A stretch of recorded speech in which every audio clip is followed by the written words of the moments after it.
Taking their chairs, and we will look to get started. We are just arriving at the 9 a.m. designated start time.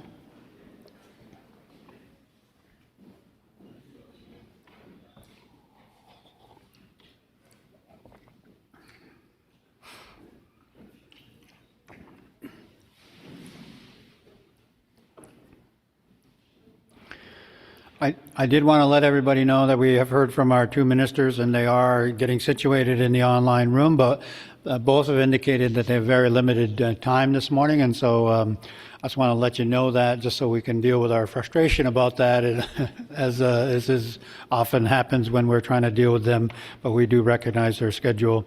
And Minister Goldmaster was only on the agenda for 20 minutes, as it were, even then, so again, we'll do the best that we can. May not be possible to get the floor open at that point, but we do have many other avenues to access them. I see people are settled now, and so let us formally begin, and I will look to our knowledge keeper. Simple Yan will help us with the prayer, and then he's proxy Charles Billy will help him with some verses of the song.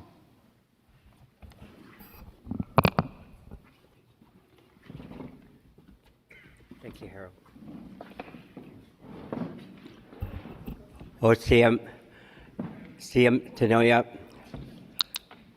Quamantomi Siam Tasioko Quachit Quamantomi Siam to Glaquachit Nata Masquim Stalmokchit to Unsimplian to Uns Attach Norma Salsamiat Campbell Masquim Harvey Sealton Gonzalez Scomish ATT Masquim Quamantomisium Kahahanas Wahamchit Hotlin Squallowins Wait Sium Quachnomiap Sium ATT Online Quamantomisium Tishkuquinto to Hat Soptus T Squile Quamantomisium Kahahanas Wahamchit Estetuate in Sake Nathan Wait Sium to on Kak to Seta BC Assembly First Nations. First of all, thanking our chiefs, proxies, and our matriarchs, Kupis that are in the room and online. Welcome to the village of Musqueam. My late parents are Norma Campbell from Musqueam. My late father is Harvey Gonzalez. My ancestor name is Simplian. I live in a village called Kumokchasin. I ask Great Spirit and Creator to make sure that we give us that layer of protection in Seich Natimwait, and give us guidance, estetiways, for the work that we do here at BCAFN. I'm going to turn the floor over to my cousin from Statliam to offer a morning song. Good morning. I just want to sing a couple of verses of a song.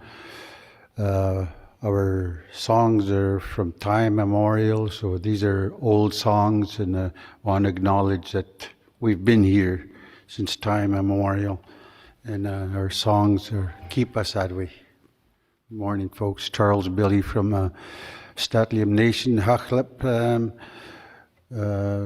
Native name is Casimil Sanson Atwell.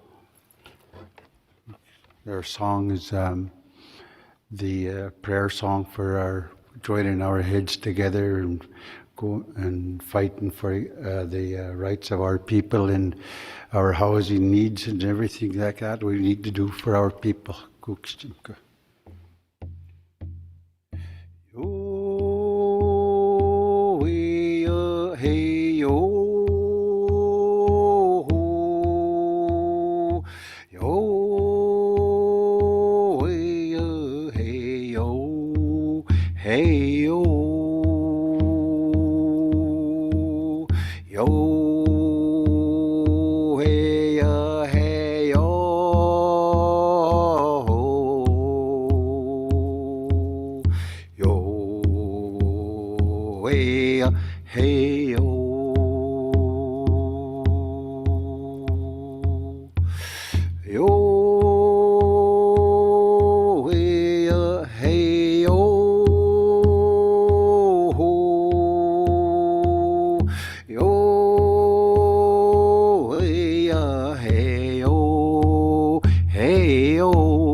Hey, oh, Simka. I think that was some Charlie Mack over in Montclair. Neat watch. Thank you. Thank you again, Harold. Thank you, sir.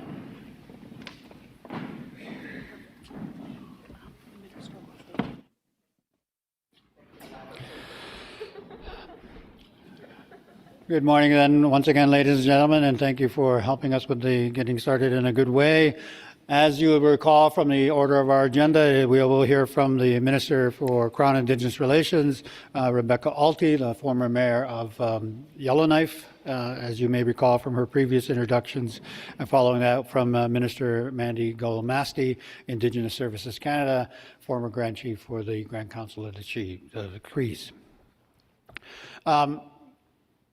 We'll make some adjustments in our agenda as we go through the day, but I do want to turn to the minister as quickly as possible. And so with your attention, I'll draw your view to the screen and welcome Minister Rebecca Alty, Crown Indigenous Relations. Good to see you again, Minister. Good morning, and thank you. Just let us get your volume here. Okay, perfect. There you are. Thank you. Awesome. Well, first and foremost, I want to thank you for inviting me to participate in your annual general meeting. I wish I could be there with you in person. I did see there's such a beautiful breakfast spread at the back, so I'm jealous as I'm just drinking my coffee and water here in Ottawa. But I am honored to be speaking to you today from Ottawa, the traditional unceded territory of the Algonquin Anishinaabe people. Before I begin, I'd like to acknowledge all of the elders, chiefs, hereditary chiefs, leaders, and staff of the BC Assembly of First Nations, whose hard work made today possible. This meeting is an important opportunity to come together and celebrate the success of the past year and to look forward to the opportunities that lie ahead. This past year, we've reached a number of important milestones that deserve to be acknowledged and celebrated. Whether that's the addition to the lands to the Snuneymuxw First Nation Reserve, which I had the pleasure of being in community for that celebration just a few weeks ago, the modern treaties ratified by Kitsalis and Comox, and the landmark self-government agreement initialed by the Musqueam First Nation, or the fact that Haida Gwaii now stands as the first region in Canada where Indigenous title has been formally recognized across an entire territory with the support of non-Indigenous private property owners. Over the past year, we have shown ourselves that meaningful progress is driven by the strength of our partnerships, by the relationships we build, the trust we nurture, and the goals we work together. And so today, as we also look forward toward the future and the challenges it holds, let's not forget the power and opportunity that comes from working together. In this rapidly shifting global landscape, we need to be unified and take decisive action to build a stronger, more competitive, and prosperous economy. To that end, our government is laser focused on how we can turn the challenges we're facing into generational opportunities. We will continue to push forward, settling specific claims, advancing additions to reserves, and negotiating modern treaties. At the same time, we understand that true reconciliation cannot be achieved without recognizing and supporting Indigenous peoples' rights to self-determination, including economic self-determination. That means moving beyond words and taking action and building an economy where economic development, jobs, and opportunities flow into communities. This work is already underway in two major projects in BC: the LNG Canada Phase 2 project in Kitimat and the expansion of the Red Chris mine in the Northwest. At the same time, we're very pleased to have Crystal Smith, former elected Chief Councillor of the Haisla Nation, serving on the Major Projects Office's Indigenous Advisory Council to help ensure all major projects move forward in partnership with First Nations.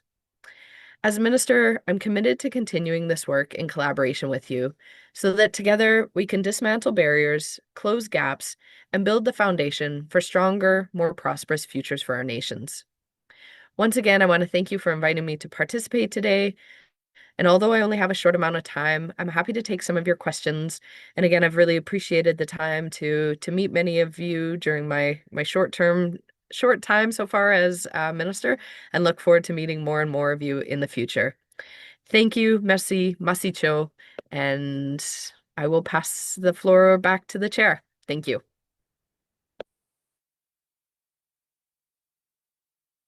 Open. If there are questions or comments for the minister.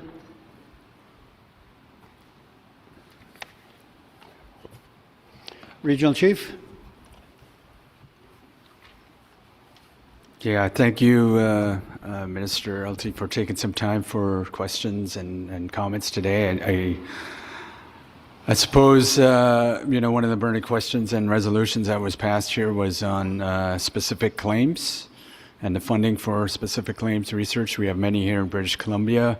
Want to see that continue on, and also resources for that. Thank you.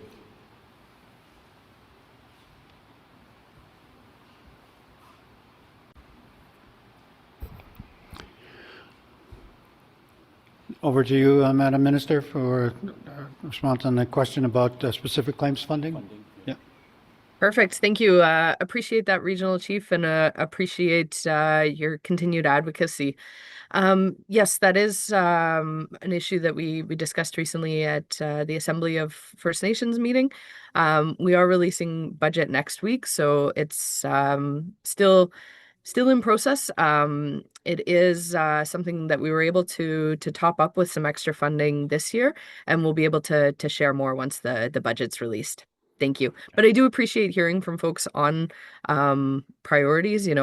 Budgets are limited, so really important to know the key priorities of community, so I can continue to advocate for those at the cabinet table. Thank you very much, Madam Minister. Microphone 16 and then microphone 20. Morning. Political Chief Dean Nelson Lilwet. I just have a question or a concern on I know a lot of First Nations are purchasing lands to get them back, but there's the land designation. There's still taxes on the land and that type of thing. So I think that process has to change. If we are purchasing those lands for ourselves, and I was just thinking about that part, because we have, and the jurisdiction has to change too, for the ministers to change. Like if it was next to a highway, then there's still a right-of-way that has to be considered. So there's a lot of things that need to be changed there, and that's my question about that, like my concern. So thank you. Okay. Madam Minister. Thank you, Chief. Really appreciate the question, and it's something that gets raised with me, I think, probably every meeting with chiefs, and it's one of my key priorities as mayor of the city of Yellowknife. The one way that it operates in the Northwest Territories is actually the land within the municipal boundaries. The majority is held by the territorial government. So every time the city wants to build a new housing development, we've got to go ask for land from the territorial government and get that transferred over to the city to then be transferred over to residents. So I know the challenges of those land transfers and the lost opportunities, the impacts it has on community when those processes are slow. So myself and the Minister of ISK, Minister Golmasti, we've really made this one of our priorities, because part of the process is with her team, part of it's with my team. So we're hoping in the new year to be able to announce some new updates to the policy.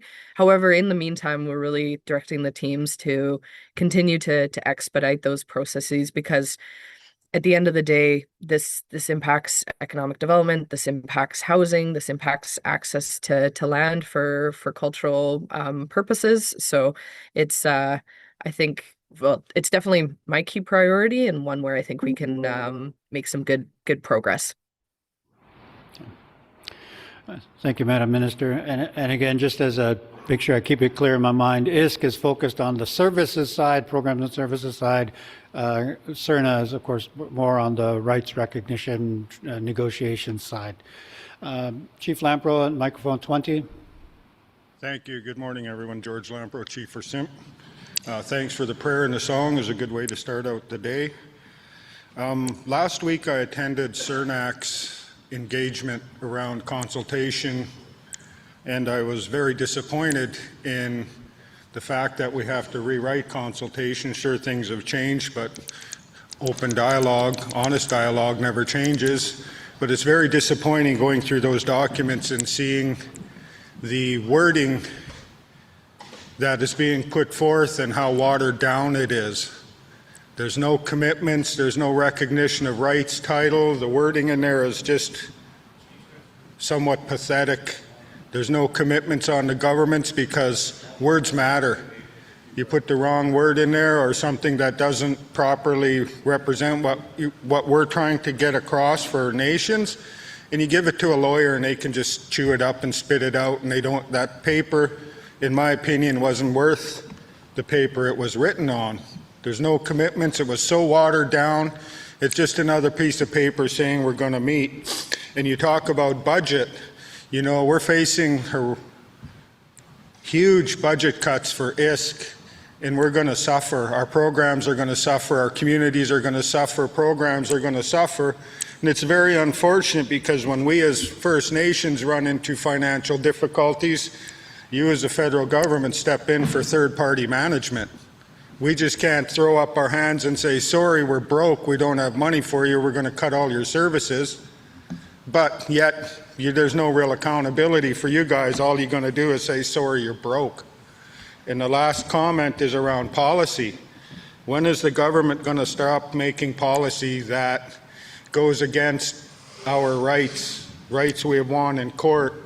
When are they going to stop trampling on our rights over economics? All of this tariff talk, all of this ramming through of policies, C5 here in BC, it's Bill 1415, was rushed so fast, and it's not like those tariffs were going to take effect the next day. There was time to plan this out. There was time to include us in these discussions. But again, it just goes to show that we are not the most important relationship for this government, as the previous Prime Minister says, and we're just an afterthought. I can't wait, probably won't be in my time, but I can't wait till the day we're actually on a level playing field in a government-to-government relationship.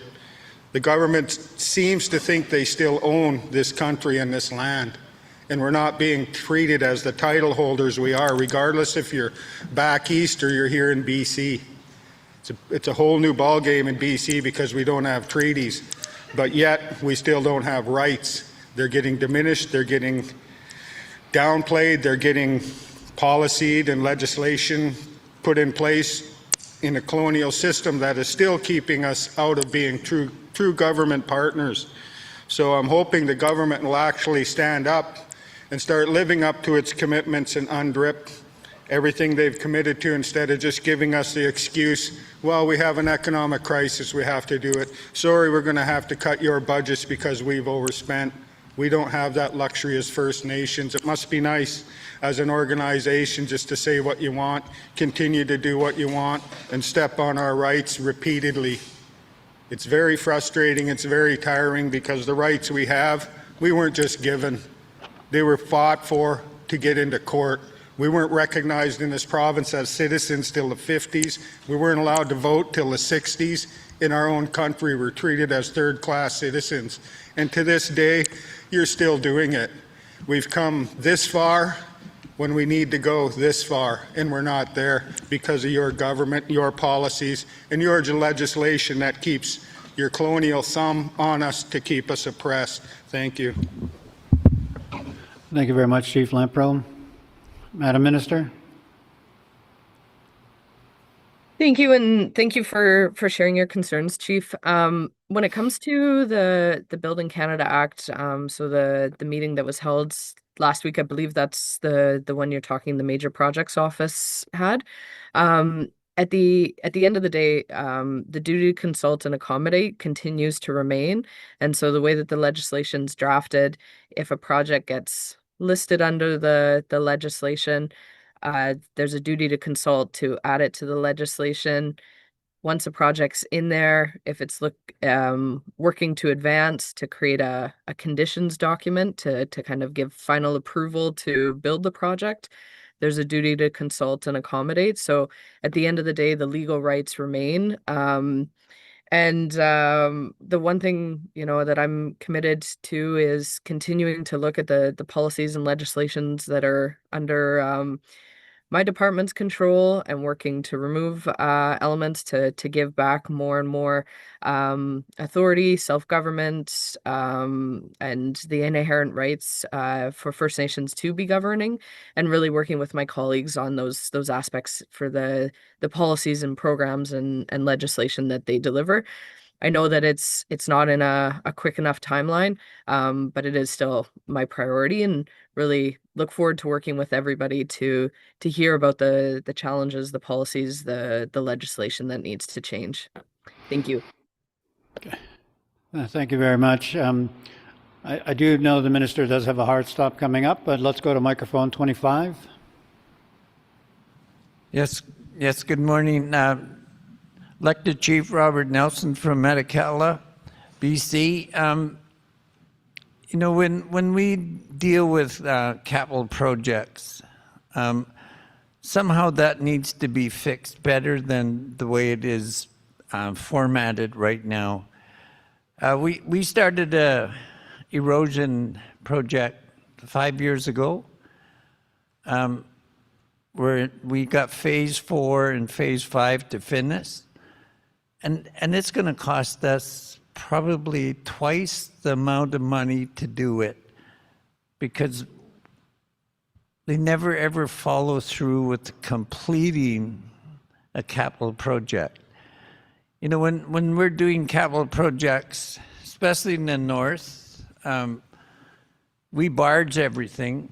So we have to add $5,000 to everything we take to Metkalla, on whether it's housing or anything. So I would like to see something better than that done for the north, is that once a capital project is presented and approved, I do not understand why we can't walk it right through and finish it and not wait 5 more years to complete. Thank you. Thank you, Chief Nelson. Madam Minister? Yeah, thanks for the question. And Chief, I believe we're meeting next week, so I look forward to discussing more. I'd have to understand a bit more of the projects specifically that you're talking about and who's leading the projects. But I hear you. I represent the Northwest Territories, and so I've communities up in the Arctic Ocean, and many of the communities from the southern part of the territory up to the Arctic Ocean also rely on that barge service. So the one thing I advocate with my colleagues is when we're designing these programs to really make sure that we're thinking about the difference in construction seasons, that if you give dollars today, you've missed, you can potentially miss a barge season, which means construction can't even begin next summer. So really advocating and encouraging my colleagues to think of it versus, downtown Toronto, you could run to Home Depot tomorrow and grab X, Y, and Z supplies that you need. Projects in remote and isolated communities need that extra time for supply delivery. But happy to chat further next week to understand the challenges that you're facing and what we can do to address them. Great. Thank you very much, Madam Minister. I don't see any additional hands at this point. Oh, sorry. Last question here at microphone 19, and then we'll turn it over to you for a response and closing remarks. Hi there, Ambrose Williams, Chief Proxy, Gewangak. Yesterday, I raised the issue of off-reserve representation and the need to align engagement processes with Article 18 of UNDRIP. How will Crown Indigenous Relations ensure that consultation and policy development include rights holders living off-reserve rather than solely relying on delegated service agencies or Indian Act-based governance structures?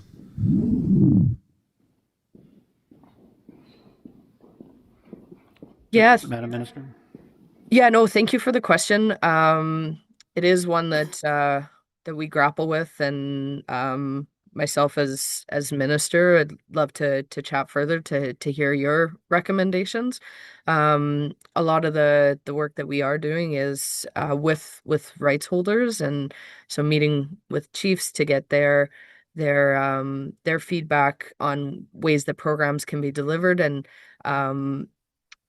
with that, taking the direction from the chiefs to represent their membership, their community. And so I know that that means that it's not always representative of somebody who's living in Vancouver. Um, but then the challenge of the many organizations um who say they may be representing X, Y, and Z organization, but they're not the rights holder. So yeah, would love to chat further to get some advice and guidance from you. Yeah, and Madam Minister, just to follow up on that question, it does seem like there is the challenge there when we talk about rights holders. So as governments, there are the rights holders. As traditional territorial holders, there are rights holders. As modern agreements, there are rights holders. But as individuals, as off-reserve members of communities such as myself, we carry certain rights, but again, I think that's the balance of, maybe talk a little bit about how you balance that between those requests of individuals or groups of individuals off reserve, and then how do you connect that? Yeah, no, thank you, and thanks for the opportunity to elaborate, because that's where I think um when it comes to, for example, major projects, a lot of our work is directly with leadership rights holders. When it comes to other programs and policies, it is, aiming to do more engagement with the broader community. But I think topic by topic, trying to be able to get advice from individual rights holders as well as leadership rights holders on best ways that we can improve our engagement and consultation. I would love to discuss that further, as well as bringing in some colleagues whose files, whether it's DFO, whether it's housing, to be able to talk about that further. So a conversation that I would love to explore more and get more feedback on how to engage with individual rights holders on programs, policies, legislation. Thank you, Madam Minister. In the last few minutes that we have, I'll turn it over to the regional chief. Yeah, just one last question. In terms of additions to reserves, there's many First Nations here in British Columbia that are caught in really this bureaucratic nightmare of additions to reserves, waiting literally years, if not decades, to add on lands to additions to reserves. So requires your office as well as the province of BC. So how is that going to be more, I suppose, efficient? Because many First Nations here in British Columbia are still waiting. Thank you. Yeah, thank you, Chief. And I was just meeting with my department on this, as along with my colleague, Minister Galmasti. And so our departments are coming forward with recommendations for us to consider. I am really pushing to be more aggressive, more bold in accelerating those processes, because the many lost opportunities when these applications are sitting. So how do we accelerate third party interest, duty to consult, there's is there opportunities to improve, there's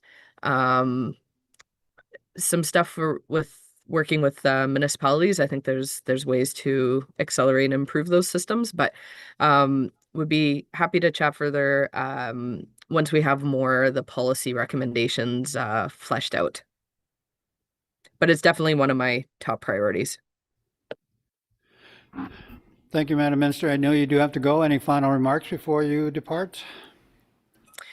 I just want to, say thank you again for everybody's comments, concerns. I am still, I would say, new in the role, but so appreciate every meeting that I get to have and to get those concrete recommendations to help us move forward. I know that there's a lot of history, and so working through the history, what's the challenges, and then how can we move forward. So any policy, program, consultation, engagement recommendations, really would welcome those. Thank you again, and wish everyone best of meetings. Thank you very much, Madam Minister. Please have a good day, and hands up from the BCAFN delegation. We're going to turn quickly to the Minister for Indigenous Services Canada. As noted, she's the former Grand Chief for the Grand Council of the Cree of EUSD, which is, and she's as the government of the 1975 James Bay Agreement, and she's of course a member and a beneficiary and a citizen of that as well. And I will turn the microphone over to you, Madam Minister, in the Zoom room, and draw your attention, ladies and gentlemen, to the screen.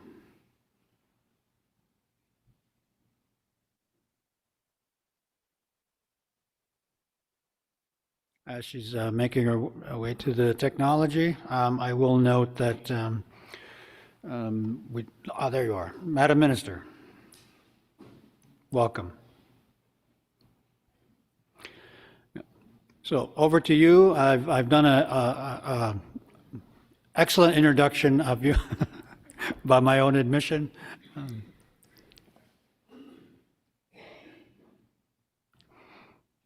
Wajah, thank you. I have full confidence in you that that was an excellent introduction. Thank you so much. Wajah kumsa eguni mandigal. You got chismot ka wikigot Canada debate so. Thank you. Bonjour. Hello, everyone. Hi, my name is Mandigal Masti. I'm the Minister of Indigenous Services appointed by Honorable Prime Minister Mark Carney. It is a pleasure to be here with you today. Thank you for the opening introduction. I want to first sincerely thank you for letting me have the opportunity to join you virtually. It is not the ideal format. It is not my favorite. I prefer to be in person, but with everything that we are, doing in terms of budget preparedness, I really had to take the time to ensure that what we are offering at ISK aligns and is reflected in the budget. So this is why I'm not able to be with you, but I did want to state that I had an amazing visit in BC a few weeks ago, and I'm looking forward to coming back to speak with you. I know, and I'm very confident that there's going to be many other opportunities for us to meet and opportunities for us to work together. I will give a little bit of background, who I am. I am a Cree Nation member from Cree Nation of Iwishchi. My community is Cree First Nation of Waswanipi. I'm from Northern Quebec. I am a former Grand Chief of my nation. I'm very proud that this year marks the 50th anniversary of my nation's modern land claim. It will be an honor for me to celebrate that with them. We are the Cree from Northern Quebec. We are an English-speaking nation, but we are also a nation that carries their language, and myself have the opportunity to be a language carrier. And, a few short months ago, it feels like a long time ago, but it's only been since May that I had the opportunity to be appointed as the first ever Indigenous Minister of Indigenous Services Canada, which is both an honor and, to be honest, a challenge. But it is a responsibility that I carry, and I know and understand the challenge of having this role. And it is because I truly believe that when you want to make system change, when you want to align offering a service to community, you have to go in there and create the change that you want to see. It is a very challenging place to be in at times, but I also want to say that the times that it has not been challenging, it has actually been enjoyable, is the time and space that I get to share with leadership, being in community. The challenges have been completely out of that context. But I'm really thankful that people have been so supportive to me, have been, many times telling me that they're proud of me, that I'm doing this work. And I really want to, commit to you that my opportunity to be here is to be in service to you. There's been over the past 10 years, progress in the relationship between the Crown, First Nations, Inuit, and Métis. But that doesn't mean that, some of the realities that we see with First Nations, such as colonialism or systemic injustice or harm in some contexts, is still rightly so active. And we must continue to do the work of moving forward on that path of reconciliation and moving forward on the path of working with one another. I also want to take the time to really speak about the Prime Minister. I really want to acknowledge that I am cognizant that he has made a historic decision to entrust this position to somebody who is Indigenous herself and knows and understands, parts of the realities of what it means to be an Indigenous person in this country. Has grown up in community, values culture, values language, values identities, and it is at the forefront of my mandate to be able to offer that to you, to be able to protect that for you, to be able to integrate that for you, but to also ensure that this is reflected within the government. And, I have a two-part place that I serve Indigenous people, but I also serve within a government that I know and trust is really looking to take that next step in the pathway of reconciliation. I really believe that success comes when we work together. And when I say work together, it means really working closely with community, working and trying to push and reflect what it is you're asking, but also working within government to make sure that the changes that you need for some of the things that you're asking can be instituted. It is important to me and has been one of my values previously as a leader and now continuing in this role to adhere to ensuring that I am there to listen. I am not only there to listen, but I am there to validate what I've heard from you and be sure that the decision that I bring forward is acted upon with clarity of what you were asking for, aligning those things. Also, being honest with you if I am not able to do something and explaining to you why and asking how can we reframe? What is another pathway forward that we can look at to ensure that we're able to try to achieve the outcome that you're working on? I believe that listening, being honest, being direct, being truthful and accountable to the things that I'm working on is an important part of that relationship. I hold those up. I hope that, this is something that you're encouraged to hear from me. And I really want to state that I'm giving this work everything that I can to really make the change. I'm also cognizant that I am a member of a government that is a minority government. I'm trying to take the opportunity of the time that I am here to really capitalize on being able to push your files forward. I am always trying to learn and understand what your priorities are. How can I work on those things? And if I'm not able to achieve something for you, how can I push the system so that the continuity exists beyond the scope of my mandate? That's really, for me, one of the profound things that's required in this relationship. I wanted to touch on some of the priority files that have come across my office today. For me, I'm very, very committed to reforming one of the most challenging situations, which is truly the First Nations Child and Family Services Program, to ensure that it honors the way that First Nations see themselves in being self-determining, but also ensuring that we are responding to one of our most precious resources. That's our children. The youngest members of our nation are often the most vulnerable ones. We have to commit to protecting them so that they can grow up and be our next generation of strong members, of strong leaders that are confident and know and understand who they are, not only as citizens of this country, but as proud of their identity, their culture, their language, and their connection to their territory. I also know that when kids grow up in this kind of state, it truly empowers them to further protect family, culture, community. And that in turn contributes to the continued existence, the continued presence of us as First People in this country. I want to also know that I'm looking forward to further connecting with you in the weeks, the days to come, because I am truly trying to push this file forward and respond to those communities and the amazing work that I've seen this summer and the hopes and the desires to complete the plans of those communities that have submitted something to ISK. I really believe that, in protecting children and where they are, we're helping them not only to learn and to thrive, but to also stay connected to those people that are in the family, those people that love them, those people that make them feel safe. And most importantly, reducing, and my ideal is the elimination of First Nations children in care. This is a huge task. This is a huge undertaking, but it is one that I truly believe is best suited when it is pushed into the hands and the responsibility of First Nations themselves. I know that we are trying to make additional progress on implementing an act to respect First Nations, Inuit and Métis children, youth, and families. I'm so proud to see the work that has been done in British Columbia with 5 signed coordination agreements. It was truly a pleasure for me to see all of the work. I was in the Chilcotin territory just last month, seeing the pride and seeing the community members celebrating the work that they have done, grounding this service not only in their values, but also using the tools and traditions of their culture and their activities to use as a form of care. I really appreciated that moment. It was something that was really, really special to me to go to the interior of the country. That was a special moment for me, and one that I hold very, very closely to my heart.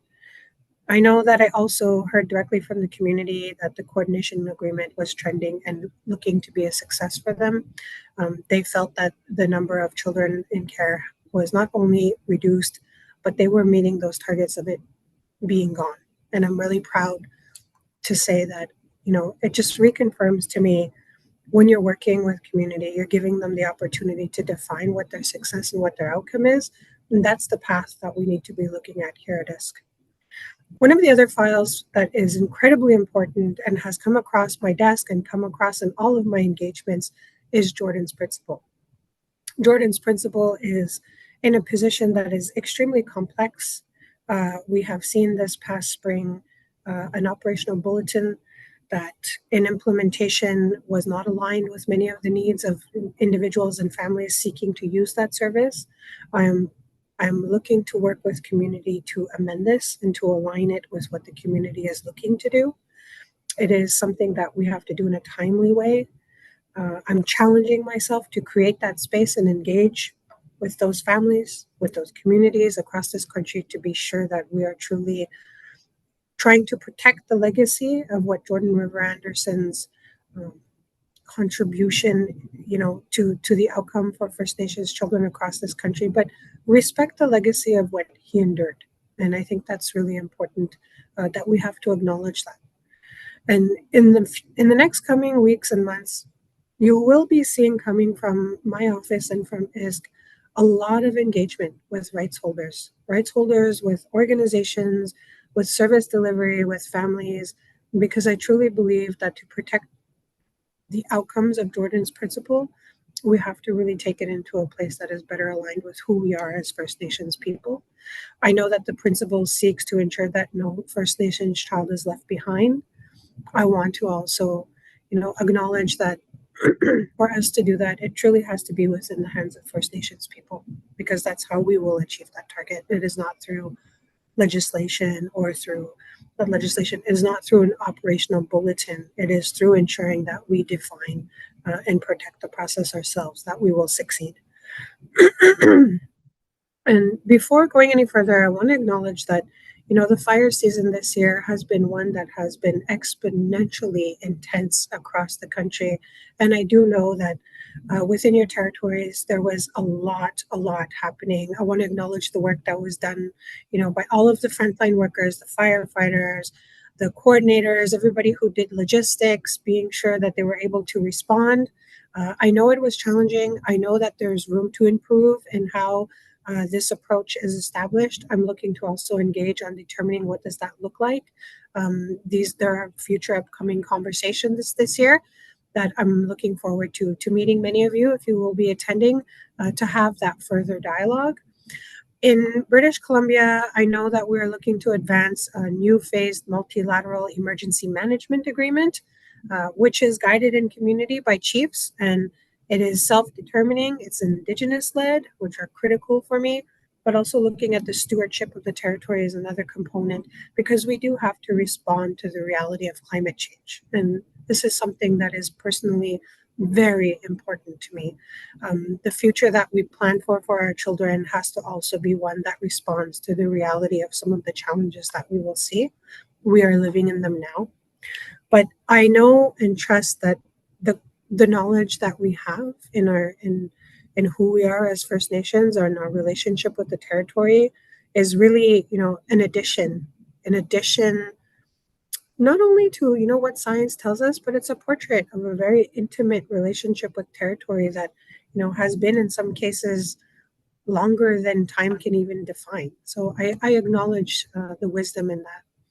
I know that there has been a lot of effort, a lot of support to this. I want to thank those groups that have put forward initiatives. This remains a top priority for me, in addition to Child and Family and Jordan's Principle.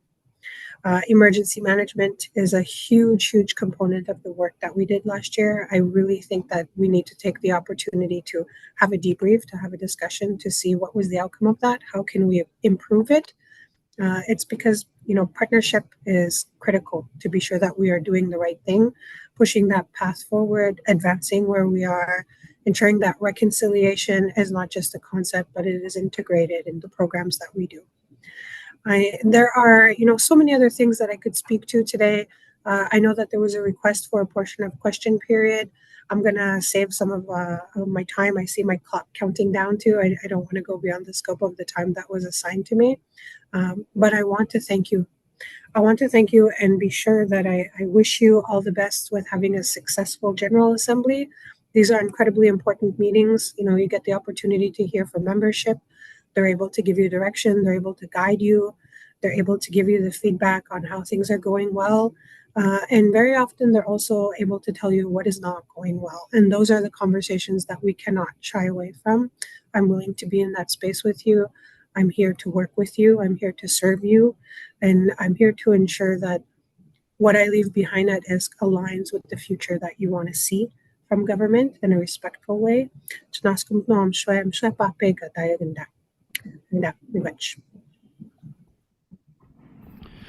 Thank you very much, Madam Minister, and I appreciate the clarification of the Nunavik component of the settlement agreement. Tricky to follow that sometimes.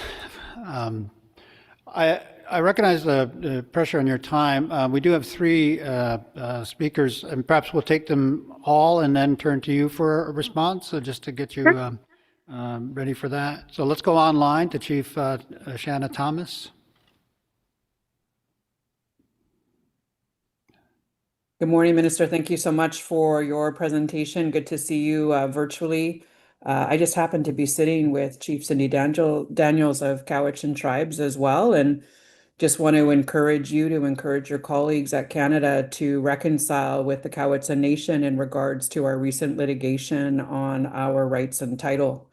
But just speaking to you as the Chief of Laixon, I just would like to remind you that for Laixon being 4 generations, 100% off reserve, due to the fact that the federal crown was not prepared to provide the necessities of life for our community to live on our reserve lands, that even though we're not on the reserve, we still require the same supports as other communities. Like, despite our geographic disbursement as a nation, we're actively engaged in governance and reconciliation, rights assertion, and we face the same systemic barriers in accessing federal programs that are often designed with reserve-based communities in mind. And this creates gaps in funding, infrastructure, and service delivery that disproportionately affects our citizens. So we just ask for you to think about and recognize and respond to the realities of communities like ours that are displaced from our reserve lands, and note that we need flexible nation-based funding models that reflect our governance responsibilities, not just population on reserve. And we also seek to develop partnerships where we can build capacity and provide services regardless of where our members live. And just really appreciate the opportunity to take a few minutes of your time today to remind you of those responsibilities and look forward to our ongoing discussions. Thank you. Thank you, Mr. Chair. Thank you. Microphone 23. Yes. Or 22? Yeah. Thanks, Mr. Chair. Chief Rick Johnson, Quixonaquami's First Nation. Thank you, Minister. Just wanted to bring up some of our conditions on our reserve. In 2008, Canada offered an apology to First Nations in Canada concerning the residential school. There were George Erasmus, and that's because of George Erasmus's work around the Royal Commission, and around 1992. Our nation asked the national chief at the time to come and have a look at our reserve around drinking water, which has been a problem for us for well over 30 years, 40 years. And those same conditions are there. We're suffering from health problems, and there doesn't seem to be a solution. There's always there's not enough money. We're doing a feasibility study now, but we're running into the same problem. What's the definition of insanity? You keep doing the same things over and over again and getting the same result, and that's what's happening with us. I just wanted to go on record from the Quixonaquami's First Nation that we cannot continue for another 30 years with our drinking water problem. And you're at the highest level we don't get the opportunity to speak to someone like yourself who can push this forward for us. So I just wanted to voice that while I had the opportunity. Chief Rick Johnson, the Quixonaquami's First Nation. Thank you. 14. Thank you. Thank you, Minister, for being here. Chief Dalton Silver, Sumas. I want to talk about some things that were addressed a little bit earlier with your colleague, Minister Alty, and that's additions to reserve. She committed to saying that that was priority with her, and I know it comes under the purview of Indigenous Services Canada, so I'm hoping you can pass the favor on to her and say that you're going to advocate for us in the restoration of specific claims funding. There are a huge number of claims here in British Columbia that some didn't receive any funding to research, some received totally inadequate funding to research. There's been a bit of a restoration of the funds, but I'm saying this because without the settlement of some of these claims, we don't even see additions to reserve as a reality. That enables some people to actually talk about addition to reserve and obtaining the land that we can add to reserve. Those two processes are so onerous. A lot of people don't have the capacity. A lot of the First Nations don't have the capacity to enter into those processes. But I'm hoping that can be made more accessible to everyone. And the commitments made by previous ministers to work collaboratively with the AFN in the reform of the specific claims process, as well as the ATR process. I'm hoping that continues. And also the need of our people, as Chief Rick Johnson was talking about, the infrastructure needs of our people to facilitate growth in our communities, but also to put us in a position where we can actively look to becoming part of the economy in our area. So with that, I just want to ask if those commitments are still there, and I'm hoping to follow up sometime in the future. Thank you very much. Thank you, Chief. Madam Minister, I'm going to sneak one more intervention in before you. I know you have to leave soon. Number 20. Thank you, George Lampro, Chief for Simp. Thanks for taking the time, Minister. You raised some very serious issues that we have to face as nations, dealing with child welfare, our membership. But one of the big issues you didn't raise is the budget cuts we're going to face coming up when the federal budget is announced and how those are going to affect our services. We're already underfunded in education and child welfare. In every other aspect, we have to deal with our membership, and now we're facing probably more challenges when this budget comes down because of the government's overspending, and it will have a serious impact on the services we provide for our communities. There was no mention of this in your discussion here or what we could potentially face. All we're going to hear is, well, we'll have to wait till the budget comes down, but this is going to create a serious problem for us. And one of the other issues I have is how funding is rolled out. The government creates problems for me and my community when they tell us that, oh, well, this funding is only for your on-reserve membership. And then I have to go and we put things out, and our members away from home see that, oh, on-reserve gets this, and they come to us and we'd have to say, well, that's just for on-reserve because that's the government's requirements. For me, a SIMP member is a SIMP member regardless of where you live. The past, we didn't have enough land, we didn't have enough houses, we didn't have enough job opportunities, so our membership had to go wherever to create a lifestyle that they needed to survive and thrive.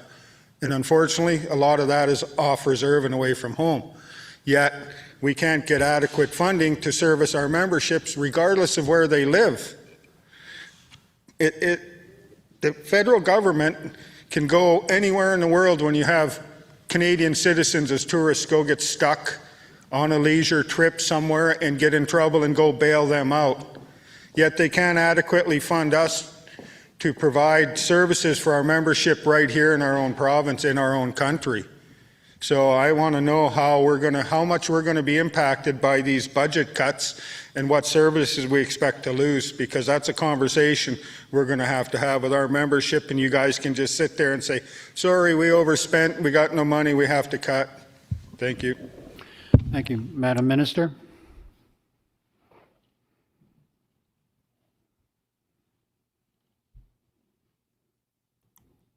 Thank you. I appreciate the opportunity to respond. Chief Thomas, I'm sorry, I won't say your traditional name. I'm sure I will butcher it. I will respect the integrity and the language to use Chief Thomas. I hope that's okay. It is something that comes from Sir. It is something that is collaborative between Sir and I. I'm really pleased to work in partnership with Minister Alti. I want to tell you that we have a very close working relationship. We actually have a 1-hour meeting every day in QP question period where we spend a lot of time talking and strategizing about what we want to do, how we want to move forward. It is something that is with Sir. There's a Sir when I Crown Indigenous Relations at Sir, and then there's a component that comes to ISK. I can come back with more information. I do agree. I agree that flexible nation-based funding is an objective that we have to set in serving our members. What that looks like, I think, is unique to every nation, to each community. I'm looking for follow-up to see how can we ensure that that next step is taken in a way that's defined for where you are as an Indigenous person. And I have said in many conversations with people, your Indigenous status is your Indigenous status because it is who you are. It is not tied to your address. Okay, that's what that means to me. But there is additional conversation that needs to be had to see, okay, what is the reality of that implementation? So more follow-up conversations to be had. For Chief Johnson, water is a huge priority. There has been this previous process that's in place. There was not the outcome because of prorogation of Parliament, but I do want to assure you that it is a huge priority. This is one of the things that I have reviewed in my ministry, and it is something that I'm looking to be able to advance to the next step. I'm going to leave it at that because there is a legislative strategy in place from this government. So it is a huge priority for me. I want to acknowledge that you have brought that up. And for Chief Silver, additions to reserve is a huge priority for Minister Alti. I know that she spoke to you about that earlier this morning. It's not only a priority to her, but it's also a priority for me. We have a shared responsibility. She works really on the framework part, on the management of lands, the claims process. This falls within her domain. Here at ISK, we are more on the functional part of implementing the duties, all of the process, doing ministerial orders for designation, doing the policy part. It falls within our wheelhouse. We are working together. This is a priority. We actually had a meeting about this file at 10 a.m. this morning to discuss how can we push, how can we create a process and a mechanism within government that expedites ATRs and removes those barriers and removes the sometimes challenging places that communities are in to respond to capacity. And lastly, Chief, I'm sorry, I didn't catch your last name. I know it's not Chief Lampro. Thank you. I did not speak to budget today. We are doing a budget announcement next week. This is when all of the details around budget will be announced by the Minister of Finance, Minister Champagne. I do want to let you know that, in looking at the cuts that, the media love to speak about, I was one of the members that participated in the process of doing that analysis. This was across whole of government. It is, very clear the Prime Minister had said we need to spend less operationally to be able to spend more to invest. But there is an alternative lens that is being used at ISK because we are unique. The critical services that the Prime Minister himself identified, he has made a statement on record that programs and services will not be touched. I am confident that the decision that he made is a good one for us. I am looking forward, once budget has been announced, to do that engagement, to explain, to come back, to let you know why we have taken the position that we have taken. I'm very pleased to be working with this Prime Minister because I know that he in his decisions speaks to ensuring that this government protects the position that we're in for First Nations. And this is going to be reflected in the announcement that he makes. This is under cabinet confidence, so I am kind of like walking the line of what I can say, but I want to share that, you will hear what is going to be the position of First Nations. It will be different from what you're hearing with other ministries, but it is one that I think was the right step. And, I'm looking forward to having additional engagement on explaining and going through some of the details of what that means. And my apologies, I do have to depart. I'm always open and willing to hear if you have additional questions, additional comments. We have a really great desk that works with many different provinces, but that follow-up is always available to you. I do try to be responsive. I try to ensure that I'm giving as much information as I can. The team that is there to support me is an incredible team. They have my confidence. I strongly encourage you, if you have a question and didn't get the opportunity to ask today, that mechanism and that door is always open to you. Nikwech. Thank you very much, Madam Minister. I did want to just lend a little emphasis to Chief Lampro's comment about looking at the restriction that is often there in government funding for rights-holding governments to be able to provide services to their citizens away from home, most of whom are often status Indians. And so just as a follow-up, just as a reminder, look forward to seeing you again in a future meeting and appreciate your willingness to engage with the chiefs here and following this session as well. Thank you. Tanaskum Nomsha. All right, ladies and gentlemen, we are just at 10 o'clock, 10:04. I wanted to do a reminder of the remainder of the order of our day. We still have 7 agenda items. We still have 10 speakers, and including the one late resolution, which has been distributed to you. and the updated Resolution 20 regarding MLA Brody.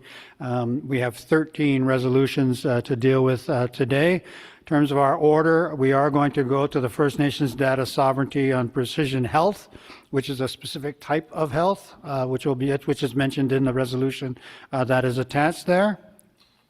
Following that, we will then turn to the transportation report and the supportive resolution that is there, and then turn to the UN Declaration Act implementation and repatriation policy framework updates. And just before lunch, we will be joined by Kluane Adamak from the Yukon, Kluane First Nation actually, in the Yukon, who's a member of the Indigenous Advisory Council for the Major Projects Office underneath the One Canada Act.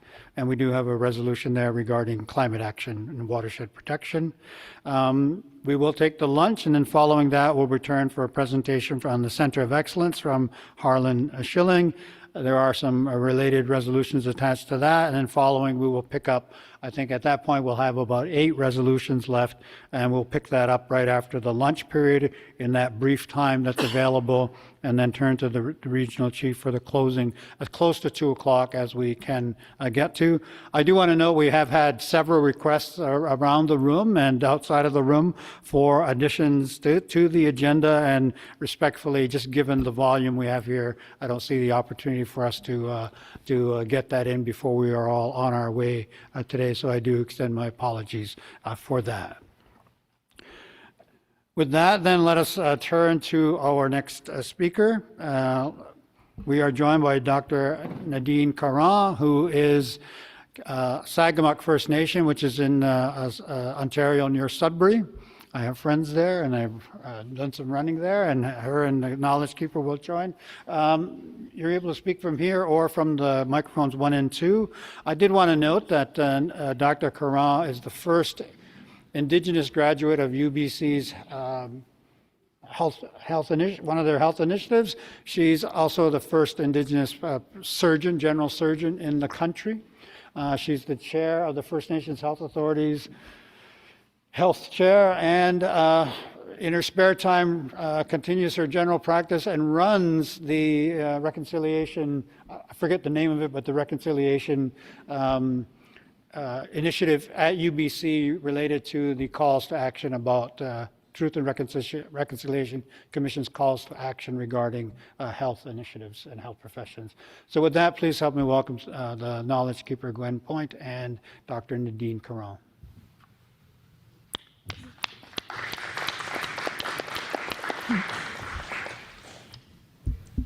It's my pleasure to introduce Dr. Nadine Caron, Anishinaabe First Nation. She works out of Prince George mainly as a surgeon with First Nations who have cancer. She's a physician, a researcher, works at UBC.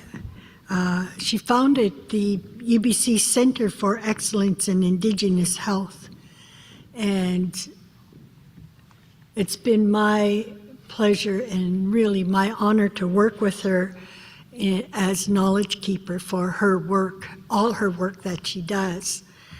And my background is Indigenous education. So if you can imagine sitting with surgeons and health professionals, I had to have my phone to keep checking what does this mean, right? All the terms in medicine and health. It's just phenomenal, the work that's being done at this level. So I'm excited and looking forward to sharing just a small part of the work that's being done and addressing a resolution that was presented at the AFN. So it's really, we say it's it's really good work that Nadine does. So I'm going to turn it over to her. But I wanted to say, she captured my attention when she was explaining the work. And one of the things she said that stayed with me, still stays with me, is that I'm tired of giving medicine to my people that was made for somebody else. And you can resonate that with almost any of the areas. In education, I'm tired of giving curriculum to our children that was created for somebody else. So that's just a small part of the work and my impression with working with Dr. Crone. Yeah. Miigwech, Regional Chief, Chiefs, Elders, Knowledge Keepers, Miigwech, Gwen, not just for what you just said, but for every step of the way that you've helped me. It's been absolutely inspirational to be here with you yesterday and now today. I usually am not described as speechless, but definitely was yesterday with the leadership, the wisdom, the stories. It was absolutely, it will stick with me for years to come. I'm very cognizant of the fact that I'm from the Sagamok-Anishinaabe First Nation, which is in Ontario, and therefore even more honored to be with you as leaders and members of First Nations within British Columbia. I'm grateful to be here today and to be visiting and witnessing this beautiful, beautiful Musqueam territory, Miigwech. I think fundamentally that access to research is a determinant of health. Research generates data. Data leads to answers. Answers lead to new diagnostic tests or new treatments, better outcomes, less complications, and things that go from diseases that can kill to chronic diseases to diseases that are cured. That's how we get there in medicine and what I've witnessed. Therefore, those who are part of it are more likely to benefit from it. And unfortunately, those that are not part of it are least likely to benefit from it. And I think this is one determinant of health that gets shoved over to the side because we have a long list on our list that I know as chiefs and leaders in your communities you fight for. As a First Nations physician, I've been up in northern British Columbia for over 20 years now, but don't say that I'm old. Nod your head, I look young, I hope. But it's an absolute honor to meet the patients and their families that come in to see me. Basically, the responsibility is there to not only answer their questions, but to provide treatment options and ultimately to suggest recommendations that I have. Make no mistake about it, for the most part, I think that all of this is, let's see here, the prescriptions that are provided to my patients. I remember the options that I provide to them, and I even think of considering things like guidelines in the area of cancer, cancer screening. All of them are important, but all of the above are based on research studies. They're evidence-based, they're standard of care, they're what you should do, they're documented in textbooks and on websites, but in the end, they're all, as Gwen said, research that did not include First Nations. There isn't a single operation I've recommended, a single prescription I've written, a single guideline that is out there in the area that I work in cancer that actually included First Nations people to be part of those guidelines, treatments, and recommendations. That is appalling. So there's this chase for equity in the field of genomic research and the subsequent concept of precision medicine. In this area, all the research that there's inequities to, I think this is the area that is most inequitable. I think part of it is because there is not enough of us, not enough identifiers in biobanks. And there's 55 First Nations in northern British Columbia that have been working for over a decade in creating a First Nations biobank, and Chief Adam has been part of that. There's not enough health researchers and healthcare providers, First Nations, that actually can be in those spaces and say this is enough inequity, enough disparity. And then subsequently, when it comes to these variant databases, which I will explain, or these genomic databases, there aren't the Indigenous identifiers so that people like medical geneticists or oncologists that are recommending chemotherapy treatments or internal medicine physicians that are recommending other treatments, there's not enough information for them to base it on First Nations data. And we knew that this was going to happen, but we're not unique in BC, nor in Canada, or globally. So we can see these are studies. They're not talking about research studies that lead to cures. The studies are actually looking at these disparities, these gaps, this racism within the healthcare research spectrum. So what is precision medicine or precision health? To summarize it, the clearest or most simply is really the right diagnostic tests or tools or guidelines for at the right time for the right person. To be a little bit more succinct is, as a surgeon, someone might come to me, let's take something like breast cancer, and I'll use that as an example all the way through, because unfortunately it is an incredibly common cancer that I see every week in patients that are subsequently, they wake up and by the end of the day, they're scared to death after they feel a lump or they get a mammogram or they're told that something is going on. And essentially, I get the story from them. When did you feel the lump? What did the mammogram show? What caused you to get the mammogram? I do a physical exam to see what do I feel, what do I think. I might order other tests like a CT scan. I might order blood work that goes to the community hospital. But in the end, precision medicine actually is going beyond that and actually getting data that is actually the spelling of the tumor or the spelling of a human body using a different alphabet called DNA, 4-letter alphabet that can actually spell out what's going right in our body and what's going wrong. But we need to know what those spelling mistakes are, and in order to do that, we need to be in this genomic research space.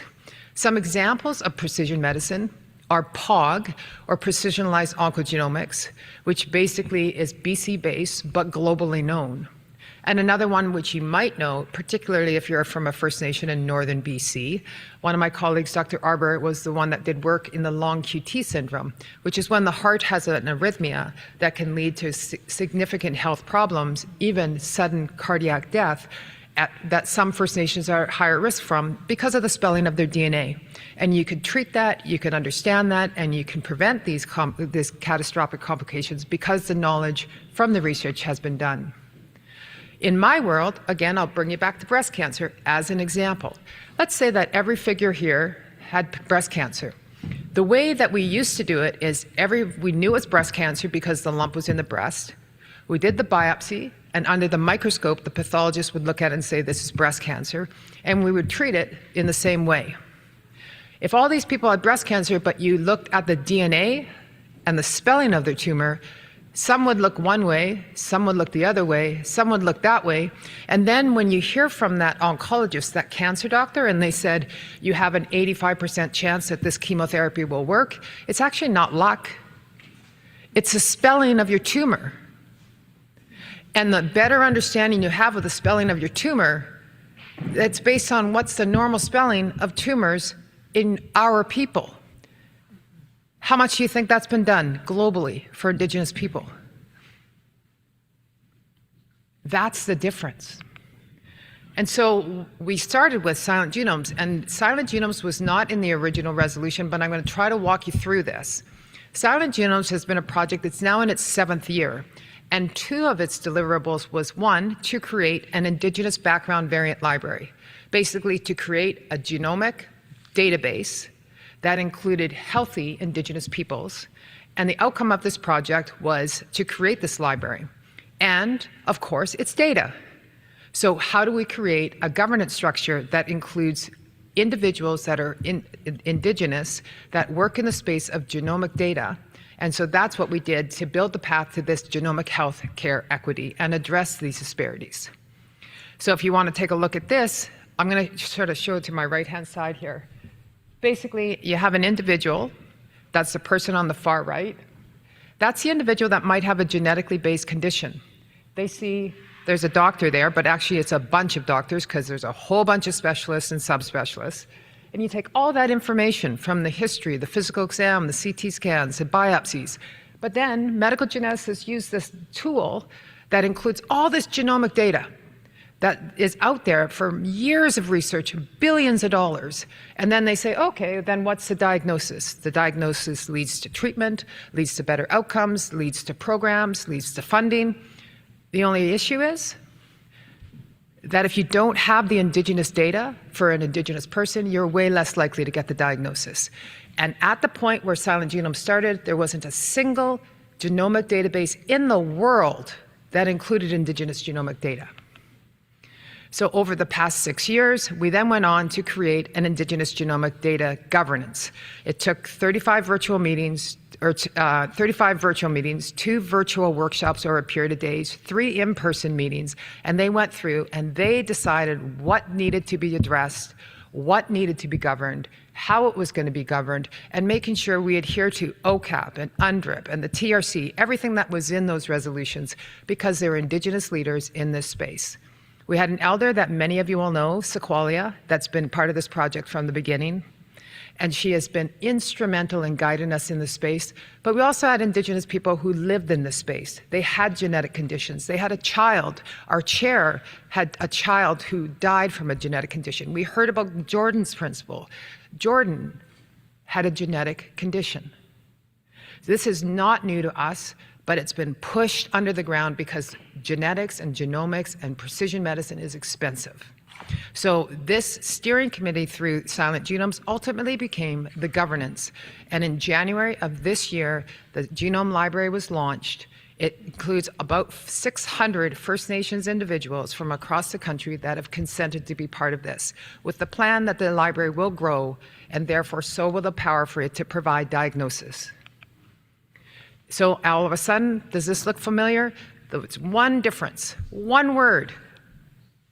And all of a sudden, that word Indigenous Genomic Library, and you can make that circle complete. And hopefully, it will add greater diagnosis, better access to care, and increase outcomes for Indigenous peoples. So how is Silent Genomes related? Well, now you're going to start to see words that are in the resolution much more prominently. The Canadian Precision Health Initiative. Basically, it was launched this year. There are 11 projects in this initiative funded that will be actively recruiting individuals based on diseases that are the part of the study. There's 12 overall, but 1 won't be including recruitment of new patients. Of the 11, 5 will include people or are completely based within British Columbia and hence very relevant to the people in this room and the leadership. So 1 is Care for Rare, which is going to be looking at rare disease. 1 of them is looking at a database to look at drug safety and effectiveness for children. 1 of them is going to be looking at cancer care based at BC Cancer Hospital or BC Cancer Care, and it's basically looking for those who are at risk for genetically based cancers. When you're someone that is diagnosed with cancer and you're wondering what's the implication for your kid, your daughter or your son, your sister, your brother or your mother or your father, and the generations that follow. There's another study that's looking at cardiac care and will address and help to accelerate not only the diagnosis, but the interventions for those who are at risk at cardiovascular disease. For those in health portfolios in your communities, that's us. That's First Nations, is cardiovascular disease. And then again, looking at not only genomic data, but environmental and mental health data and how that's all related. And I think we as Indigenous people understand how the environment cannot be separated from our mental health nor our physical health. Those are the 5 studies, and this is what is being launched as we speak in terms of getting things going.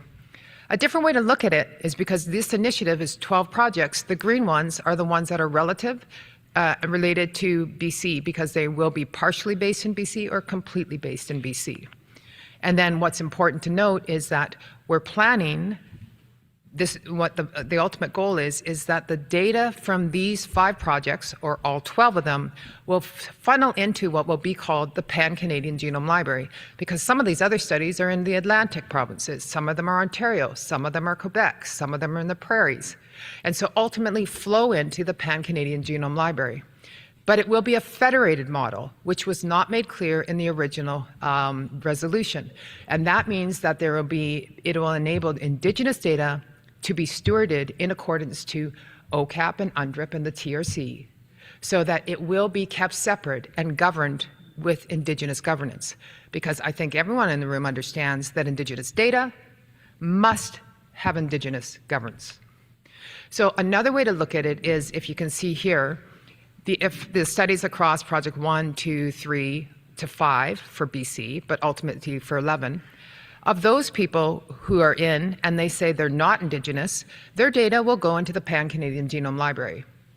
of those people who identify as Indigenous and want to stay identified as Indigenous, their data will go into the Silent Genomes Indigenous Background Variant Library with the Silent Genomes Indigenous Governance. That's been taken about 6 years to develop, so it will remain separate. A different way to look at it is every individual that goes into the precision medicine projects will have their genome sequenced because that's what precision medicine requires. That precision medicine information will go into each separate chart or each separate study, and ultimately, if the consent is given by an Indigenous person, their data will flow into the library, but it will go into that green shelf, separate from everything else, because it will be federated and it will remain separate, and the rest will go into the Pan-Canadian Genome Library, with the hope that in the end, future studies and the rest of the hundreds of millions of dollars that will follow, where we'll get more answers and better care and better outcomes, Indigenous people subsequently have the opportunity and the choice and the right to be part of these future research questions that don't even exist yet, but at least we'll have our own tool to be part of the solution. So the resolutions, there's some differences, but I think they're fundamental to look at, and then we'll wrap up. So first of all, that first resolution at the AFN did not include the Silent Genomes IBVL governance that it was planned and put forward as an option. The IBVL will be part of the Federated Genome Library. That's already been established by the team by the governance there. And the AFN from the very beginning supported the Silent Genomes Project. They were part of the application for the Silent Genomes Project. They were there as the governance was being developed and the FNIGC was kept updated. So they know about the Silent Genomes Project and they've been supportive even behind all of this.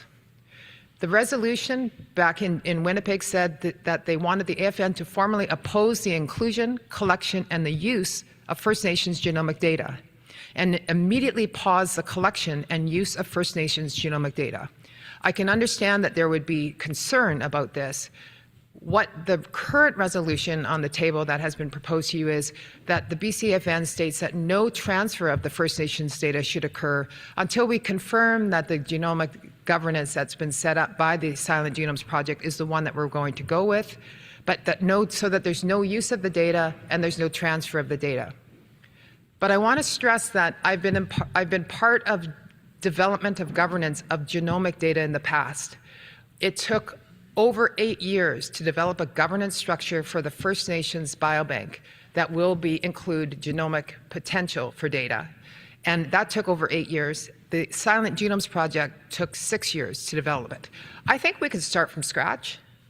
Heck, we could start from scratch and create another governance. The only thing is from my experience and the experience of those people in this space, that by the time we develop this governance, the studies will be over. And that library will be created. And there won't be Indigenous identifiers in that, or First Nations identifiers in that library, which is the entire reason the whole Silent Genomes Project started, is because there was such a disparity in the ability to be part of that research. And I'll wrap you right back to that first slide I showed. A determinant of health is being part of the research, being leaders in that research, stepping in and being part of it. And then it comes right back down to overall, I am a physician, I am a surgeon, I am a researcher, but more important, I am a mother that dreams one day that I'll be a grandmother, and heaven forbid that I become a great-grandmother. And I think what we've heard over and over again, what I've heard loud and clear, is that we're here for future generations, and I think that's what this project is about. Miigwech.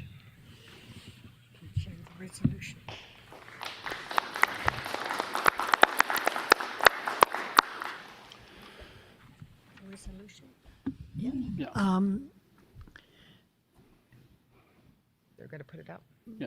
You want me to move We to have the the resolution? resolution. Let us do that. We'll table the resolution. So I'll turn your attention to draft resolution 13, First Nations data sovereignty and governance in the Canadian Precision Health Initiative, moved by Chief Wilf Adam. Just give it a second to get there. The whereases have been amply discussed, as well as the therefore be it resolves. So just show me the, we need the mover and the seconder, just to be confirmed. Mover and seconder, go up. So I do need a seconder for this. Chief Don Sam.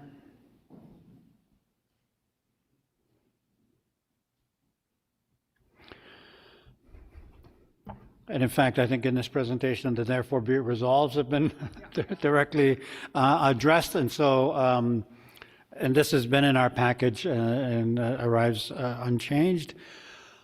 I look to the mover and seconder if there are for an opportunity to comment. 19. Thank you, Chair. Chief Will Fathom, Lake Baby Nation.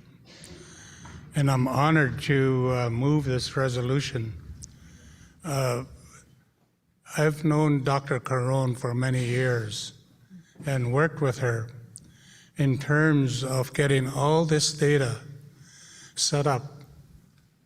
One of the main reasons why I fully back this, every one of us in this room and in our nation, we know somebody has died because that awful disease of cancer and other related diseases that our members have died from.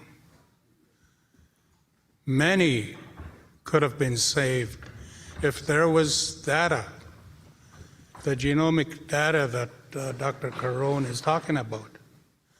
If these doctors in these hospitals and the research areas have ways of finding our people, the genomic road of our DNA. That's what I mean, that, you know, we could have, or they could have saved some lives. I'm speaking about experience. My mother passed away because of cancer.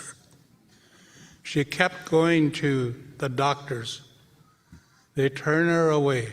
You just have a stomach pain. We'll give you T3s. If they knew her genetics, her DNA, they wouldn't be doing that, hopefully. But when they finally did the test that she really needed, it was too late. She died 2 months after the diagnosis. I have a cousin that's going through cancer right now.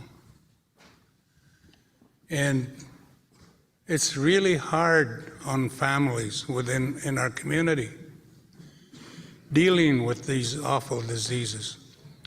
And if there is a way that we can assist in making sure that the proper data is available to the researchers, to the doctors like Dr. Caron, we have a fighting chance. So I really push and ask the chiefs to pass this resolution. I know that, you know, we always guarded our personal data carefully. And being with Dr. Caron all these years, she's making sure that, you know, the data that she collects and the people around her collects is totally secure. And it will save the lives of our membership in our communities. So thank you, Chair, for giving me some of the time to talk about this very important project that we really need to have happen. It should have happened many years ago, but just the time and the expertise and people like Dr. Caron weren't around. Even though you say you're old, but you're not old, Doc. So thank you for your time, and let's get this passed and keep moving it forward. Masai Cho. Thank you. Microphone 10. Thank you, Dr. Caron, for your presentation. I feel smart because I think I understood the presentation on such a complex topic. Genetic research is, well, it's been around for a while, but we still don't really know too much about it generally. And I know some of the TV or movies talk about genetic research and the risks to First Nations, the disparities, the systemic racism that we are so well used to. But I think the benefits outweigh those risks. Being strategic in participating in some of the active research that is going on today. We can sit on this and watch it fly by and leave us in the dust. Or for our people and our future generations, I think we're at a time now where we can be strategic and proactive in supporting the resolution. And I'm very thankful for the work that's gone into understanding the ownership, control, access, and possession, the OCAP principles, the free, prior, informed consent principles that we need for our First Nations to ensure that the research isn't being done in a negative light. But the flip side of that is being used in the right direction. So many of our people, we see the health disparities, the cancers, the heart disease, and so there's a promise of what genetic research can do to righting some of those disparities. So I do support the resolution and the work that you're doing, and I really appreciate your presentation. Thank you. Thank you very much. I just want to caution the technicians. I might need some Gravol. We keep moving this a little bit too much on the screen. Is there a need for any further discussion of this resolution before we move to call the question? Seeing none here or online, let us call the question. Are there any objections or opposition to this resolution? Any objections or opposition? Seeing none here or online, this resolution, or any abstentions? Just checking on abstentions. Seeing none, this resolution is carried by acclamation. Thank you very much, ladies and gentlemen. Dr. Caron, just want to thank you for the work that you've done in Prince George and UHNBC and Clately territory. And as you well know, my sister wanted to be a part of POG for her cancer, but it was too late. Certainly don't want to hear that story again. I fully support this resolution. Hopefully we get it on a national level. Not only do we have to deal with our genome genetics as Indigenous peoples, but appreciate Chief Sam's comment about the racism we deal with in hospitals, in those institutions. I've heard it so many times, and that's the other matter that we got to deal with.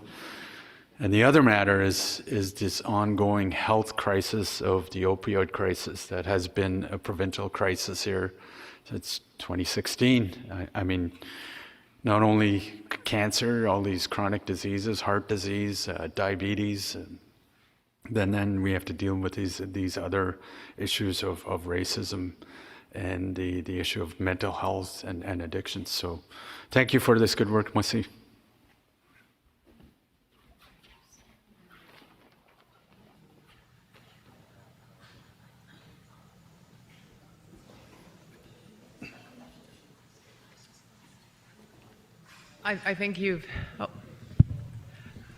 I think I've rambled, I've talked. I'm overwhelmed.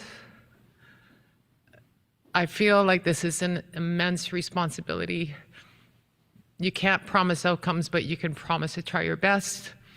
There's an incredible team of people, Corey, Kevin, Amber, Gwen, Wilf, many chiefs that have been with me in the past.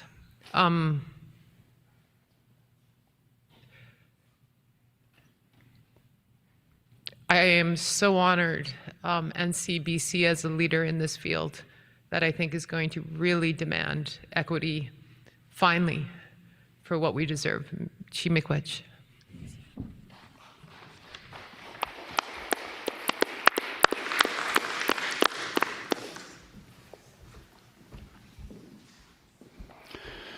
I mentioned to Dr. Karan that as the chair, I'm not allowed to participate in the debate, but the selfie was my vote. All right, let us turn our attention to the BCAFN Transportation Report. We're joined here in the room by Charlotte Bull, who is on the staff as the one of the climate change policy analysts, and I believe Christy Denby, who is also the senior policy analyst for the environment, will join us online. Do you see her there? And where did Charlie go? Where did Charlotte go? There you are. I'm looking. Where's Charlotte? Are we turning to Christy first? Yes. Yes. Over to you, Christy, online. I'll draw your attention to the screen. Thank you so much. Thank you to the chiefs, knowledge keepers, and matriarchs and youth for this opportunity to share an overview and update on the BC First Nations Low Carbon Transportation Project and the Transportation Assessment Report and Action Plan. As outlined in Resolution 14/2025, I want to acknowledge the knowledge keepers and thank them for their opening words in the song this morning, and want to acknowledge the Musqueam for allowing us to gather on their territory. My name is Christy Denby, and I work on the climate and environment portfolio at BCAFN and have had the privilege and honor to work on this project for the past 3 years. I'd also like to acknowledge the leadership of the pilot project nations in shaping this project and this report. In particular, I'd like to acknowledge the late Leona Humchit for her climate leadership and commitment to advancing low carbon transportation. Finally, I want to acknowledge the regional chief for his support on this file and the BCAFN project team and senior staff. Next slide, please. We know that First Nations in BC have developed extensive land and water transportation routes since time immemorial, facilitating trade, travel, and cultural exchanges across vast distances. Colonization and the reserve system disrupted many of these systems and routes, displacing First Nations from their territories and isolating many rural and remote First Nations in BC. The legacy of colonization has contributed to the ongoing systemic racism and discrimination in the transportation system and the ongoing crisis of missing and murdered Indigenous women, and the chronic underinvestment in transportation systems to support First Nations mobility. Ultimately, enhancing mobility and transportation in BC and Canada is necessary for reconciliation and for the effective implementation of the Declaration Act and UNDA. Next slide, please.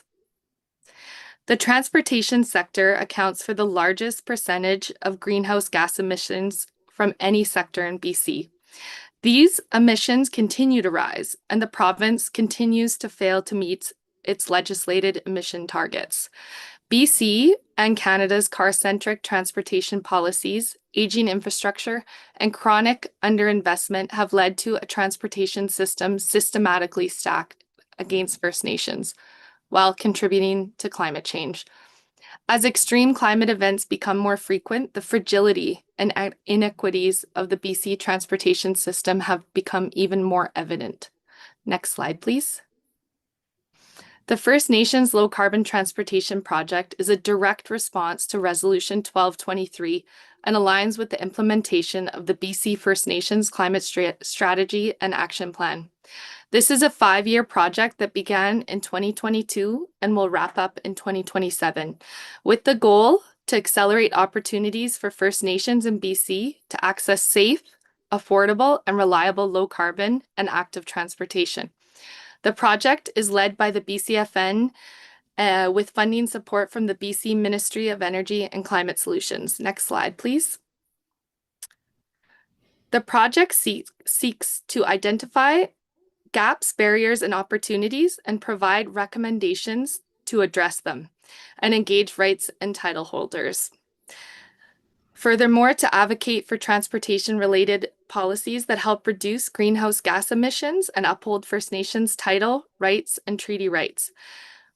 And to develop planning tools and resources for First Nations and to strengthen community climate capacity and awareness. Next slide, please. On this slide, you will see all of the activities we completed in Phase 1 starting in 2022. As part of Phase 2, in May 2025, BCAFN hosted the first of its kind, the BC First Nations Low Carbon Transportation Forum on Lheidli T'enneh territory.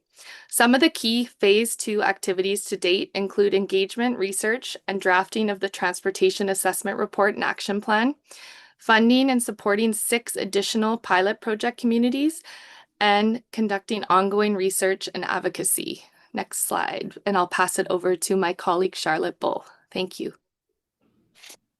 Many thanks, Christy, and thank you, Chiefs, Knowledge Keepers, and distinguished guests for your time.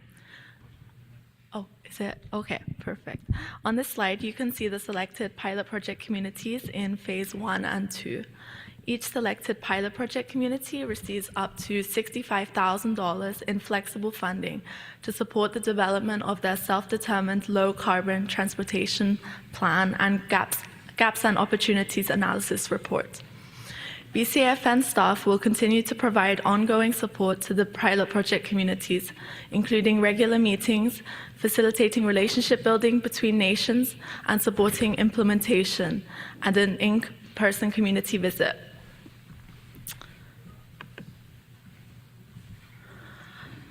The key goals and objectives of the Transportation Assessment Report and Action Plan are to outline barriers, opportunities, and recommendations, and a clear action plan to advance First Nations access to equitable, safe, affordable, reliable, low-carbon, and active personal transportation. To reflect the distinct realities, needs, and priorities of First Nations, to support BCAFN and First Nations-led advocacy to Crown governments and Crown corporations, and to inform policy, programs, legislation, and investment. So I'll briefly go over the methodology of this report. So the Transportation Assessment Report and Action Plan reflects more than 2 years of work, research, engagement, and draws on a wide variety of inputs. It brings together findings from our desktop research, the BCAFN Transportation Survey, which received over 400 responses from chiefs, technical staff, and community members in BC, interviews with numerous organizations and government partners, a virtual engagement session held in September this year, and key insights from each Phase 1 pilot project communities, gaps, and opportunities analysis report. Community Energy Association supported us in Phase 1 by helping develop the initial draft of this report. Based on all of the research and data we collected through the desktop research and survey findings, as well as the pilot project community's experiences and other inputs, we developed 47 holistic, interconnected recommendations grouped under 10 themes. These draft themes reflect the major structural and systemic changes that need to take place for policy change to ensure that there is equitable access to First Nations to safe, affordable, reliable transportation and low-carbon transportation. But these are not an exhaustive list and are not meant to replace ongoing work from other important organizations. You'll see that intersecting all the themes is the need for urgent and long-term substantial investment, a whole-of-government approach, and strong political commitment for implementation in alignment with the UN Declaration. I don't have that much time to go through all of these themes in detail, so I'll just list them, but the full draft Transportation Assessment Report and Action Plan is in your kit. So number one, substantially increase investment and strengthen policies to support multimodal transportation and improve public transit for First Nations. Number two, close the infrastructure gap.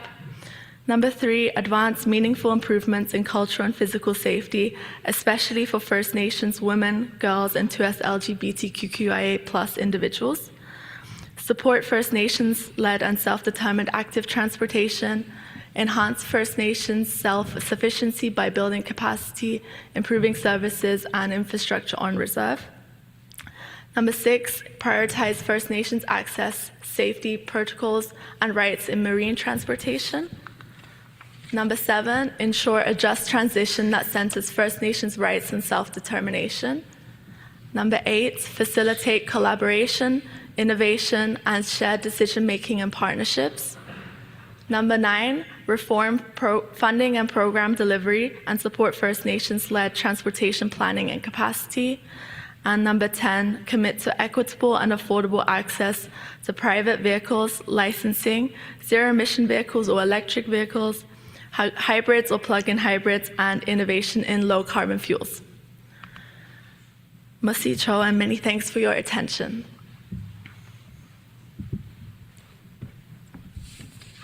Thank you very much for that. As you'll note on the agenda, there is a resolution attached, and so as is our practice, we'll move to that quickly. And if there are questions for Christy or Charlotte, please include them in that discussion. I would note that the mover, Chief Aaron Pete, and the seconder, Chief Maureen Lugie, are both present online. And in terms of the presentation, it in fact did cover the resolution fairly well, describing the context in which First Nations are examining transportation issues, particularly around access, safety, and climate impact. They did describe the First Nations Low Carbon Transportation Project Initiative that is ongoing and the resulting report and action plan, which is known as the TAR report. And as a personal aside, perhaps the second report could be the Bell report. That would be cool for me. And then, of course, you have the therefore be it resolves that are there. The BCAFN Chiefs in Assembly fully endorse the Transportation Assessment Report and Action Plan, Transportation Action Plan, and the recommendations as presented in the Transportation Action Plan. The BCAFN Chiefs in Assembly mandate the Regional Chief and BCAFN to advocate for the full implementation of the Transportation Action Plan recommendations in coordination with the implementation of the BC First Nations Climate Strategy and the BC First Nations Climate Leadership Agenda.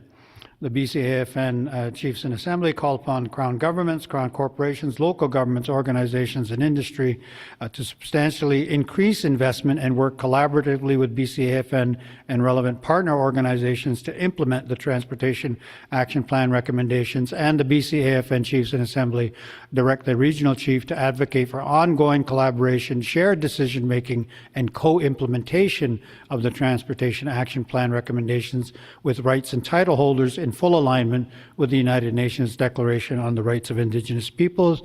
I turn to the mover and seconder for comment. Chief Pete. Thank you, Chair, and good morning, everyone. I'm pleased to move this resolution in support of the BC First Nations Transportation Assessment Report and Action Plan. This report comes out of over 2 years of work under the BCAFN First Nations Low Carbon Transportation Project, guided by the Chief's direction through Resolution 12, 2023. It builds on the foundation set by the BC First Nations Climate Strategy and Action Plan and the BC First Nations Climate Leadership Agenda, both endorsed by Chiefs in Assembly. The report captures what many of our communities know all too well, that transportation is not just about getting from one place to another, but is deeply connected to sovereignty, health, safety, climate justice, and economic resilience. Many nations continue to face unsafe or unaffordable travel options, unreliable roads, and a lack of transit services. These barriers impact our people's rights, safety, and well-being, and they deepen inequities across the province. At Chihuahua First Nation, our history tells this story clearly. In the 1860s, our people were displaced from our traditional village site along the river, a place where we once traveled freely by boat and canoe. Today, if community members don't have a car, they must walk along Highway 1 or Highway 7, which is extremely dangerous. Even our children cannot safely cross the highway to catch the school bus in the morning. We've been told by the Ministry of Transportation and Transit that building an overpass bridge would be too expensive. We have lost members as a consequence of walking along these highways. So we are taking the work into our own hands. In 2024, Chihuahua First Nation was the first nation, developed our First Nation active transportation plan, out of which we've already started several projects, including a restoration trail and a feasibility study for a long-term active transportation connection between our communities.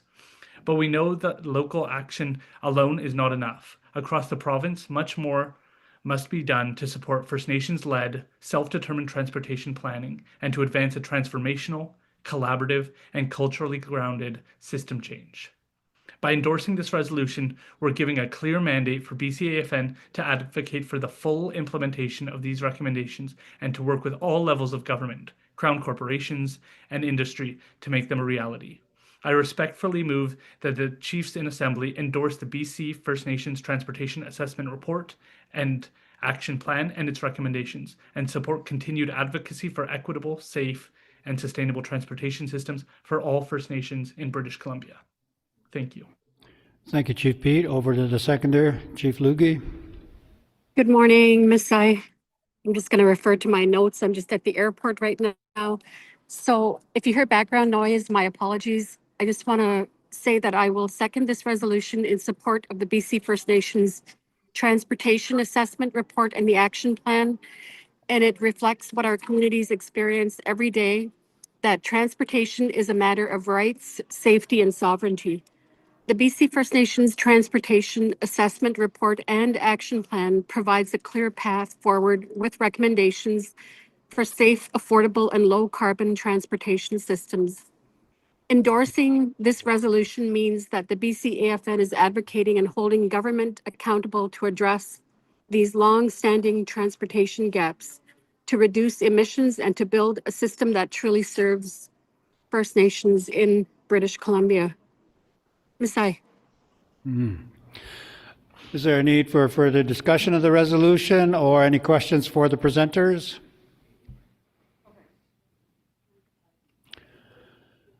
Seeing or hearing none.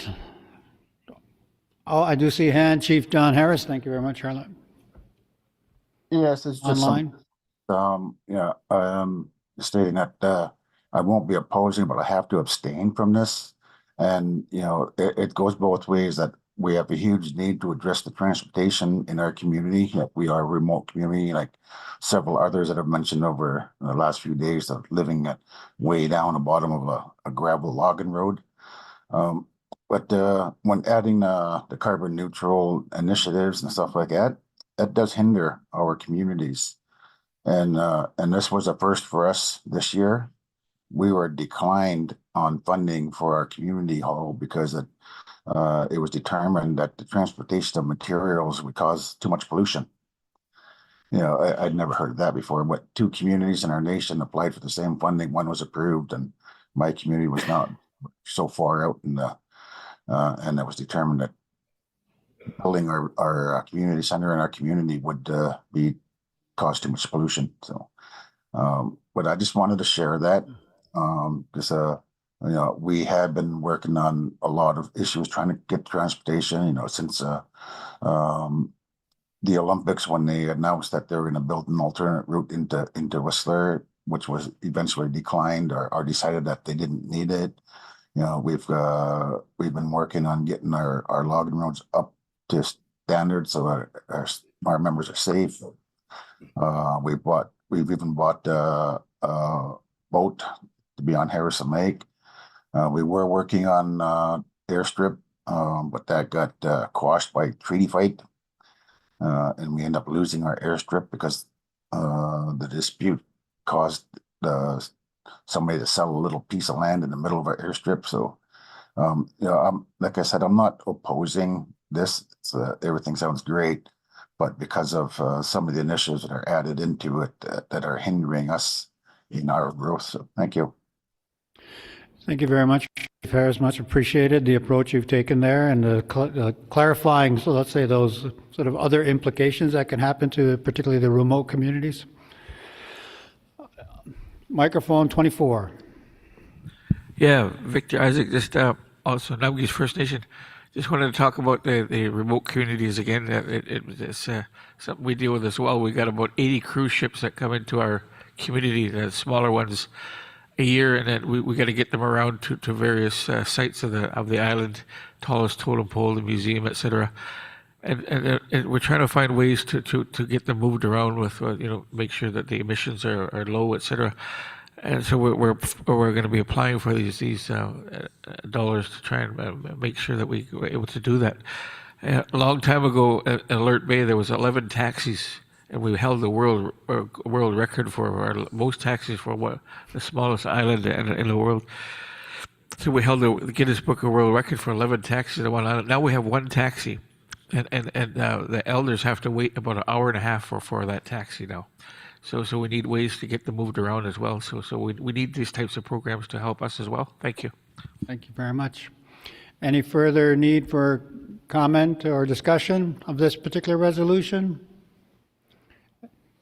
Any further need for comment or discussion? Seeing none here in the room or online, let us then call the question.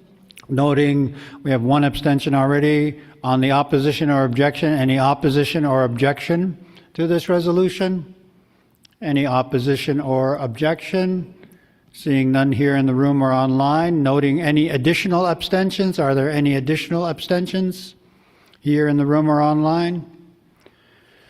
Seeing none, then by the rules, this resolution is carried by acclamation. Thank you very much, Chiefs. Thank you very much to Christy and to Charlotte as well. Regional Chief.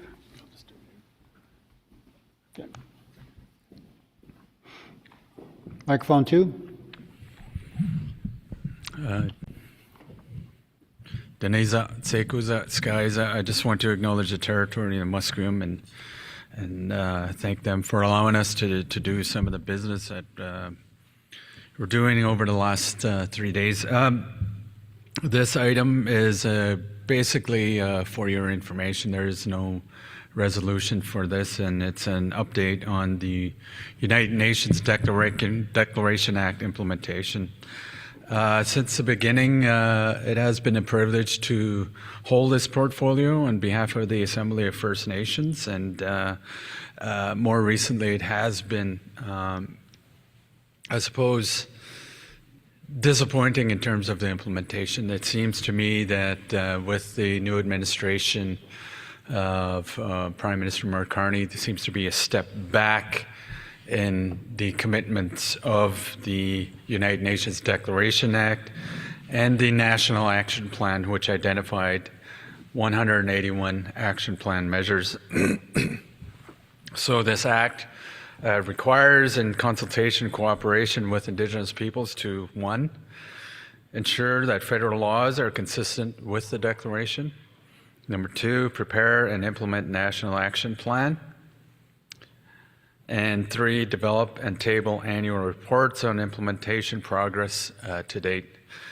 Unfortunately, the Act's implementation has been stalled, as I said, due to the 2025 federal election, and also, recognizing that there are other legislation out there that were brought forward by the federal government, including Bill C-5, which potentially would have adverse implications of the recognition of free, prior, and informed consent.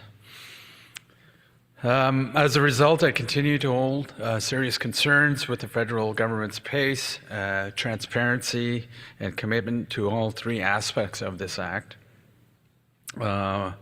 Unfortunately, legislative alignment with the principles and standards of the Declaration as called for by the Act has stalled. The Government of Canada has continued to fail to ensure that several newly introduced bills, including C-5 and C-9, meet the minimum standards of the Declaration. And there are other legislation that are being reviewed, such as the Water Act, that we say need to be aligned with the United Nations Declaration. So anything in the hopper, including legislation such as moving program funding to essential services funding for policing, there's a real opportunity there to align legislation with UNDA. In addition to the many action plan measures that flounder due to the ad hoc process, and this is really indicative, and you all know this, of the federal government's action to implement the declaration, is that much of these governments and ministries really take this action in a siloed fashion, meaning that, you know, left hand doesn't know what the right hand is doing, and that's doesn't meet the minimum standards of what we see to align with the United Nations Declaration Act. So I think it's really one of the things that we've been pushing forward from our perspective is that there is a concerted whole of government in terms of implementation of the United Nations Declaration Act. And further to that, it's not only the whole of government and get a concerted effort in terms of how to align many of Canada's laws with UNDA, but also the necessary resources. We talked earlier on with Minister Golmasti, but also Minister Alty need more resources to align. There has been some funding in past years, but it seems like there's a real step back in terms of resourcing implementation of the United Nations Declaration Act. Really, this falls under the new minister that was appointed, Minister Sean Fraser, who used to be the Minister of Housing, and also Minister Alty. The other piece that was, commitments that we also heard as a part of UNDA is the annual report. Recently, in August, Canada did release their report on the implementation of the Act. 58 Indigenous organizations provided feedback for the report and really highlighted a number of I suppose, priorities. Need for transparent reporting, culturally relevant education, and improved consultation process that respects free, prior, and informed consent. As I stated, the action plan measures, there's approximately 181. The Act identified that 170 of the 181 are currently being actioned, with 28 in the planning stage, 99 with work underway, 6 complete, and 37 being identified, implemented on an ongoing basis. Indeed, the picture isn't so encouraging when viewed alongside our review of the AFN from the Assembly of First Nations, the progress of the implementation of the Act of UNDA, and the National Chief referenced that yesterday, which shows much less progress that reported by Canada. Additionally, our concern lies with the ad hoc nature of this implementation, certainly as many of these ministries take it upon themselves to action implementation of UNDA with their policies. And I think that's really important to note, because we need more of a concerted effort in terms of implementation of UNDA. Despite the importance of co-development, the federal government has not developed a clear, consistent, or coherent whole of government framework defining co-development, nor a clear indication on how the government will collaborate with the BC region across the 180 action plan measures. So what we did do here from our region, and this is by resolution with the Union of BC Indian Chiefs, BCAFN, and the First Nations Summit, was to have a bilateral table with British Columbia in terms of addressing our needs here in British Columbia that are specific to our priorities.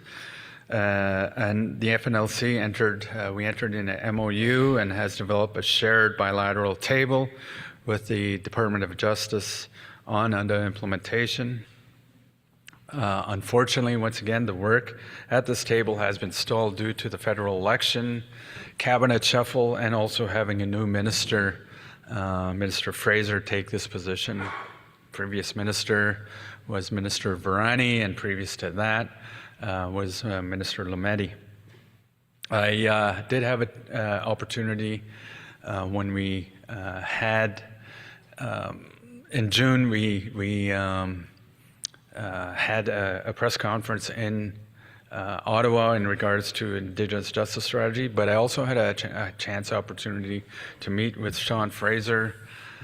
Really, I think it was perhaps his second or third day in the job, and trying to bring him up to speed of the current state of affairs in terms of the United Nations Declaration Act implementation.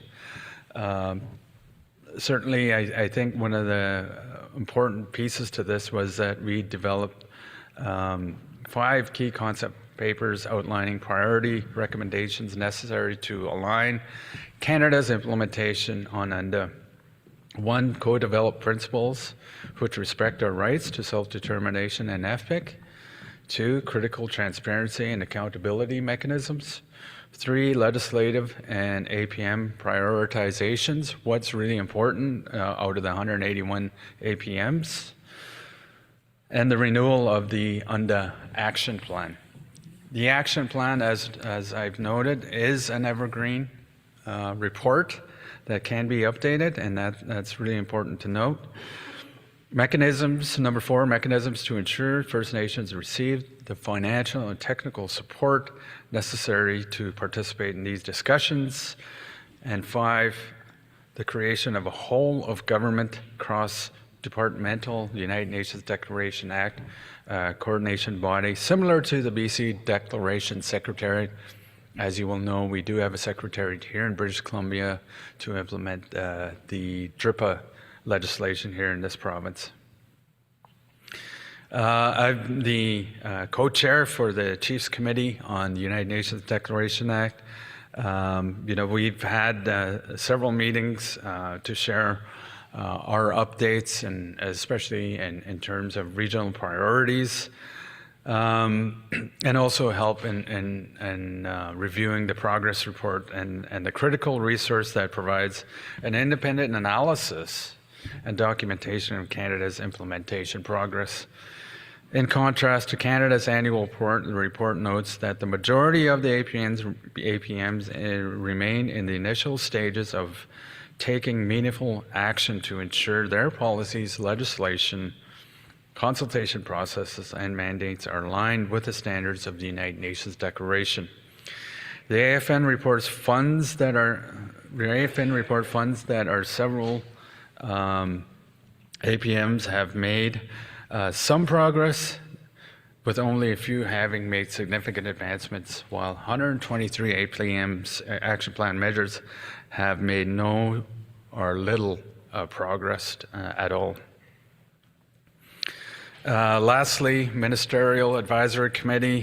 Canada has appointed a Ministerial Advisory Committee to advise the Minister on implementing UNDA and the National Action Plan. We hope to receive an update on the committee's work, its mandate, terms of reference guiding its work, and it's critical that the mandate and purpose of this committee don't replace the obligation of the federal government to engage directly with our First Nations and honor our right to self-determination and free, prior, and informed consent.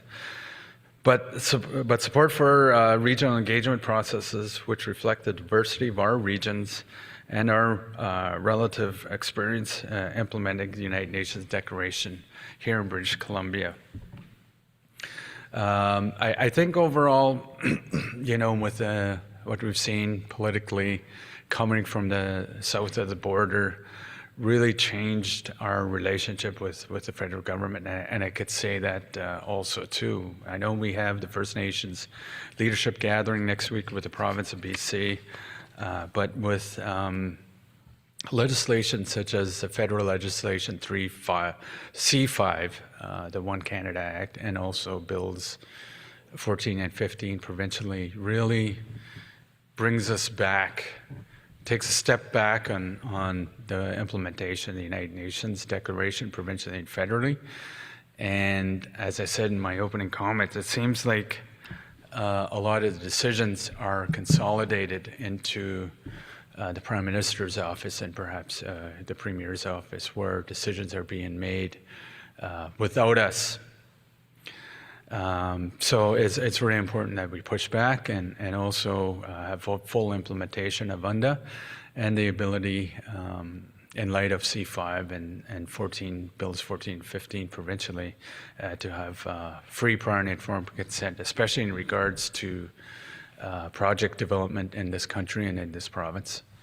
Thank you, Mr. Chair. Thank you. Let's turn our attention online to the presenter, the Assistant Deputy Minister, Laurie Sargent. Thank you, Chair. I'll just do a check. Can everyone hear me okay? Yes, thank you very much. Thank you very much. And thank you, Regional Chief TG. I wish I were there with you in person in Vancouver. All I can say is it's pouring rain here in Ottawa from where I'm joining you. So I kind of feel like I'm in Vancouver, but I gather it's very nice there. So I missed my chance. I want to just take a second to acknowledge and thank, of course, again, the regional chief, all chiefs in attendance, elders, knowledge keepers, Elder Gwen, if you're still there, it's nice to see you from far away. I will be brief. Regional Chief TG has covered a lot of ground. First and foremost, I will just say that Minister Fraser would have very much liked to be with you here today. I know he is taking the UN declaration work on which he leads very seriously, and would have appreciated the chance to hear the dialogue and discussion today. But as he unfortunately is busy working through some other legislative business, among other things, I am here very much listening, had the opportunity to listen in from the beginning this morning, and my team is here paying close attention to all the priorities that are being raised, and ensuring that we benefit from the views that are expressed, the priorities shared, and of course, hearing some of the frustration and concern that the work that we're doing to advance the declaration's implementation is not moving as quickly as I think I can safely say we all would have liked. So I should take a step back. I am Laurie Sargent, the ADM of Indigenous Rights and Relations here at Justice Canada. I've been working with Regional Chief TG with BCAFN, FNLC on UN Declaration Act implementation for many years now, and it is a pleasure to be here to provide a few updates, but also potentially to take some questions. So I will go quickly through the slides that we've prepared, and I'll ask that, if possible, those who are in charge of the technology can move along to slide 3. Next slide. Sorry, slide 4. Yes, that is. This slide is just intended to represent an overarching sort of status update on where we're at from a federal perspective. And I do want to take each of the key provisions of the Act in turn, as Regional Chief TG did. Section 5, the provision that requires, of course, Canada to take all necessary measures to align federal laws with the declaration. We have made some progress. It is, again, incremental, perhaps not as quick or dramatic as some would have hoped. But I do want to note that, of course, Justice Canada has prepared some overall guidance. Regional Chief TG was pointing to the need for whole of government approaches.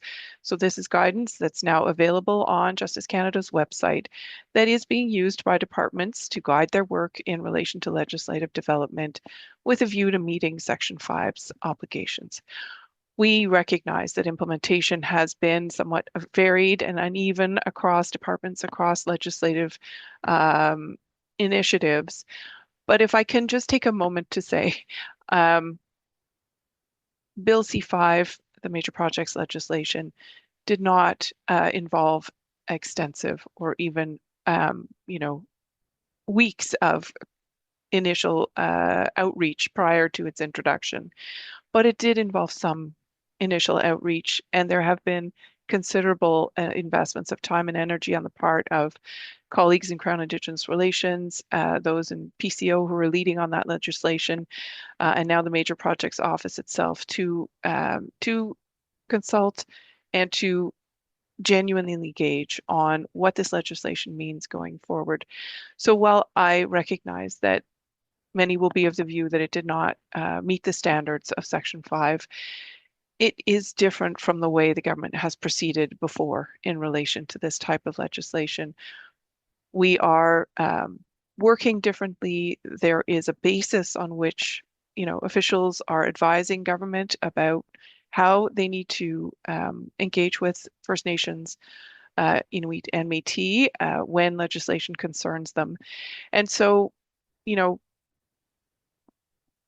I'm going to, if you'll indulge me, just have a little bit of a Blue Jays metaphor here. I'm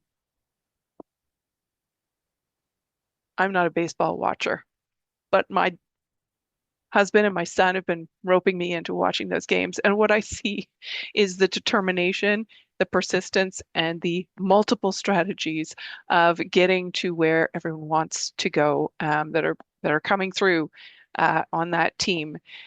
And so what I would say is the UN Declaration Act is a tool and provides us with many options and strategies for how to really embed the UN Declaration in the work that the federal government is doing.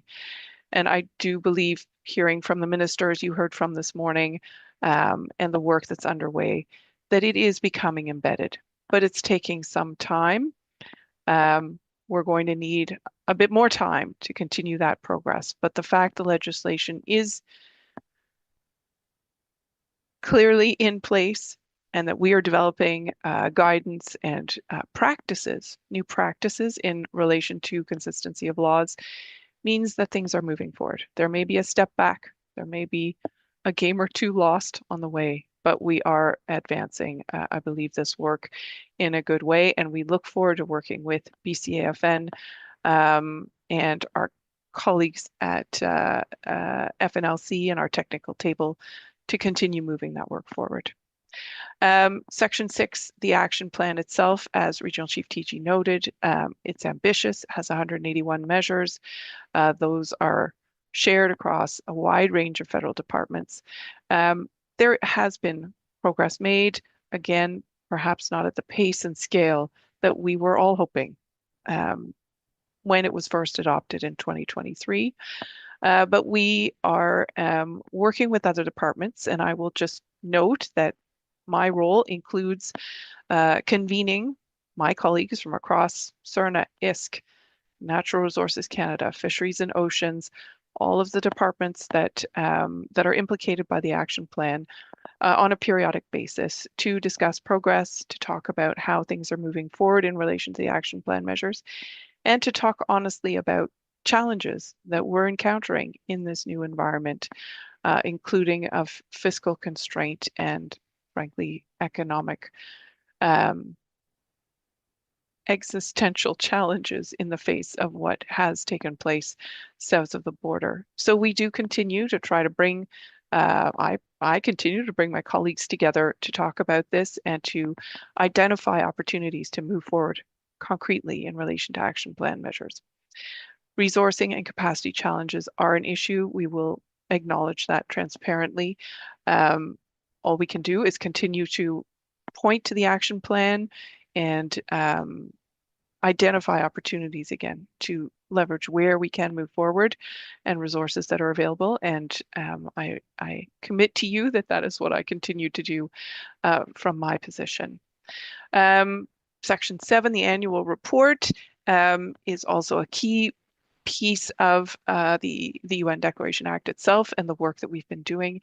And I'll just note, if Regional Chief TG was able to speak to the progress or the lack of progress that's being made in relation to the 181 measures in the action plan, that is in part because my team, who work with other departments to develop the annual report, and also with First Nations, Inuit and Métis, the 58 partners that Regional Chief TG mentioned, work with all of them to try to improve our report every year.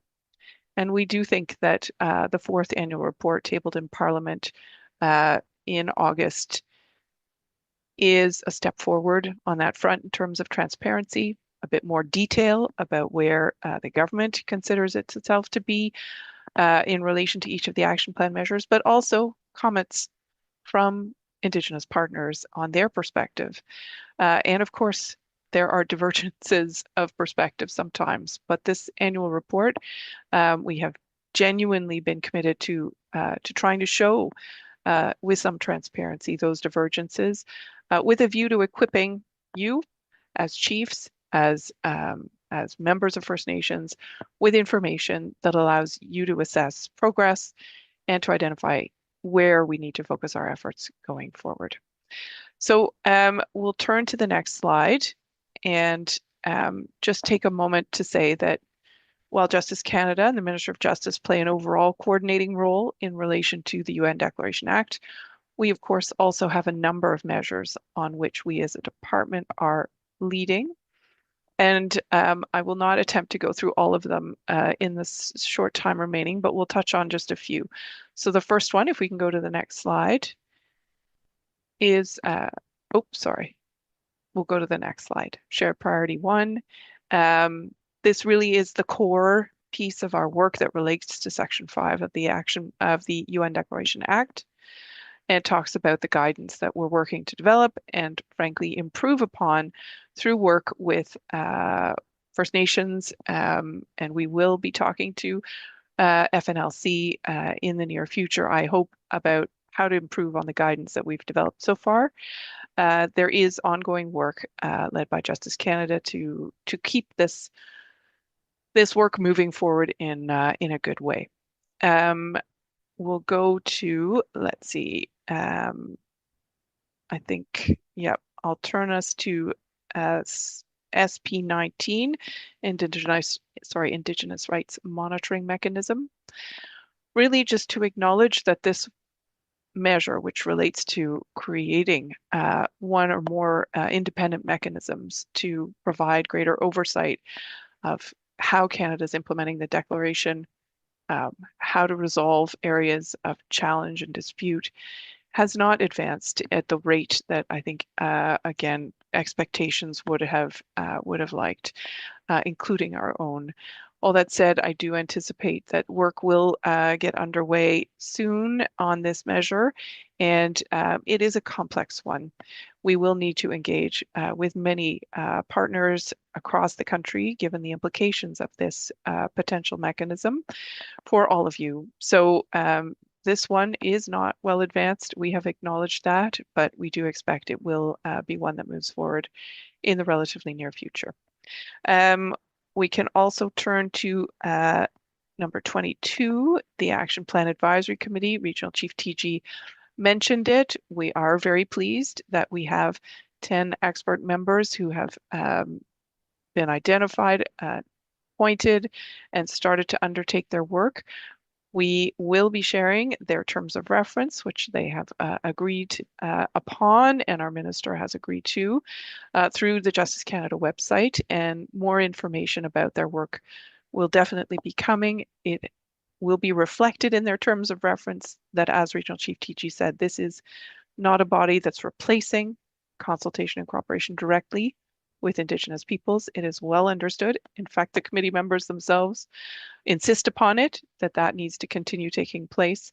But they will play an interesting role in advising the minister from their expert perspective on implementation of the plan.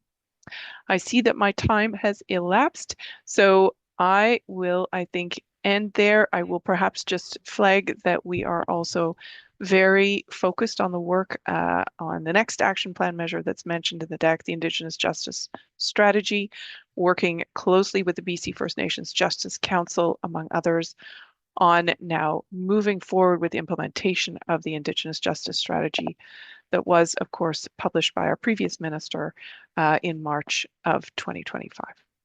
So I will end there. Thank you so much for your time. Happy to take questions if there is time. Thank you very much, Assistant Deputy Minister. Before I turn to the Regional Chief for final comments on this session, I did want to let the delegation know that We do have 3 more speakers following this, and we have reached a designated time on this issue, but over to the regional chief. And then I will check to see if there's any pressing comments or questions. Yeah, thank you, Mr. Chair. I could take questions on the side, and I do have my staff here. I have Matt Norris give a wave, take questions, and I think the other thing I was noting, we do have our BC RDG here, Regional Director General, Allison Rowe. She's back here. If you have funding issues, ask her. I'm just kidding. I don't know. So anyway, I just want to make note of that. Thank you. All right, thank you for noting that. Are there any pressing questions or comments that need to be made, or may I have your permission to move to the next agenda item? Thank you very much for that. We do want to turn to the repatriation policy framework update, and we're joined by the co-chairs of the steering committee, the Assistant Deputy Minister in Tourism, Arts, Culture, and Sport, as well as Bob Chamberlain, of course, well known to us, who serves as the co-chair. I will invite them both to join us at microphones 1 and 2. And following that, I do want to acknowledge the arrival of Kluane Adamak, Kluane First Nation, most recently the regional chief for AFN Yukon, who I had the great privilege to work with, and who's currently serving on the Indigenous Advisory Council for the Major Projects Office, and who will speak following this session.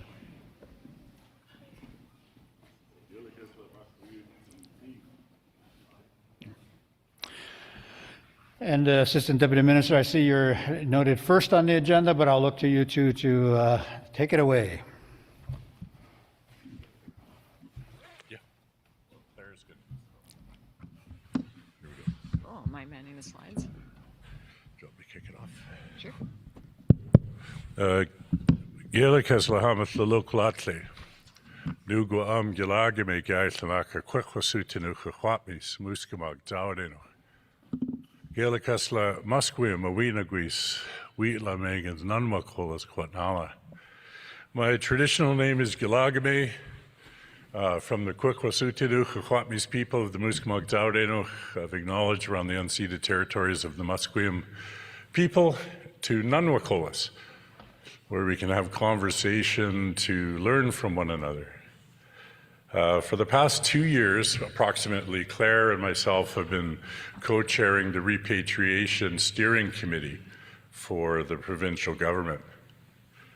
And we have a very amazing steering committee made up from representatives from the Leadership Council. We have subject matter experts on repatriation from across the province. We've engaged with a working group at the provincial government level, which is executive director level. And I'm really happy because we all have our experiences with bureaucracy. But I want everyone to know that the working group where Claire and I chair the meetings, that's constructed of representatives from across the provincial government that have an interest, if you like, in terms of our ancestors and the artifacts that have been taken from our people. And I'm really happy to report to all of you that they have in their hearts a good path and a good understanding of the complexity within government to attain repatriation of our ancestors. And the work that we've been doing has been and will continue to be focused on British Columbia. I know that we've had quite a number of engagements across the province, and we've heard the need to look at what's happening or what's being held nationally, what's being held internationally, and how we can get them back. But that's out of scope for the work that we are accomplishing. So we're looking at how do we develop a policy framework for the government to guide how provincial governments, museums, and cultural repositories can respond in a predictable way for First Nations that engage with them to have our ancestors returned, to have the artifacts that have been taken returned. And right from the very first meetings we had, the steering committee spoke about the need for legislation. And we've heard that time and again. but that is not the scope of work that we are accomplishing at this point. At this point, it's focused on developing a policy. And I know many of you would know that you need to have good, strong policy to begin as a foundation of sorts for legislation. We've heard many, many times that the need for resourcing is paramount, that First Nations need the resourcing to do the research, to establish what is where and what we are prepared to begin the process of repatriation. We've also heard the need for capacity at places like the Royal BC Museum and other places, because we've spoken about this policy work is going to elevate First Nation expectations to receive what was taken. And unless there's someone there to respond to the emails, phone calls, and begin the process of repatriation, it will be a bottleneck which will not serve anyone's hopes and needs. We've also heard very clearly in meetings as well as through correspondence from First Nations that it needs to be culturally sensitive and culturally appropriate by each First Nation's foundation of their laws, practices, and culture. And so as we move forward, we've gathered a bibliography of work that has already been accomplished over the years. We didn't want to come out and think that this was the first time such discussions occurred, because it has been a discussion for quite some time. And so what we've done is we've looked at a whole bibliography of reports and recommendations, and that serves as the basis of the work that we pursue, in addition to realities that have come to light from the First Nation side within this work and scope to be able to advance something that is going to be comprehensive and something that is going to be effective for the return. We're also very aware, and I know all of you are as well, about the Heritage Conservation Act and that work that has been underway for some time as well.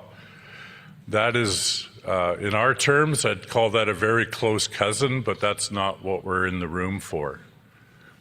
We're talking about what has been taken more historically and what's being held by the museum and so forth. But we've also had conversation that we're going to bring to the steering committee about having a discussion with the Heritage and Culture Act Working Group, so we can more or less compare notes and ensure that the commonalities and the strength that those commonalities point to are something that will be advanced within our collective and individual work. First Peoples Cultural, they released a report recently called Stealing to Healing. And within that, an excellent report. But it also gave the Crown a sense of the resourcing that's going to be necessary to see successful repatriation of ancestors and artifacts. And the one thing I would urge all of you as our political leadership is to ensure the government is going to provide the necessary resourcing, that each of you make use of the contacts that you've nurtured over the years within the provincial government, so they understand that the resourcing and the time that it will take to do significant numbers of repatriation are seen in a generational type of a framework. Because the Stealing to Healing gives a time frame of, I don't think it's like 4 years, and it has a dollar figure, but I don't see how we could repatriate everything that's being held within that time frame. And I think it's important the Crown understand that this is not a short-term project, if you like, that this is going to be something that will take considerable time just because of the mechanics. And to do that, the resourcing. And we've been fortunate to have people that, like Nika Collinson from the Haida Nation. and she has consistently spoke of the need for capacity for heritage management training at the First Nation level. Because once we take back what has been wrongfully taken from us, we may wish to pursue something like a museum if that's what the nation wants to do. But we've heard a spectrum from nations about how they view things. I know for myself, when I learned that there are what we call a medzis, a whistle that's used within our culture that's been taken so long ago, I know I'd love to blow that whistle in our culture and use it. And so the perspectives of First Nations on these items will be most likely remarkably different than how a museum views them. But this is up to each nation to define within the process that you'll engage with. And my co-chair, Claire, she loves the PowerPoint, and she loves to make sure that she captures all the things that I didn't quite get in my storytelling. So I'll turn it over to Claire to walk us through the PowerPoint. Thank you. And Bob really has done a very good job of covering most of the content, but if you'll permit me, I'll just make a few additional comments. But first, I want to thank you for making time for us to give this update. And I also want to say that we really feel the weight and importance of getting this work right and kind of doing it in the right way. And so we really appreciate time like this and opportunities to have feedback. This first slide just talks about what we're trying to do, and that is to support the respectful return of ancestors and cultural belongings. And this is a DRIPA action plan commitment, and the reason it's there is because we know that most nations are at really early stages of repatriation work, and they are asking for co-developed guidance, so guidance from nations and heritage holding institutions around the processes and what kind of support is needed to advance this work. The commitment in the DRIPA action plan is to co-development, and so it took us a while to figure out what that was going to look like. And so this slide just illustrates how we've approached this work. It started with our former minister approaching the First Nations Leadership Council and looking for some advice around how best to undertake this work, how they wanted to be involved, how to be kept updated. And there was agreement about the importance of undertaking the work and that they agreed to support it. And so, and to the establishment of the steering committee that Bob and I co-chair. And so what's listed here are the organizations and people that are on this steering committee. It really is, I would say, a bit of a dream team. We really have a good balance of people with Indigenous heritage expertise, repatriation experience. It's just been a real pleasure to work with them all. And then supporting that steering committee is a working group.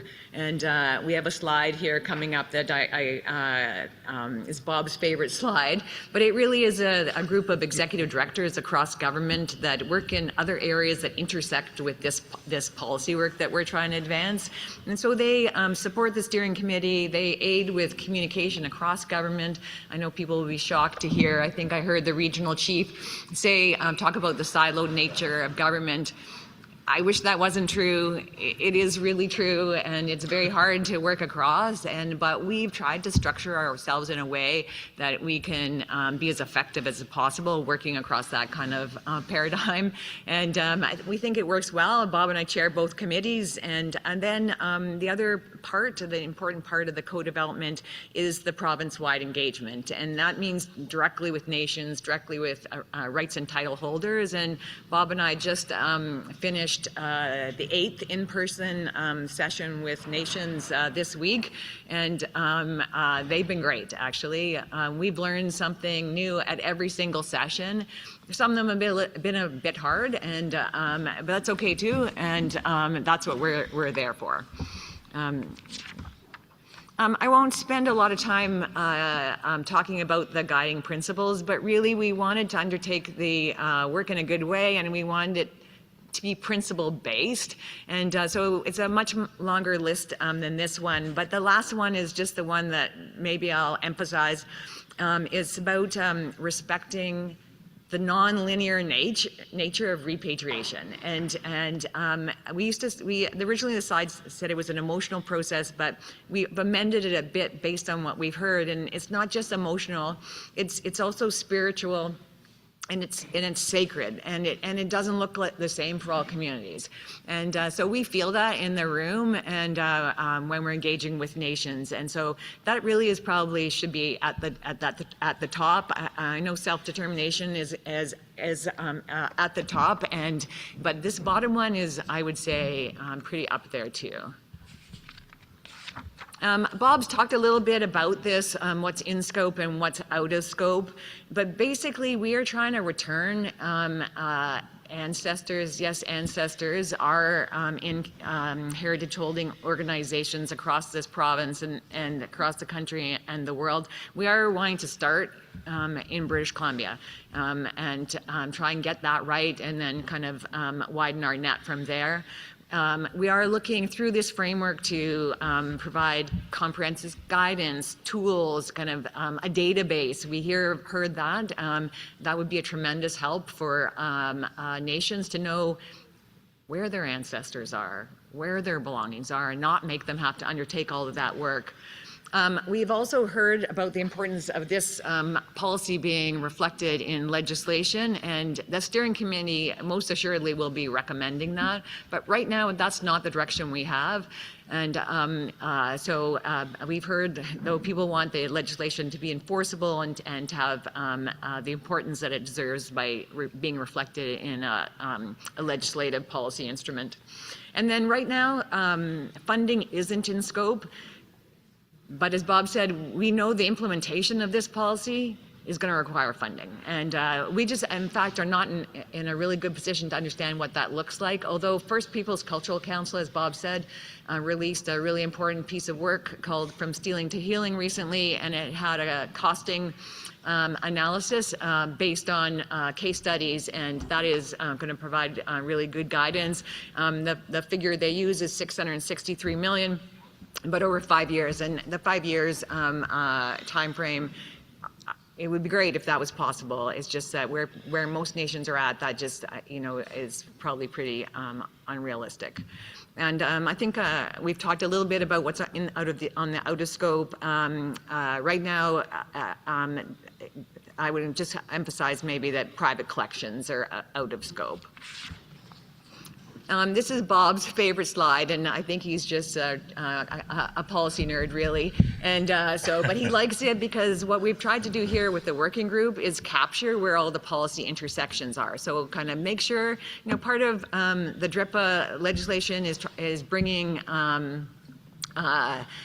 policies and legislation into alignment with the United Nations Declaration of the Rights of Indigenous People, and this sort of just gives you a snapshot of kind of all the intersections of just what we're trying to do and bring them in alignment.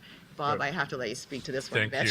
Thank you, Claire. When this spreadsheet was presented at the working group, I did get quite excited, sad enough, and perhaps that's a reflection of me, but it showed me that the working group and the executive directors really did put some serious thought and consideration into how this policy that is going to be developed is going to be another cog in the machine of government, and how it's going to have to work together across a variety of ministries. And so we've been able to they've begun the work of examining these various pieces of existing policy that will have to engage with what we are going to be developing. Back to you, Claire. Bob really is a bit of a policy nerd, and he does like that work, and they like working with him. This one is, this next slide.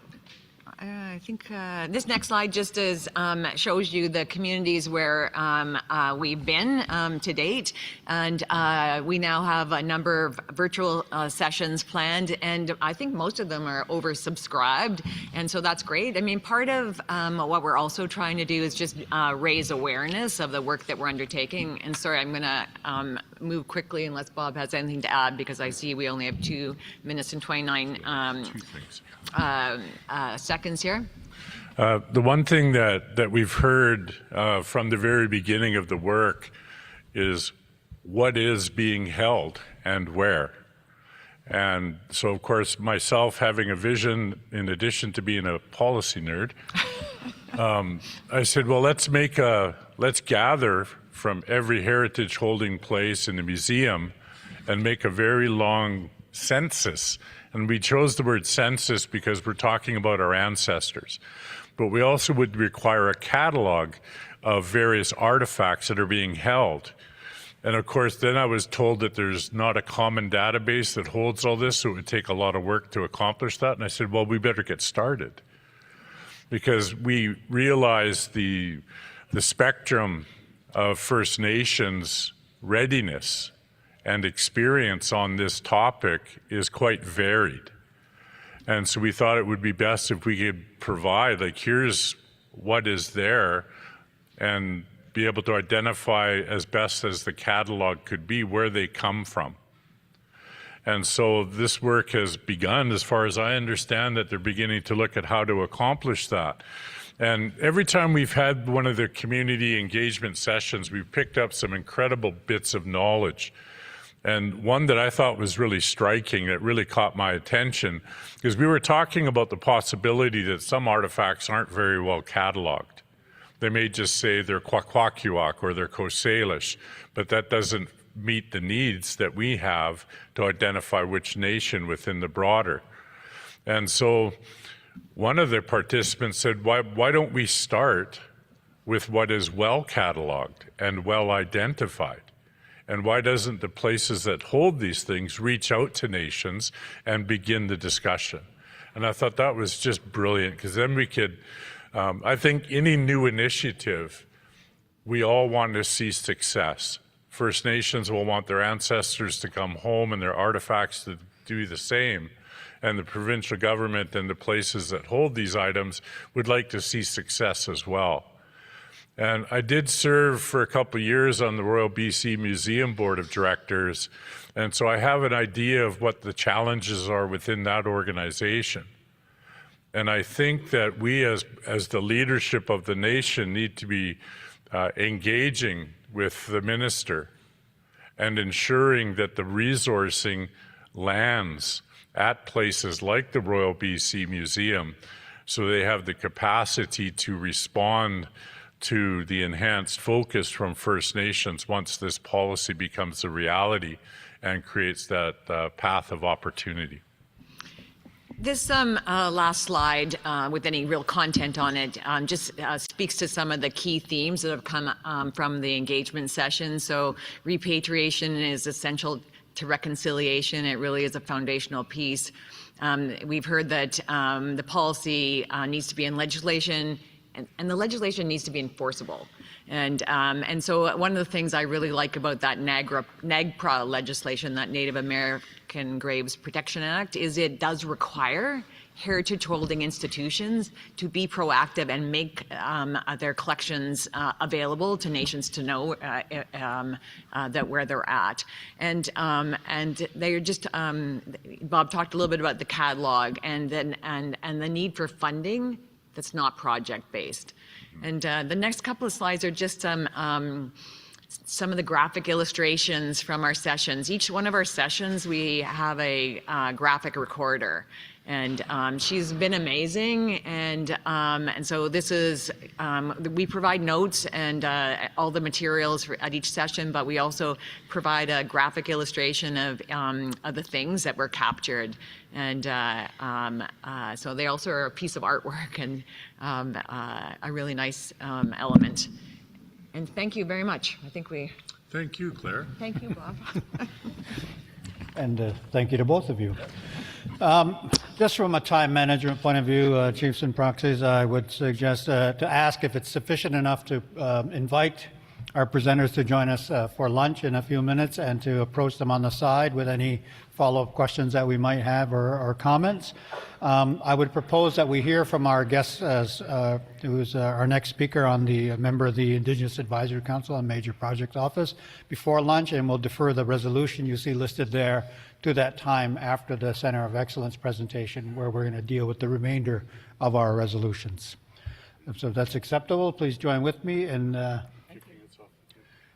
gifting the panelists by way of. All right, so let's thank the presenter.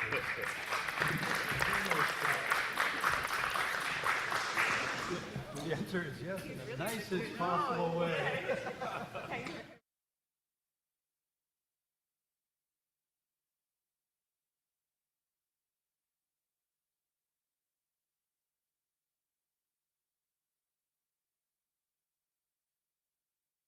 Or the AFN Yukon Regional Chief. One of her portfolios was also climate action, and she was instrumental in developing the National Climate Action Strategy, which is for the Assembly of First Nations. So please join with me in welcoming Kluane Adamek. Thank you. And you're welcome there or here, wherever you'd like to be. Okay. Microphone 2. Good morning. Yak e sutat ing Kluane Adamek uye dachlwe di ayachat ageo hatu asauk Kluan mankai each a Tayana Copper Jane ayachat Ganachchish Musqueam. My name is Kluane Adamek, and I'm from Kluane First Nation in the Southwest Yukon. My Tlingit name is Age, which means daughter of the lake, my great-great-great-grandmother's name. I'm from the Killer Whale clan and proud mom to Tayana, whose name translates to little waves. And really honored to be here with all of you, and of course want to acknowledge the territory, Musqueam, Ganachchish. It's nice to see Elder Gwen here, so acknowledge the elders and knowledge keepers, chiefs, matriarchs, council members, regional chief. Certainly, there is a lot that's being discussed with respect to the Major Projects Office, the Indigenous Advisory Council, and I understand that you did earlier this week hear from Deputy Clerk Fox, as well as Rob Campbell, who is the Vice President at the MPO.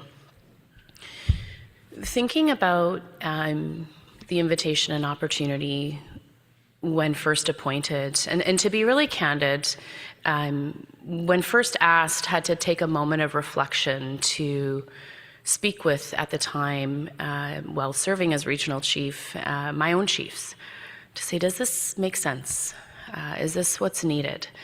And had some really good conversations, and took some time to talk through the concerns I have. As a citizen of my nation, as a mom, what is the interest? What are the opportunities? Does this make sense?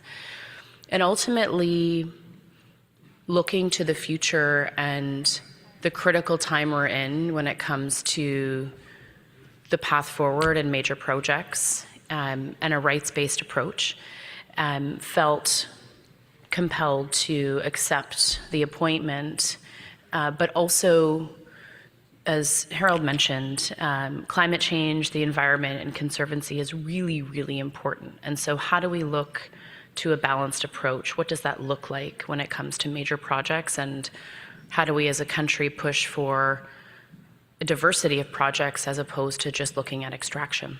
So wanted to share from a very personal perspective the contemplations made, and now that we've been formally appointed, we haven't yet to meet in person. We'll be meeting in November. We're finalizing our terms of reference, and that's been built, those of us who are on the council, together. But I'm really interested in speaking with Regional Chief TG.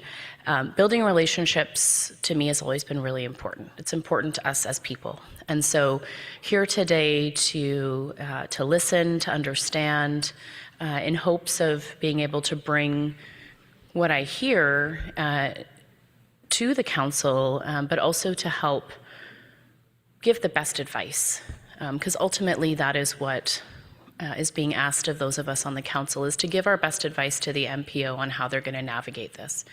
And ultimately, being accountable, recognizing these projects are going to have significant impact to our people, to the land, to the water, hearing from you as leaders, in my view, is really important. So wanted to share those opening thoughts, and really looking forward to hearing from you on your thoughts and reflections, and will do my best to respond with respect to where we're at as an IAC, take any questions back to the MPO. I know you have had a chance to speak with them, but really felt compelled to also bring presence and to answer any questions in that vein as well. So, Gynach Chish, and thank you, Harold.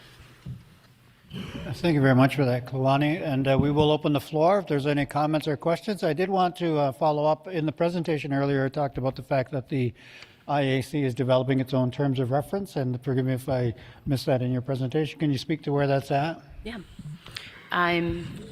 So the terms of reference has a working group. So myself, as the coordinator of that, the lead on that with Victoria Labilwa and Trevor Mercurdy.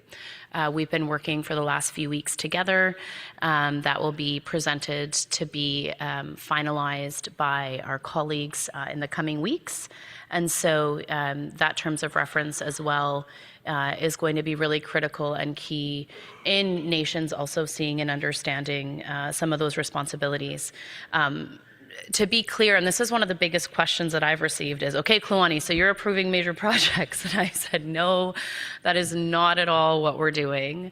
Our responsibilities are very much to provide advice, recommendations, guidance, and to help direct the Major Projects Office to do things very differently, and to be able to bring forward recommendations to issues like FPIC and how, lack thereof, advancing with the implementation of UNDA. What does that actually look like in the vein of major projects, as well as thinking around advancing Indigenous economic development through nation building projects. So just wanted to be very clear, that's been one of the biggest questions that I've received, and important to share the role of the IAC in all of this. Great.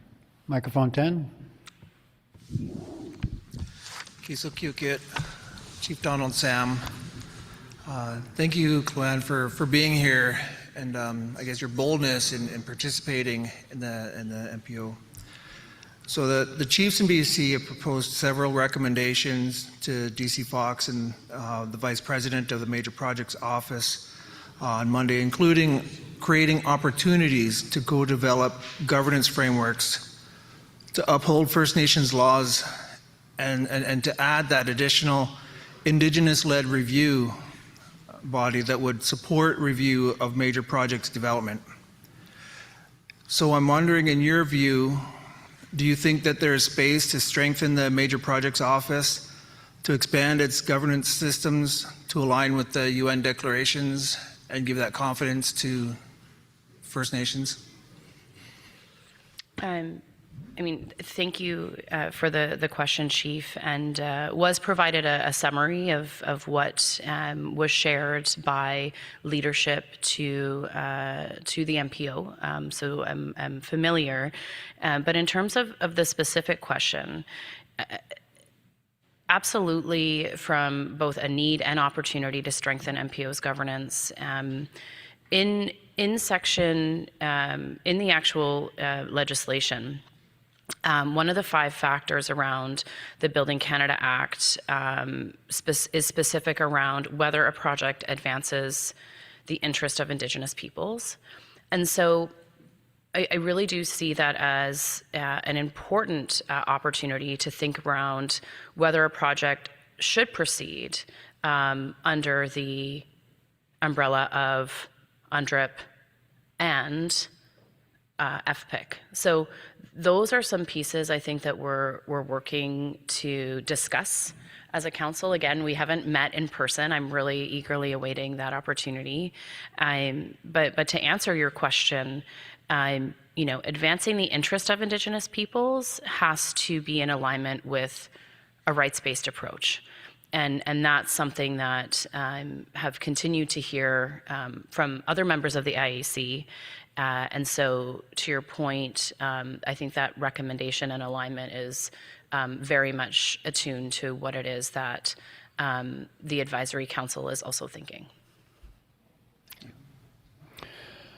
Microphone 14. Thank you, Harold, and thank you, Chief, for being here.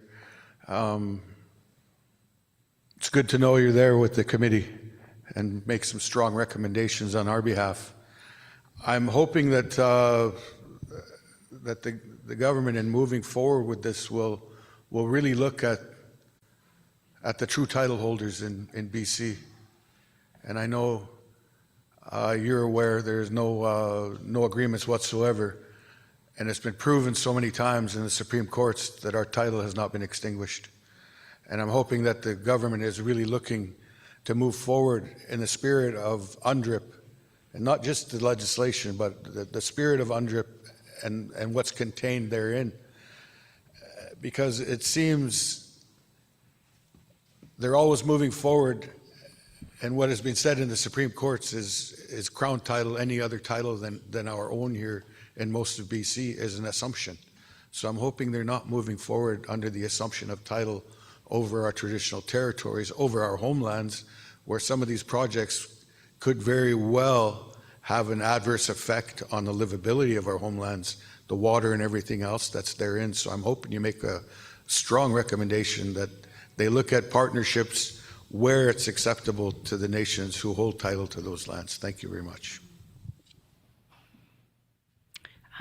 Thank you, and should correct, I'm a retired regional chief, so Kluwani is just fine. But thank you for that, and that's exactly where, to your point, region by region, nation by nation, the country is wide and vast, and there is a lot of complexities around the way in which we look at the relationship between peoples, the relationship between rights holders and land. And we have to, in this case, to your point, the right approach being a rights-based approach has to be at the forefront. And so here, the realities in British Columbia, as many of you know, I come from the Yukon, and 11 of us have modern treaty agreements. And so the reality there is a very different one in terms of major projects and the processes that already exist. I'm very aware that here in British Columbia, that this is a totally different reality. And so the IAC needs to be responsive to the whole. That's not to say that, one reality is perhaps viewed as a priority over another, but rather really a deepened understanding of the complexities that exist right across the country. And so far, our discussions have been very open and lots of insight from the other council members. So out of the 11, there are 7 of us who are First Nation, and covering off a pretty wide part of the country. And so this is where, having these discussions with regions to make sure that we're all working with the same information is ultimately the most important. So thank you for that reminder, and we'll definitely be working with Crystal, who happens to be from, as you know, Haisla, who's on the council, and look forward to continuing to dialogue so that everybody is on the same page. Microphone 19. Hi there, Ambrose Williams, Chief Proxy, Gilwangak First Nation. So from my perspective, the current engagement process feels disconnected from the people it claims to represent. Advisory boards can serve a purpose, but they do not replace the Crown's legal or moral duty to engage directly with rights and title holders. The Crown has no obligation to act on an advisory board's recommendations, and that cannot be ignored. For me, the issue goes deeper than process. It's about who holds the voice. Doug Mook versus British Columbia affirmed that Aboriginal rights and title belong collectively to the people. They are not individual privileges to be delegated or negotiated away. When a few people are elevated as spokespeople for major projects without the clear backing of their houses or communities, it fractures our governance and repeats the same colonial tactics that kept us divided in the first place. I worry that projects framed as nation building are being used to shape Indigenous governance into something that fits the Crown's expectations, rather than strengthening our own laws and accountability to our own people. For me, the true nation building must begin with consent, transparency, and the collective voice of our nations, not advisory structures that allow the Crown to listen without responsibility. Thank you.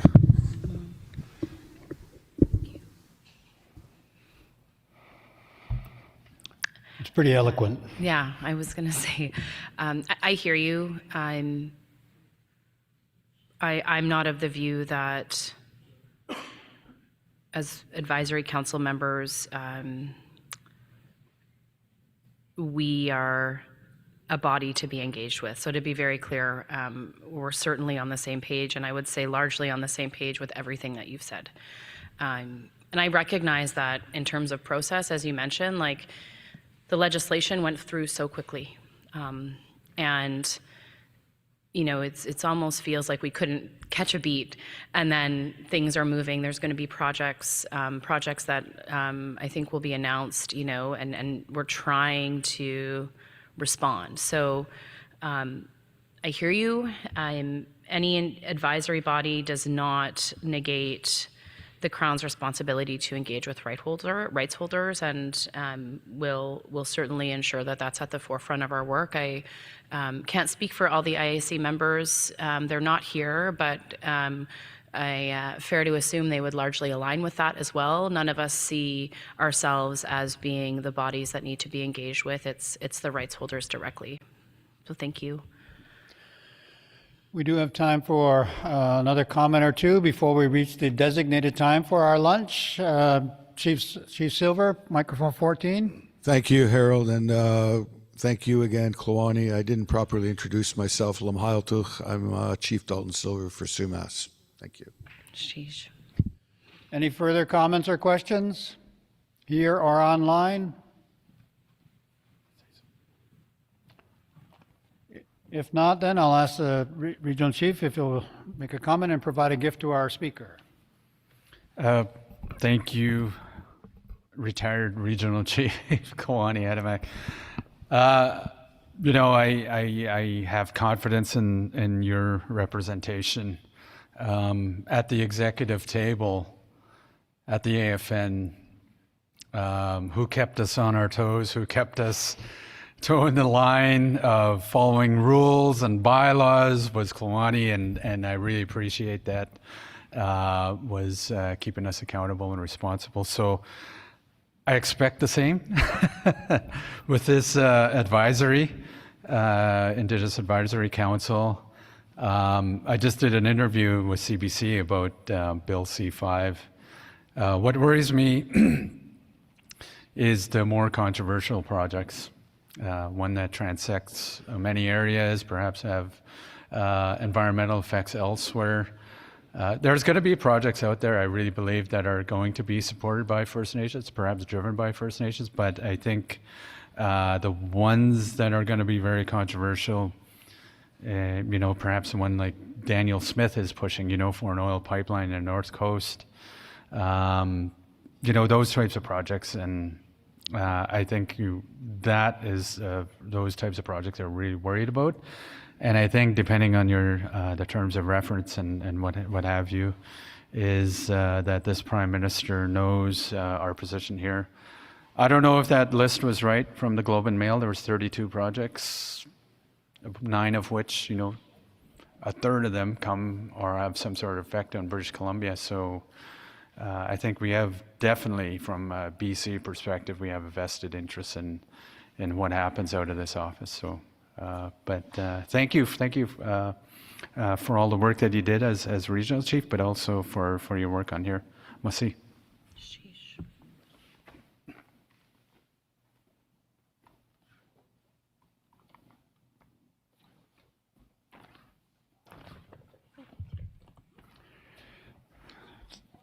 Thank you very much, Kluani. Please join with me in thanking her for her presentation.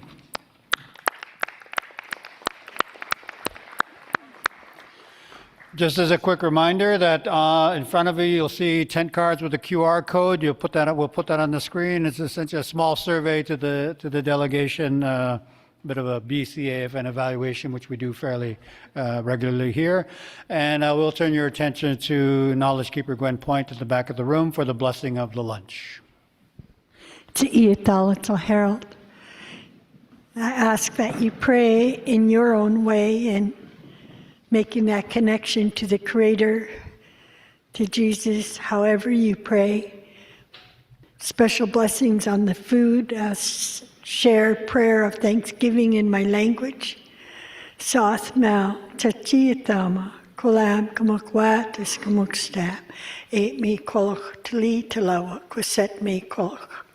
And Os Ethicri, please to Saath, Talamachakut, Tali Talawa, Kwaset me kolch, Equistas.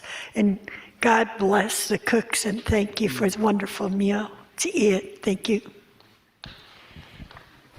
Thank you very much. We are on lunch recess until 1 o'clock, when we will come back for the presentation on the Center of Excellence for Economic Development.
things, and so I'll ask the staff to come forward with that. And we'll use that as we get situated and ready for our 1 o'clock presentation in 3 whole minutes.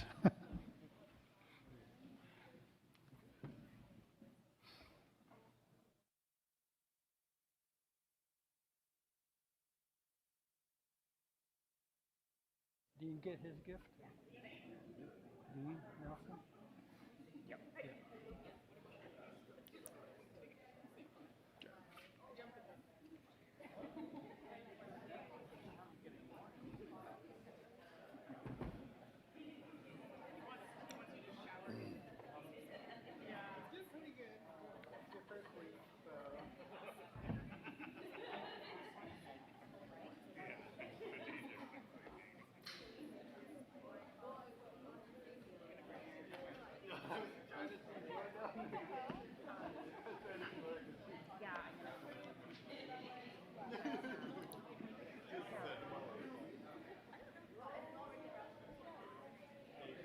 And we moved on Friday. Where? We just bought a different house. Oh, in my house. But yeah, I'm so excited for you to find it. While I'm trying to not stay involved or care, I actually genuinely really care about that file. So I'm so happy. Yeah, it's, now we got climate stuff. I just grabbed some of these. And I know you're taking pause too. If somebody's not driving,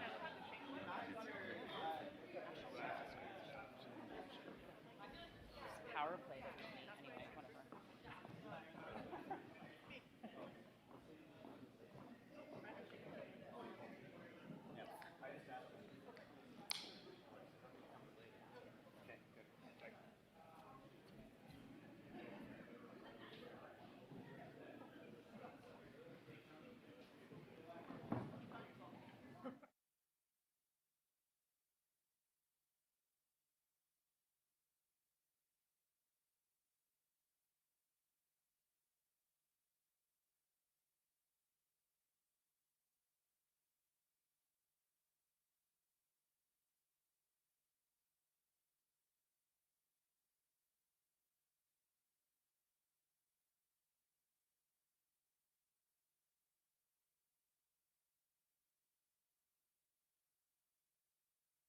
Prizes now, the Wheel of Fortune is up.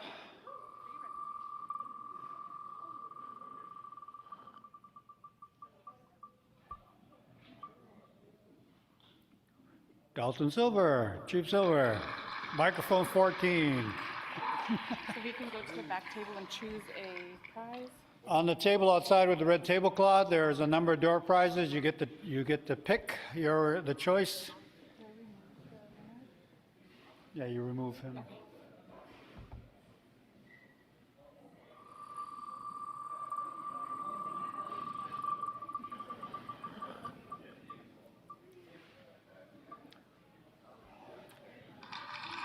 Ambrose Williams, are you here?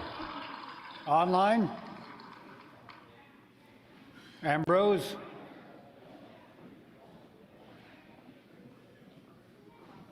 Is he online? We're just double checking.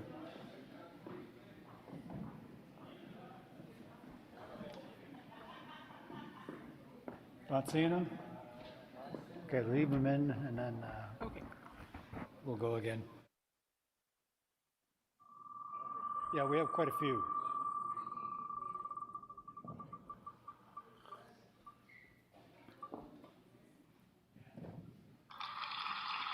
Gary Albany?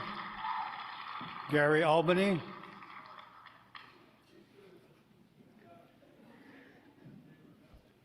Gary Albany. Not online, not in the room. We'll keep going.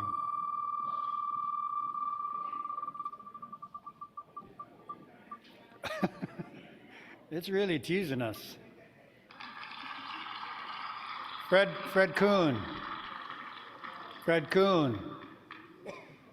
Fred Kuhn. There we go. Awesome. So out by the front door, red tablecloth, pick anyone you'd like.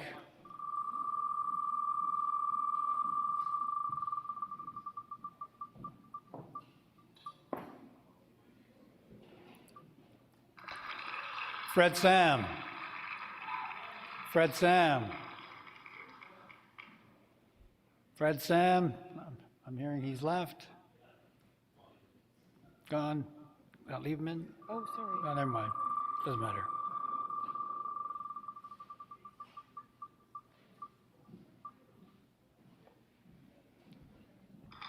Ken Johnson.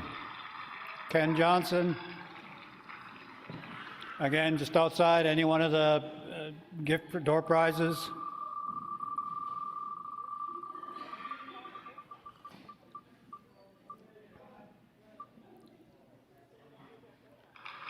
Mercedes Lewis. Mercedes. Mercedes. She left. Yeah, keep going.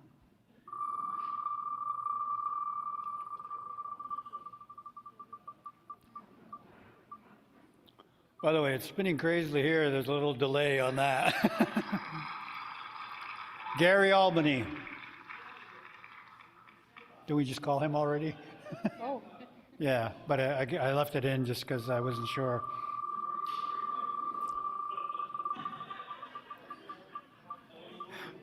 Yeah. Who's that guy? Ross Hunt. Ross. Awesome.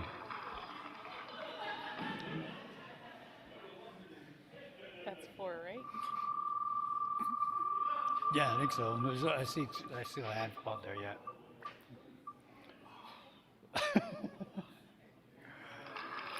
Bert Marchand.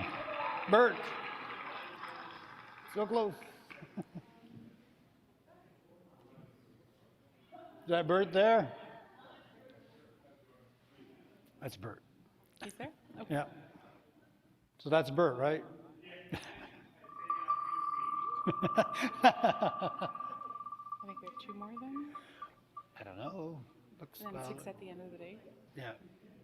Dean Nelson.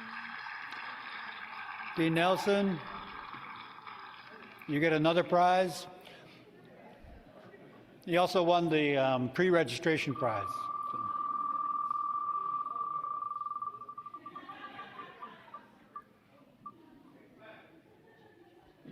Looks like we have 2 more out there.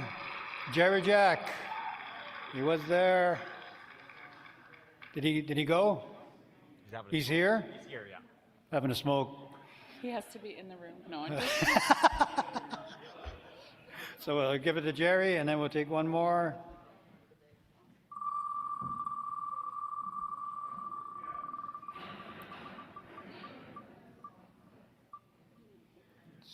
Sandy Johnson. Sandy, there you go. And I'm just looking, I see 2 red ones and 1 white one out on the table. There's supposed to be some at the end of the day as well. Oh, okay, so we'll save a couple for the end of the day. Thank you very much. All right, as noted, the agenda looks to Harlan for a presentation on the Center of Excellence, so we'll turn to him. Following that, we'll turn to the remaining resolutions. Good afternoon, everybody. As I understand, I am the last speaker for the AGM, so again, very excited to be here. Quickly, for the chiefs that don't know me, my name's Harlan Schilling. I'm the Deputy Chief for Des Lieutenant Council. Served as a board of director for 1-year term with the BCAFN, and it's kind of unbelievable and kind of surreal for myself that I've been coming to these meetings for over 6 years. And I think one of the events that happened throughout the year, this is probably the one where I get to learn the most about leadership and about what's going on in our individual respected communities and respected nations. So for the chiefs that have been here for those 6 years, I honor your friendship. Again, truly take your words of advice, and the board of directors as well. I think they've got to watch me grow as a young chief and as a young leader. So I want to thank them. And also, for the last 16 months, dedicating all of my time to the Center of Excellence, I owe a big thank you to the council of mine back home in Des Loup. Catherine Porter and Malcolm Grote have taken the reins in the leadership from my community, so I can again take on this important role that again I think all of our communities need. So again, with that, economic development has been a dream and a passion of mine. And again, I found a great team that again believe can provide services and assistance to our communities that are very much needed. So again, just the board of directors, the chiefs here, and again, not last and not least is Regional Chief Terry Teegee, to be able to work alongside him and watch and learn how he advocates on a political level for all of us, to be able to again learn and see how I can help as the CEO for the Center of Excellence. So good afternoon, Chiefs. Thank you for your time today. I'm honored to be speaking to you again today with a yearly review on the First Nations Center of Excellence and the work we have been doing over the last year. The COE remains committed to fostering strategic partnerships and advancing economic development for the BC First Nations, guided by your commitment to advance Indigenous-led economic development. The COE has continued to deliver direct supports to First Nations that strengthen partnerships and build sustainable foundation for our future. This year, we have refined our service delivery model, expanded our reach, and have begun the transition to become a fully independent organization. Next slide, please. So again, one of the things I wanted to be able to ensure that we reported on was our funding. So when the COE was born here at the BCAFN AGM through a resolution, and it was born with a 3-year agreement through the Ministry of JEDI, which was Jobs, Economic Diversification and Innovation, which is now reverted back to JEG, Jobs, Economics and Growth. So with that being said, it was given a 3-year funding agreement with year 1 funding being allocated, and funding for years 2 and 3 were dependent on matching funding. So again, we received only 1 year of that funding, as some of the difficulties that we ran into for funding was we had the provincial election, which again stalled a lot of the funding pots through the province, and then also last year, the federal election. So again, we only received 1 year out of that 3-year funding agreement, but right now, currently, we are working with PacifiCan on securing a 3-year funding relationship with PacifiCan to have the work with the COE continue. So again, funds are expected through PacifiCan with an agreement being developed currently as we speak, hoping to have more information as of tomorrow with them. So the service delivery model, next slide, please. So this is one of the biggest things that we've seen we're lacking within our First Nation communities. As a young leader, again, I worked originally when I first got in with a lot of different consulting companies, and we're getting a lot of cookie cutter proposals and everything else that came at a very large cost. So again, the service delivery model that we have with our team, being able to go into these First Nation communities and readily see what their needs are right now. And again, having a team that knows of funding pots that are out there through the province, through the federal government, is one of the things that we do with our service delivery. So this means that business opportunities are not motivated solely by profit. They also incorporate the realities of the people in the nation or community and the physical environment that supports it.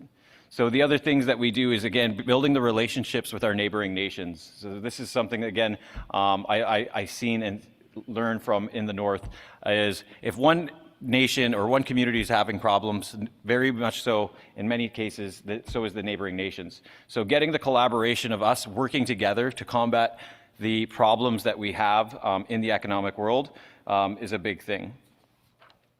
So our funding allows us to provide our services at zero cost.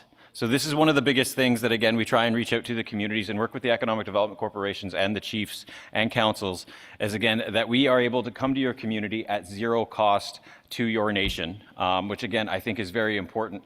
And again, sharing with the funding proposals that we have with neighboring nations and making sure there's no conflict there. But again, it seems to be, it is a very good working model. So again, I'm here. Katie Robertson, who's our Director of Strategic Operations, is here as well. So again, after the presentation, if any of the chiefs would like a card, again, to see if your nation is a fit for that we can come into, we are here. Next slide, please. So over the last year, again, as a board of director, I got to accompany the federal minister for natural resources in Japan. It kind of stemmed from the work that I was able to do there on increasing the working relationship on international trade is something that we built off of. So this last year, I've been graciously asked to go to Australia twice.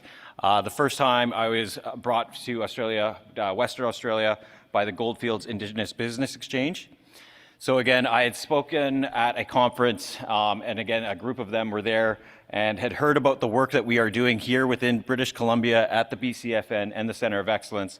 So again, I was honored with being able to go over there and explain it as what we do here and the importance of working together. Again, there's a very importance of us as nations working together here in British Columbia.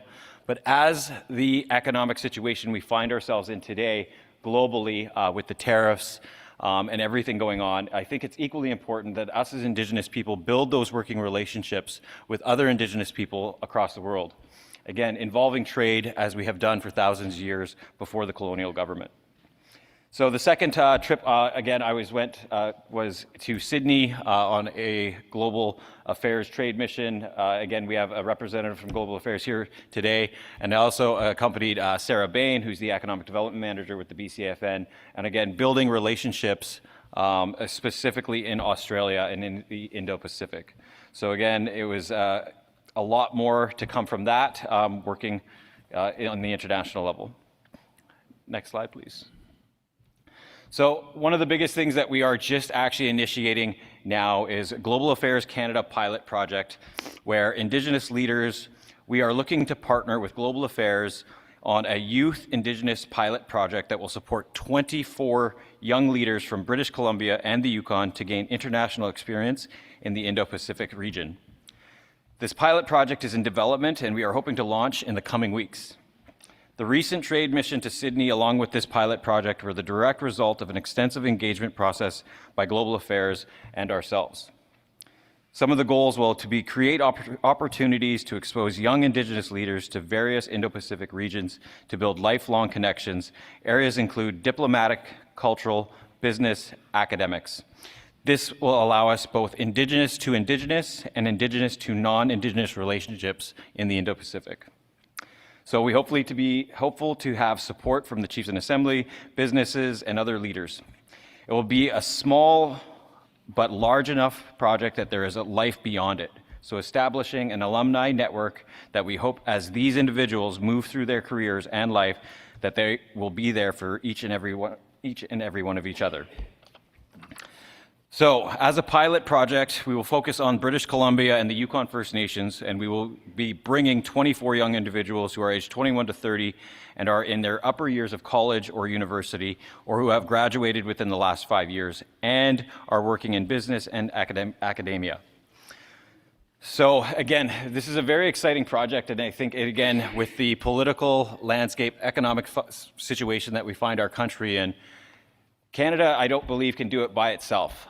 As Indigenous peoples of our lands here in British Columbia and here in Canada, we have to be, again, a working force to ensure that the next generation we aren't facing the problems that we have today. And I think, honestly, with the work that the BCAFN does, the AFN does, this could be a true moving project to make significant change for the situation that we find ourselves economically.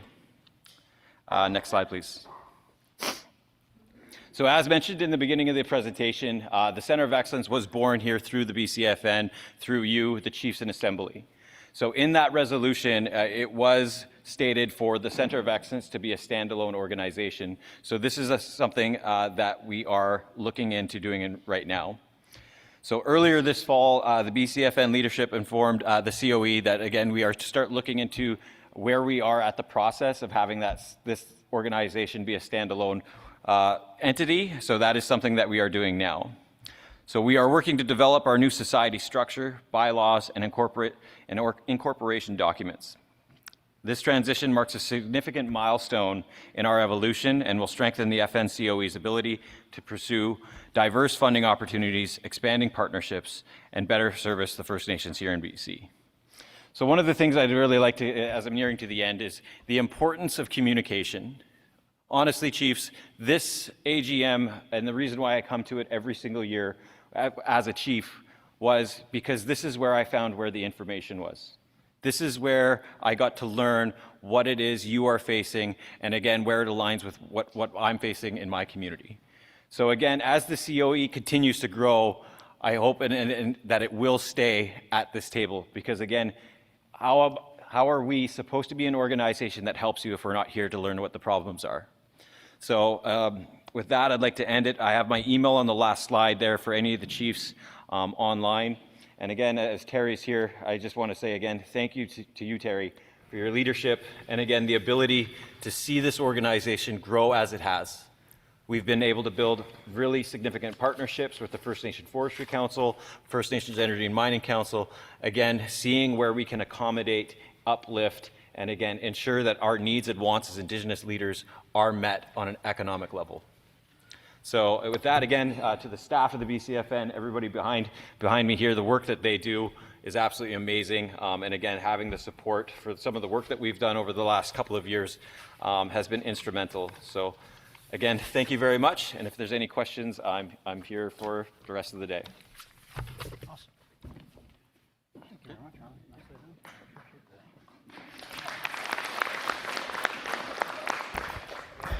I appreciate that. Nicely done, Harlan. Thank you very much for that. I do appreciate also the expeditious presentation and brevity. So we are just at coming up on 20 after 1. We now turn and as Harlan's indicated, if there are further questions, he does stay with us, so please approach him directly. But we will turn our attention back to the remaining resolutions. We'll begin with 15, which we deferred from this morning. Call for a substantial increase in investments for First Nations-led climate action, ecosystems, and watershed protection. Taylor Benzagoza, the proxy for Fort Nelson First Nation, was online earlier. Let's verify that. And Cookme Casimir is here in the room. I'm sorry? Yeah, okay, thank you. Cookme Casimir is the mover. Deputy Chief Harlan Chilling is the seconder. Thank you very much for that. And so as in many of our documents, many of our resolutions, it establishes the Rights Foundation, expresses the concerns about the Bill 14 and 15 here in BC, and the federal C5, both around infrastructure and renewable energy projects, and the One Canada Economy Act.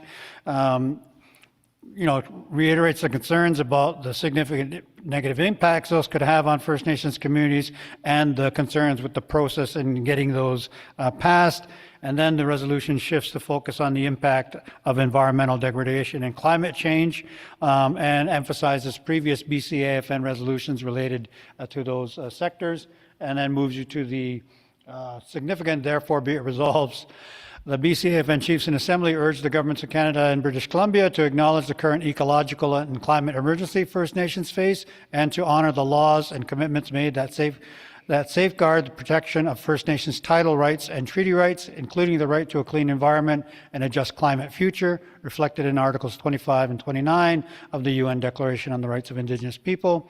BCAFN Chiefs in Assembly directs the Regional Chief and the BCAFN to work with the Union of BC Indian Chiefs, the First Nations Leadership Council, to call on the provincial and federal governments to invest significantly in First Nations-led climate action and capacity building, ecosystems and watershed protection and restoration, and in alignment with the UN Declaration. 3, the BCAFN Chiefs in Assembly direct the Regional Chief and BCAFN to work with the First Nations Leadership Council to ensure that any legislation, policy, regulation, and project approval process that may impact First Nations lands, waters, and ecosystems, governance and water stewardship responsibilities, and climate priorities is co-developed with First Nations title and rights holders as mandated in Section 3 of the Declaration Act and Section 5 of the UN Declaration Act, and in alignment with related action plans and measures. Such initiatives must recognize and uphold First Nations' inherent and constitutionally protected title, rights, and treaty rights, and must be designed and implemented considering the role of First Nations governments, knowledge systems, and laws. The BCAFN Chiefs in Assembly directs the Regional Chief and the BCAFN to work with the First Nations Leadership Council to advocate for strengthening environmental and enforcement mechanisms and regulations aimed at protecting the ecological integrity of ecosystems, watersheds, and microclimatic systems that sustain human and non-human lives and First Nations ways of life. And 5, the BCAFN Chiefs in Assembly call the governments of Canada and British Columbia to respect First Nations processes of law development and uphold First Nations lands, environment, and water laws when developing and implementing Crown legislation, policies, and regulations related to industrial development, natural resource extraction, clean energy, conservation, and climate mitigation and adaptation. I look to the movers and seconders for comments. Chief Casimir. Microphone 27. Check, check.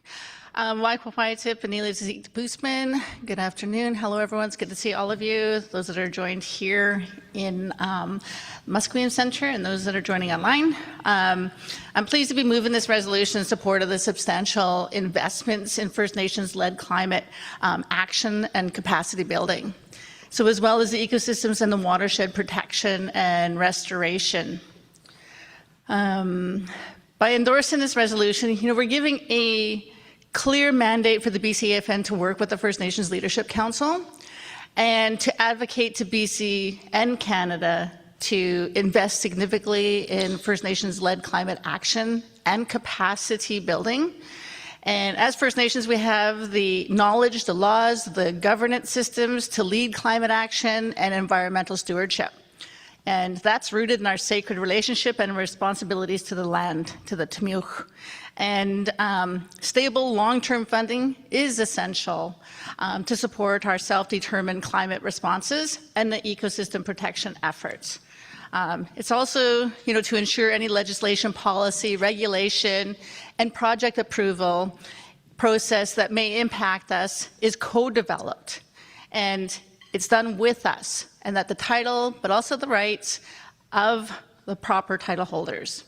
And it's also advocating for the strengthening of environmental enforcement mechanisms and regulations to safeguard Mother Nature and its system that sustain our ways of life. So this resolution also calls the Crown to respect, but also to uphold our sacred laws when developing and implementing legislation related to industrial development, natural resource extraction, but also the clean energy, conservation, and climate mitigation. So I just respectfully ask the chiefs in assembly, those here, those online, to support this resolution for continued advocacy for a right to a clean environment and a just climate future for all First Nations here in British Columbia. Cookstacham. Thank you very much, Chief. Is there a need for further discussion of the resolution? Is there a need for further discussion?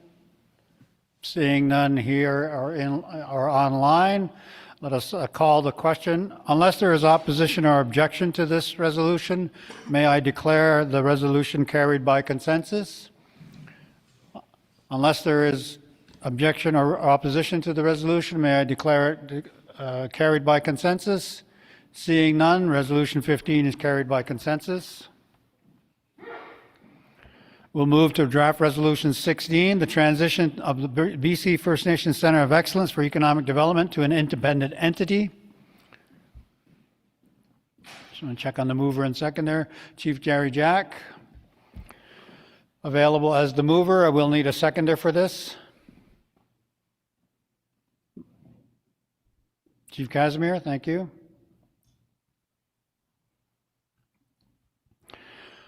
I think Deputy Chief Harlan did describe this situation fairly well in terms of the work that's being done and its continued work here. The resolution also notes the legal advice that the importance of switching to an independent separate society incorporated under the BC Societies Act, and he lists a number of reasons where they've been hampered in doing external fundraising beyond government sources. And he also notes that the transfer agreement explicitly stipulated that the BCAFN must transition to a self-sustaining funding model by the completion date, which was a part of the establishment of the center itself. And so therefore, be it resolved, the BCAFN Chiefs in Assembly direct the Center of Excellence staff, working in collaboration with BCAFN staff and legal counsel, and under the supervision of the BCAFN Board of Directors, to A, complete the incorporation of a new society to house the Center of Excellence before the BCAFN Special Chiefs Assembly, scheduled for March 4 and 5, 2026, And B, develop and execute a comprehensive plan to complete the transition of the Center of Excellence staff, funding, and programs to the new society by March 31st, 2026, or earlier. Such plans to include timelines, governance structures, funding mechanisms, and operational frameworks. 2, the BCAFN Chiefs and Assembly direct the Center of Excellence staff and the BCAFN staff to ensure the transition process includes meaningful consultation with First Nations rights holders and input from First Nations economic development experts and leaders across BC. 3, the BCAFN Chiefs and Assembly direct the Center of Excellence staff to present the transition plan to the BCAFN Board of Directors by December 31st, 2025 for review and approval before implementation, with a final report to be provided at the BCAFN Chiefs Assembly scheduled for March 4 and 5, 2026, at which time the transition must be substantially in progress and on track for completion no later than March 31st, 2026. And 4, the BCAFN Chiefs and Assembly affirm their commitment to supporting the Center of Excellence as an independent entity following the transition, including exploring opportunities for ongoing partnership and collaboration on matters of mutual interest related to First Nations economic development in British Columbia. I look to the movers and seconders for comment. 27, please. As a seconder, Cookby Roseanne Casmer, Tecumseh Schwabunk. As a seconder, I just wanted to say that I supported the motion and appreciate the good work of the Center of Excellence and the presentation. Cook's Jasham. 17. Gala Kessler, Kalako Gala, Muachit Muchlet Council Chiefs. My English name is Jerry Jack, and I fully support this resolution. And I hope the Chiefs and Assembly support it as well as the Chiefs online, Mr. Chairman. The First Nations Center of Excellence has grown successfully under the BCAFN's leadership since 2021. And they've done an excellent job, and they're ready to move on and be an independent. And I think that's really important. And I'm really proud to have seen them grow since they started, Mr. Chairman. And just want to say that incorporation of the new First Nations Center of Excellence Society to be completed before March 2026 BCAFN Special Chiefs Assembly. The transition plan to be developed and presented to the BCAFN Board by December 2025. Meaningful consultation with the First Nations rights holders and economic development leaders will guide the process. Commitment to ensure continuity of services and relationships throughout the transition. Mr. Chairman, these young people have done such a great job on the Center of Excellence, and I support this resolution, and it's an honor for me to be moving it. Thank you, Mr. Chairman. Thank you very much. As noted earlier, if there is no objection or opposition to this resolution, we may carry it by consensus. So are there any objections or opposition to this resolution here or online? Seeing none, resolution is adopted carried by consensus.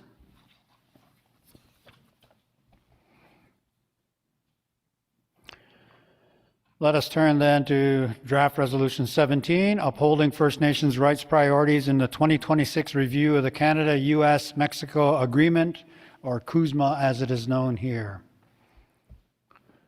Moved by Chief Jerry Jack. I will need a seconder for this resolution. Chief Lampro, Georgia Lampro.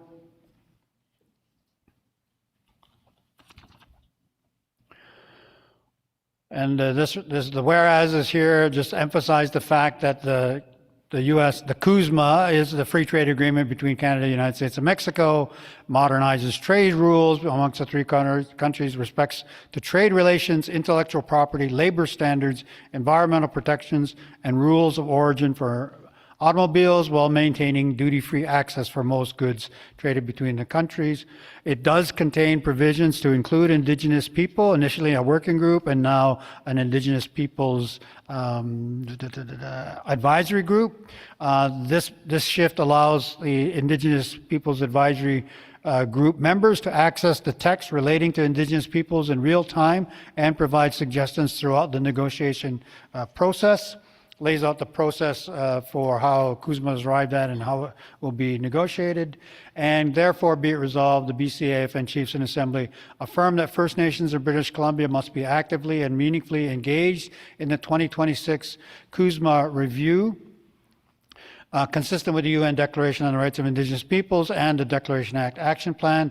The BCAFN Chiefs in Assembly direct the Regional Chief and BCAFN staff to call on Global Affairs Canada for the creation of an Indigenous Peoples Advisor Group for the 2026 CUSMA review, continuing the best practice set out in previous negotiation agreements, ensuring direct representation of First Nations rights holders from British Columbia. The BCAFN Chiefs in Assembly call upon the Government of Canada to A, recognize First Nations inherent and treaty rights to trade freely across borders, including mobility rights affirmed under the J Treaty, ensure that any CUSMA amendments uphold First Nations jurisdiction, economic sovereignty, and the principles of free, prior, and informed consent, and C, provide dedicated capacity funding to support First Nations participation in trade policy development, legal analysis, and negotiation forums related to CUSMA. 4, the BCAFN Chiefs in Assembly direct the Regional Chief to collaborate with the AFN and other provincial territorial organizations to ensure alignment of national advocacy on the CUSMA review and to report back to the BCAFN Chiefs in Assembly at the next Assembly with an update on progress. And 5, the BCAFN Chiefs in Assembly affirm their commitment to upholding First Nations economic self-determination by ensuring that international trade frameworks, including CUSMA, reflect First Nations values, jurisdiction, and rights to participate fully and equitably in regional and global economies. I look to the mover and seconder for comment. 17. Thank you, Mr. Chair. Kalakugela, Jerry Jack, moving this resolution. And you've pretty much said what I was going to say there, Mr. Chairman, so I don't have nothing to add. Just looking for support from the chiefs and proxies and the chiefs and proxies online to support this resolution. Thank you, Mr. Chair. Thank you. Microphone 20. All good. Thank you very much, Chief Lampro. Again, just in the interest of time, if there is no objection or opposition to this resolution, we are unable to adopt it by consensus. So I look again to see if there's any objection or opposition here in the room or online, and seeing none, this resolution is adopted by consensus. We will turn our attention to draft resolution 18, call for the repeal of federal and provincial fast-tracking legislation.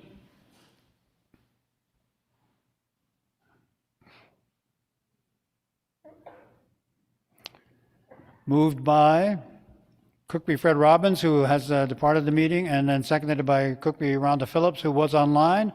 I just need to verify, one, I'll need a mover unless Chief Robbins is online, and I do see Cookby Rhonda Phillips. I'll turn to you. Cookby Phillips, seconder, or will we move you to the mover? You're muted, sorry.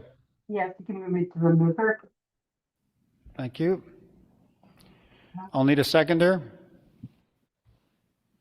Chief Lampro.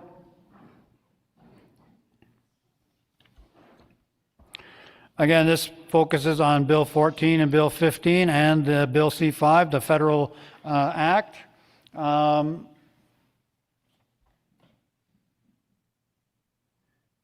Unable to read my own note.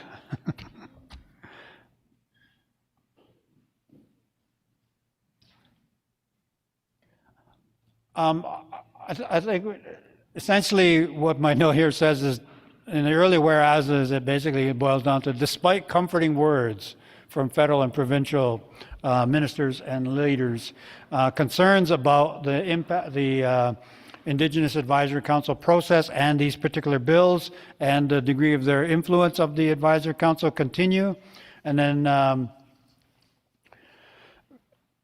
further to previously stated opposition, therefore be it resolved that the BCAFN Chiefs in Assembly call for the repeal of bills, BC's Bill 14 and 15 and Canada C5, and affirms that both the legislative process and the content of the bills are inconsistent with the Crown's constitutional and international obligations to First Nations and undermine First Nations' inherent and constitutionally protected Aboriginal rights, title, and jurisdiction. The BCAFN Chiefs in Assembly call on the Government of Canada, BC and Canada to immediately suspend implementations of Bills 14, 15, and C5 and engage in a legislative review process with the full participation of First Nations in a manner consistent with the UN Declaration and related UN Declaration legislation, and not proceed until First Nations free, prior, and informed consent has been obtained in both legislative and proposed regulatory development.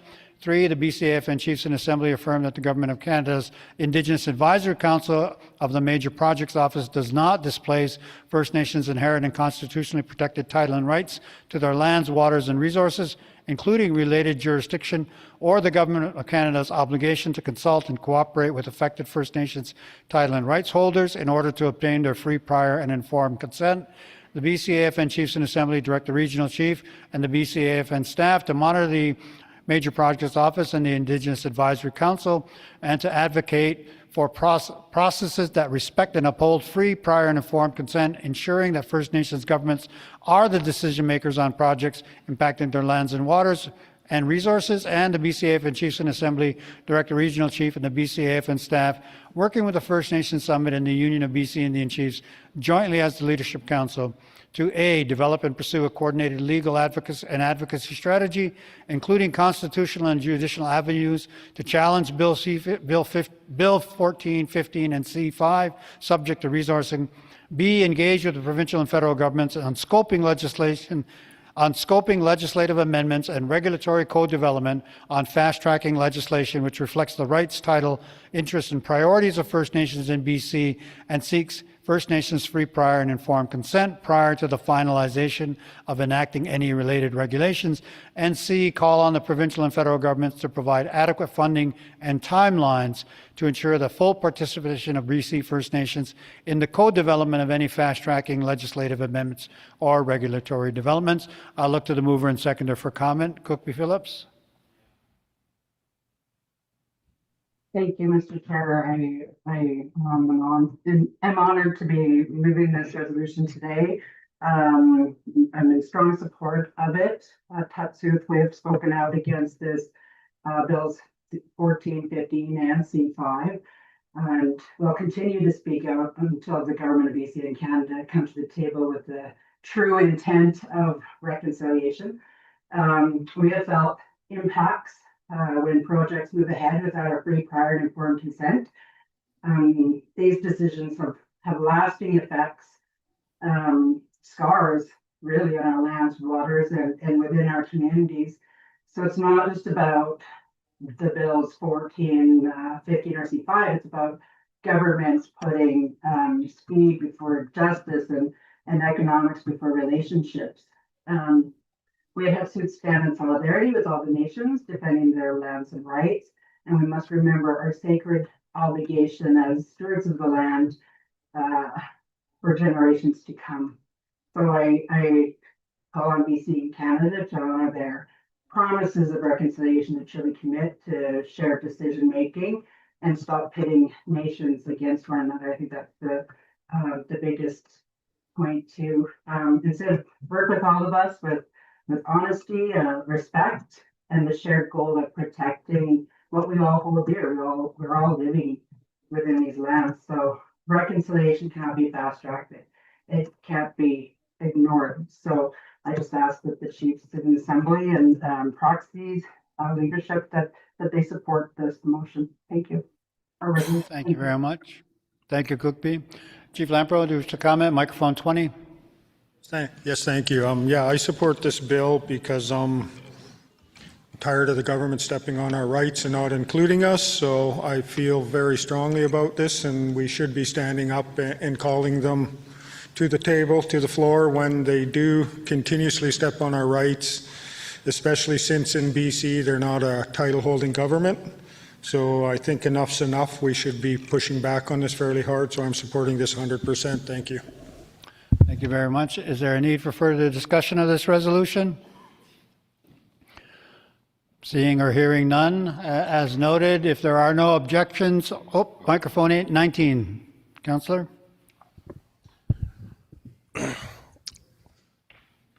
Yeah, to be honest, this is Ambrose Williams, Gilwangak proxy. I actually didn't see this resolution And a lot of my statements have been kind of working towards this, which is kind of interesting, especially the last one. But I guess for me, rights and title are not abstract policy concepts. They're tied to a geographic boundary. They live with the people, our connection to the land. That responsibility moves with us, whether we're on or off the reserve, across the territories, or through the generations. Delegated service agencies and advisory structures do not affirm or recognize title. They manage programs within a framework still defined by the Crown. Recognition of title must come through our own governance and systems, grounded in collective consent and accountability to our people. It cannot be delegated, outsourced, or substituted by policy language. And yeah, I really didn't see this resolution until right now, and I just thought this was really kind of full circle with what I've been saying. Awesome. And again, you're making an observation there, not a request for a change. Thank you very much. I'm going to go to microphone 24, and then we'll go to microphone 16. Yeah, Victor Isaac, Namgis First Nation Chief. I'm just wondering in regards to I guess I guess resolution to bring forward. A few months ago we fought hard to stop this, and it was railroaded through, and they set up another committee of some sort to try and smooth over the process, and we're back here again saying we don't want you to do this again. You can't be doing this stuff. But they continue to do it. And this is just I guess another resolution is to go forward to say, we're not happy with what you did, and you should be abiding by what you should do, as from how I read it, because that committee that was struck up from the Prime Minister that to try and work with First Nations to help with this with 14 and 15. It seemed like that process is well in motion. But this one here again, like I say, we fought hard for this about 5-6 months ago. Now it's back on the table again, saying don't do this. We're tired of you doing this. You got to stop doing this. So just point of clarification. We're just reiterating what we said before and making sure that we're on notice. I guess just to find that out. Thank you. Thank you. Microphone 16. Guksham. Justin Kane, Chief of Squilo. Just a thought, I don't know, I think it's a great step, but amalgamating the provincial and federal into one resolution, I'm not sure if that's ideal, if we want to create two resolutions, one for provincial, one for federal.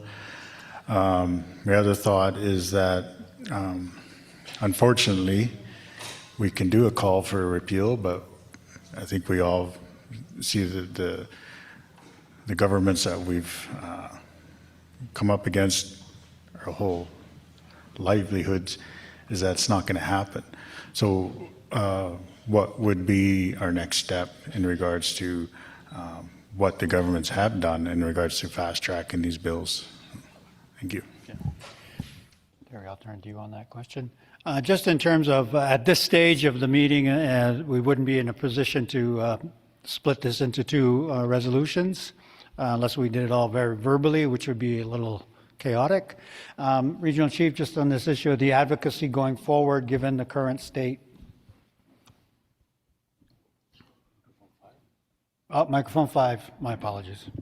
Yeah, I thank you for that question, and I think it's really important to note. I think this isn't the best timing for this resolution because we originally had the intent to have this some sort of form of this resolution, which was passed by the board to stay ahead of the provincial and federal government not to do this.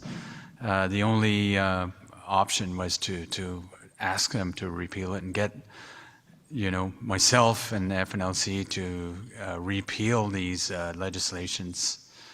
It's not the best way because of timing. I think, as a result of these legislations, we certainly know that some projects will be supported by First Nations, but at the same time, the controversial ones will probably be left up to our own devices, meaning perhaps litigation, perhaps civil discourse. Heitzel, I know you've been in court and going to court in regards to some of the development that was approved by the province of BC in terms of mining, and in terms of FNLC's involvement with probably seeking support for your communities on these on projects that are controversial and don't meet, I suppose, the terms of consent. Thank you. Is there a need for further discussion on the resolution? Is there a need for further? Microphone 25. Yeah, thank you, Chairman. Joey Wesley, local MC elected councillor. I have to agree with the gentleman over here on the separation of on this here for provincial and federal, only because in the last few months there, ever since these were passed, a lot of the conversations and discussions on the infrastructure and industry all lead to Luck Lamb's territory in the heart of Prince Rupert there. So we have very, very grave concerns when it comes to stuff like this. So I have to agree with our counterpart over there and split the bill there. Thank you. Okay. All right, is there a need for further discussion? Again, noting the important distinction in terms of the advocacy that needs to take place should the resolution pass, being distinct jurisdictions. I think that point's well taken. But at this point, I'll call the question on the existing resolution. Is there any objection or opposition to the current resolution? Any objection or opposition to the current resolution? Seeing none here in the room or online, are there any abstentions to the current resolution? Any abstentions? Seeing none here or online, this resolution is carried by acclamation. Thank you very much. We are, and again, we'll note that distinction, of course, as a part of the implementation of that bill or that resolution. We will turn our attention to draft resolution 19. I would note that in some of the packages, it could have been out of sequence. 20 might have been ahead of 19 in the package. But on emergency funding for professional certified private safeguard services patrols and emergency shelters on First Nations reserves in response to the escalating toxic drug crisis. Let's get that on the screen. Make sure we have the mover and seconder.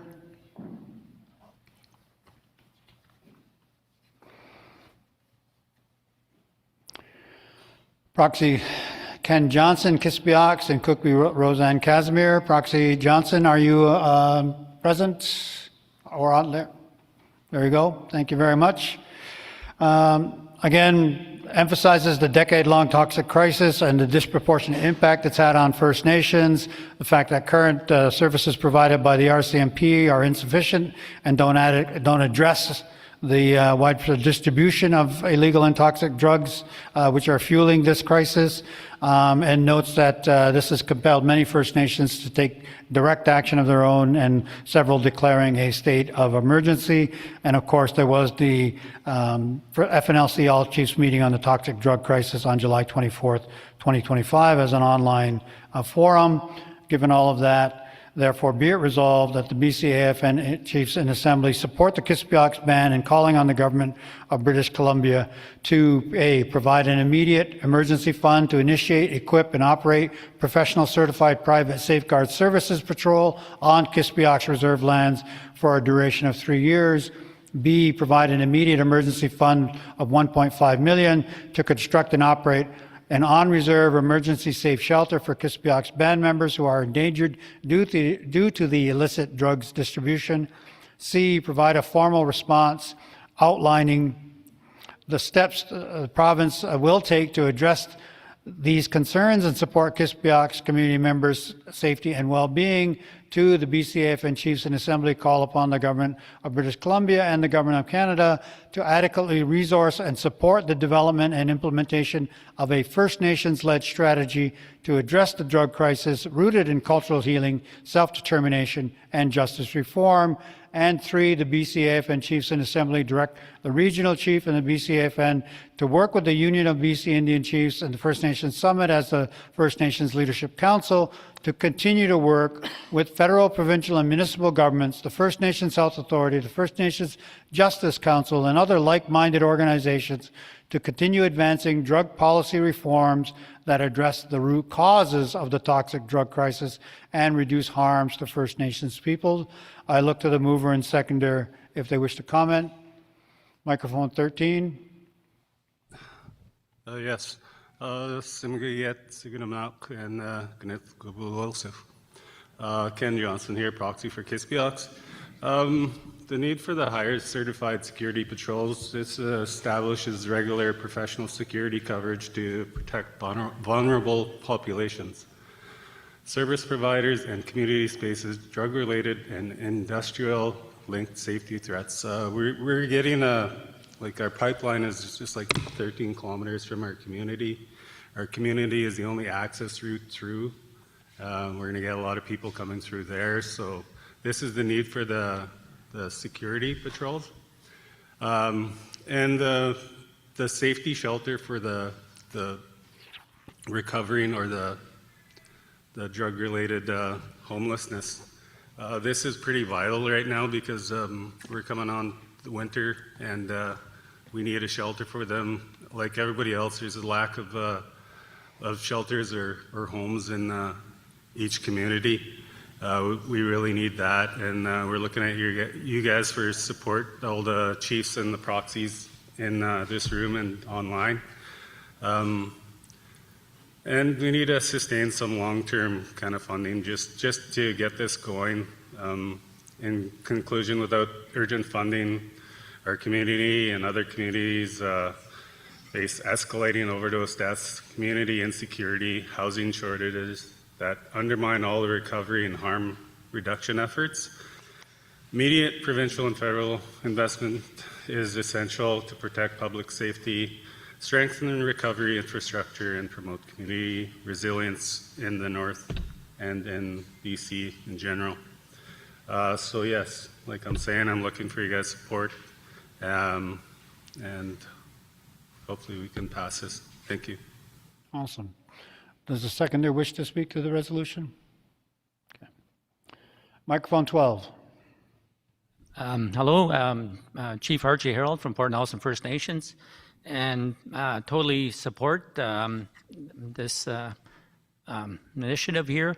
I think I can literally speak for on every nation in BC and even across Canada. This is not just a one nation issue that we're dealing with. We see this on every nation. Mine is hit a new high where we actually have people going missing, young girls, and organized crime moving in. So I think we got to all stand united and say enough's enough, and let's work hard to make correct this problem of just injustices against our people and the abuse that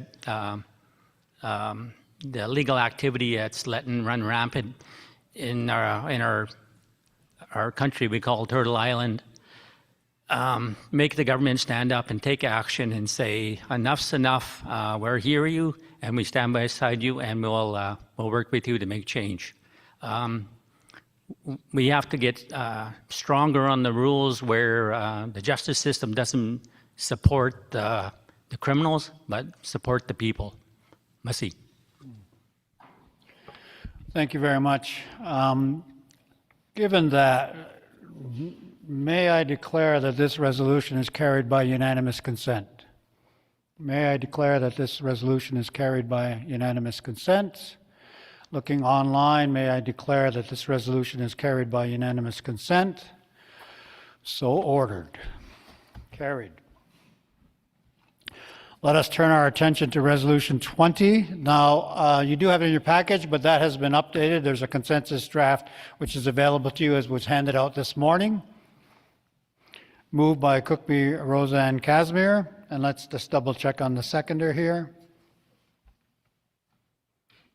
I will need a seconder for this. The call for the resignation of MLA Dallas Brody for violating the BC legislature's respectful workplace guidelines and the 2024-2028 Reconciliation Action Plan. Chief Isaac, thank you very much. The expanded draft really speaks to the harm and what I would call the re-harm caused by the despicable remarks and behavior of MLA Brody and her One BC party about residential school denialism. It emphasizes in the whereases that reactions to date have not had the desired effect and need further support and attention. And so therefore, and then explains the respectful workplace guidelines and the reconciliation action plan, which the province of BC has in place. So therefore, be it resolved that the BCAFN Chiefs in Assembly categorically reject the deeply disturbing anti-Indigenous and residential school denialist rhetoric perpetrated by MLA Dallas Brody and the One BC Party against BC First Nations, but especially against residential school survivors. The BCAFN Chiefs in Assembly call on MLA Dallas Brody to resign as a member of the Legislative Assembly of BC and to read the reports of the Truth and Reconciliation Commission of Canada and meet with survivors of the Indian residential school system to understand the harms that her beliefs continue to cause.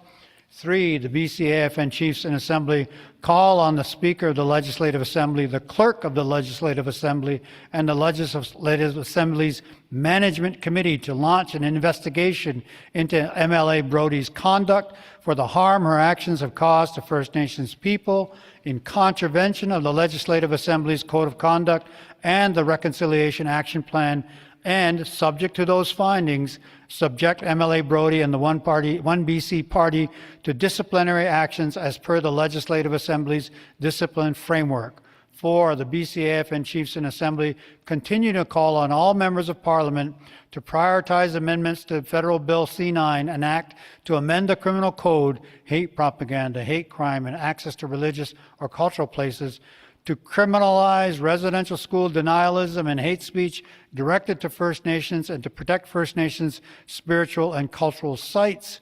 And 5, the BCAFN Chiefs in Assembly stand with survivors and intergenerational survivors of Indian residential schools and their families, as well as the children who never made it home, and all those who are harmed by the deeply troubling trend of Indian residential school denialism and any unwillingness to accept historical fact of the multitudes of harms that the federal government, federal MLAs, provincial MPs, and the churches have admitted to and apologized for, and the work of experts to uncover these truths.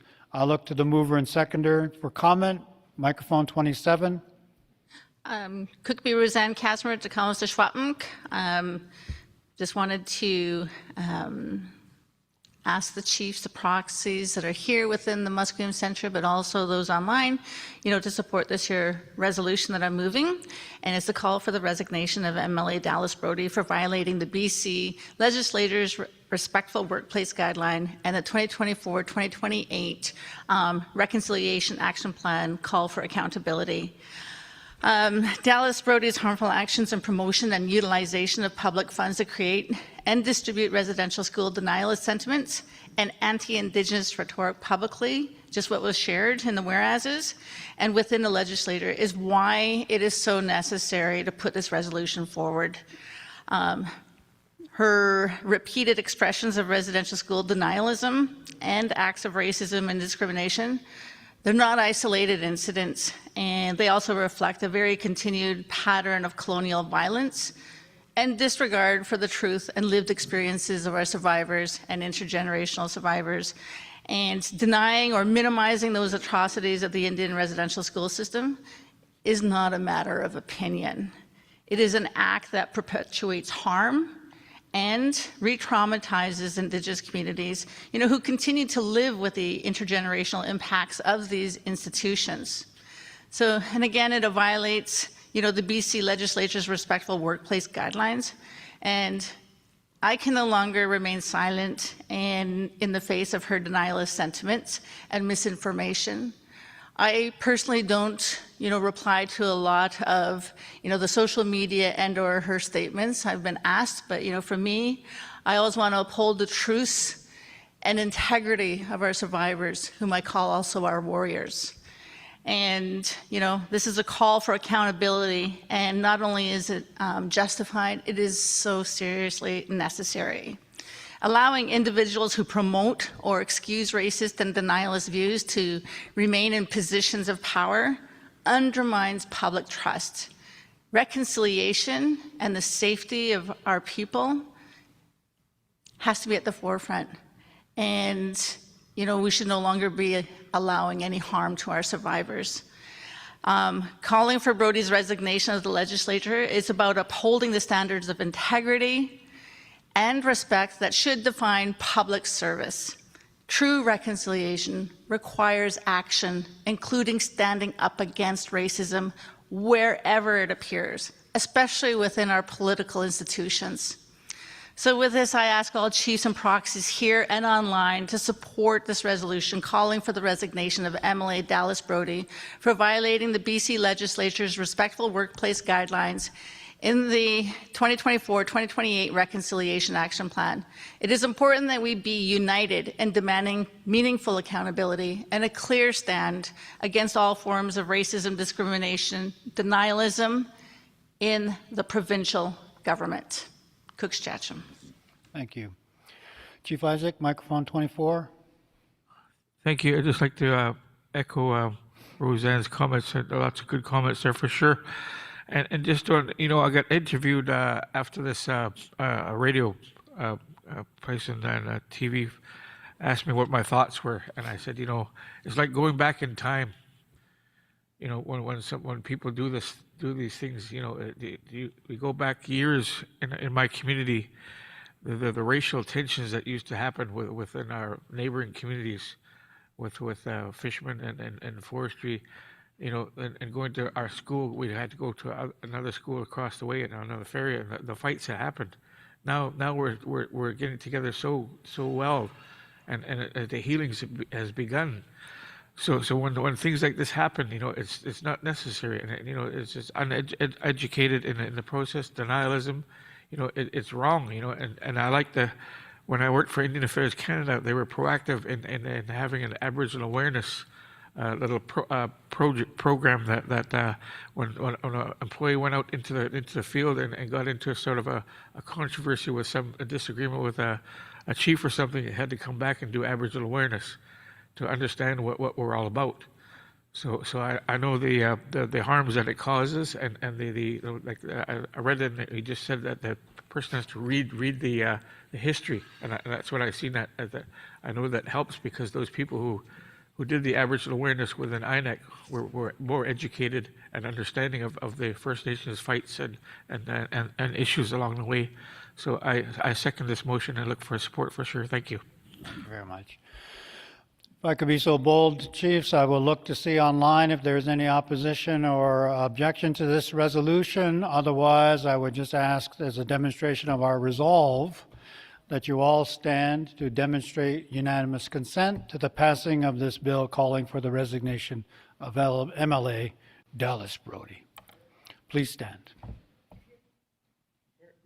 Oh, comment? 10.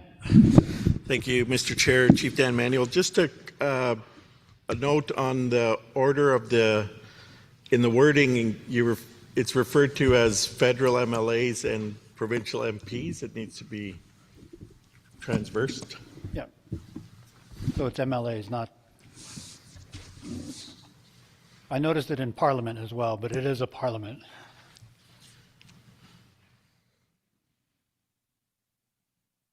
Awesome.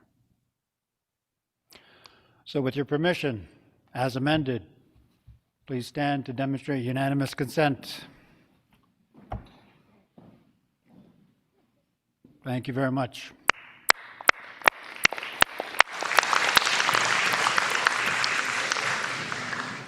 We have, I think, 4 resolutions left. Resolution 21, amendments to the Wildlife Act. Donald Sam, Judy Wilson, check it, let's make sure Judy's online. I see. If not, I'll need a seconder for this.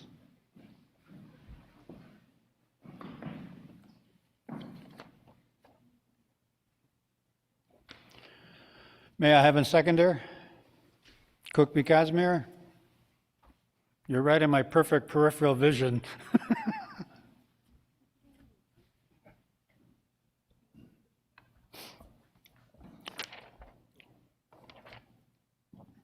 So in relation to this act, the amendments to the Wildlife Act, the Wildlife Act reform provides an opportunity to address long-standing issues raised by First Nations, including legislative recognition of the inherent and constitutionally protected title and rights and jurisdiction, and the need for co-management and shared and consent-based decision-making in wildlife stewardship. And so consistent with previous resolutions to seek, respect, and uphold First Nations inherent title and rights, treaty rights, and ancient protocols related to hunting and wildlife management, and align with the high standards articulated in the UN Declaration, and acknowledge First Nations laws and governance in wildlife management, and further to the resolution on the support for development of a tripartite nation agreement. The Chiefs and Council called on the BCAFN to ensure that First Nations are full partners in the identification of areas of conservation and protection in habitat enhancement and restoration initiatives, as well as ensuring that First Nations are full partners in any planning and decision-making processes,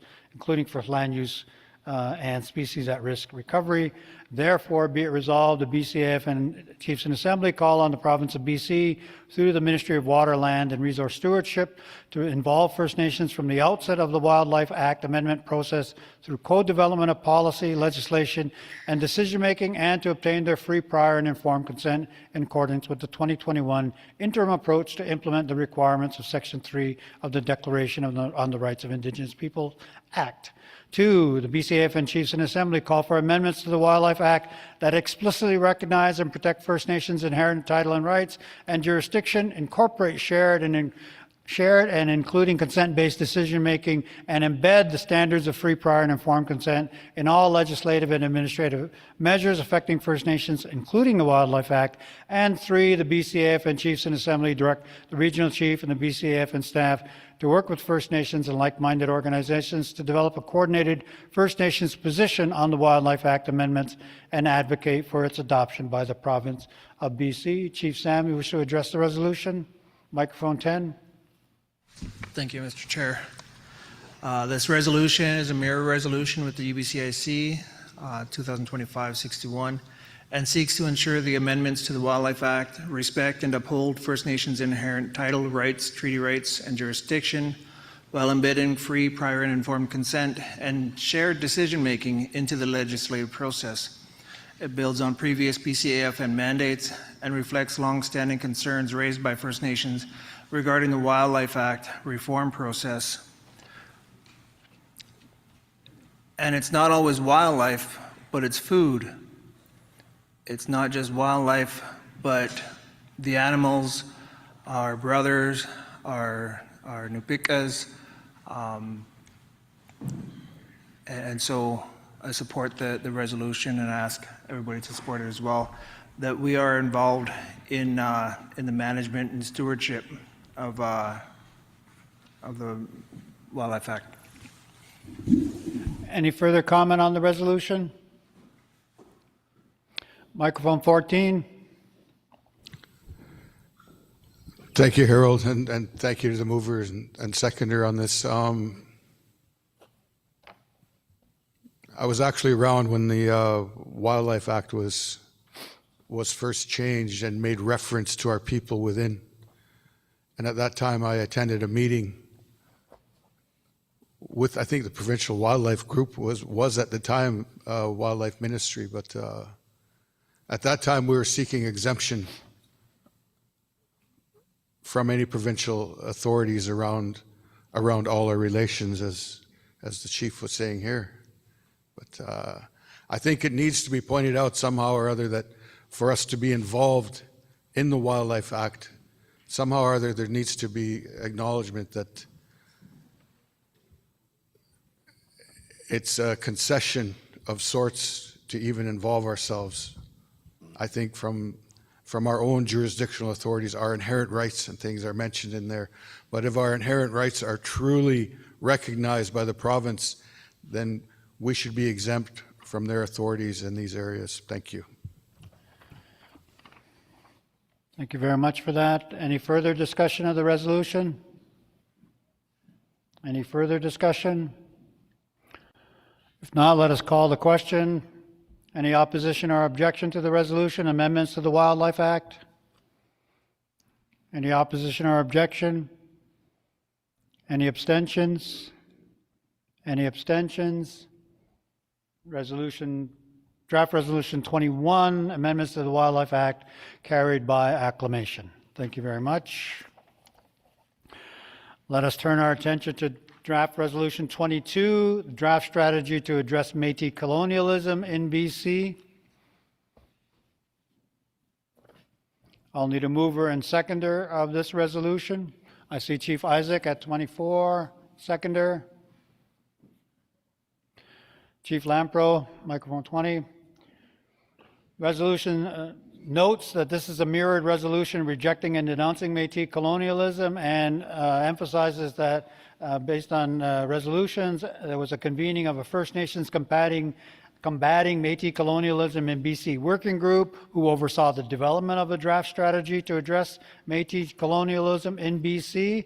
And so therefore be it resolved that the BCAFN Chiefs in Assembly endorses the draft strategy to address Métis colonialism in BC and the strategies and concrete actions set out in the draft strategy. And two, the BCAFN Chiefs in Assembly direct the regional chief, working with the Union of BC Indian Chiefs and the First Nations Summit as the First Nations Leadership Council, to implement the draft strategy and periodically report to the BCAFN Chiefs in Assembly on the progress of the draft strategy's implementation. I look to the mover and seconder for comment, if needed. 24. Thank you. Like I sit on the committee for the combating Métis colonialism. I thank you for your reading it out there, and look for your guys' support. We've been working hard on this for the last few years to make sure that a lot of people have been coming forward. There was a group here, 28 First Nations, I believe, all stood up in the front and said, "No, this isn't going to happen. We're not going to be colonized again, by another group." So, we said that, it happened in my territory. Years ago, I was at a gas station, and this Métis fellows said that they shot 4 elk in my territory, and he had said it was his right. And I said, "No, you got no rights in my territory. No, I didn't even have a tag. Didn't even respect that the elk were in trouble." So things like this have to stop. And my friend Rick Johnson, he was on a call, and they were making decisions within his territory. He said, "Who is this?" He said, "You're not from my territory. Get off the call." So he got a letter, 2-page letter about how bad a guy he was.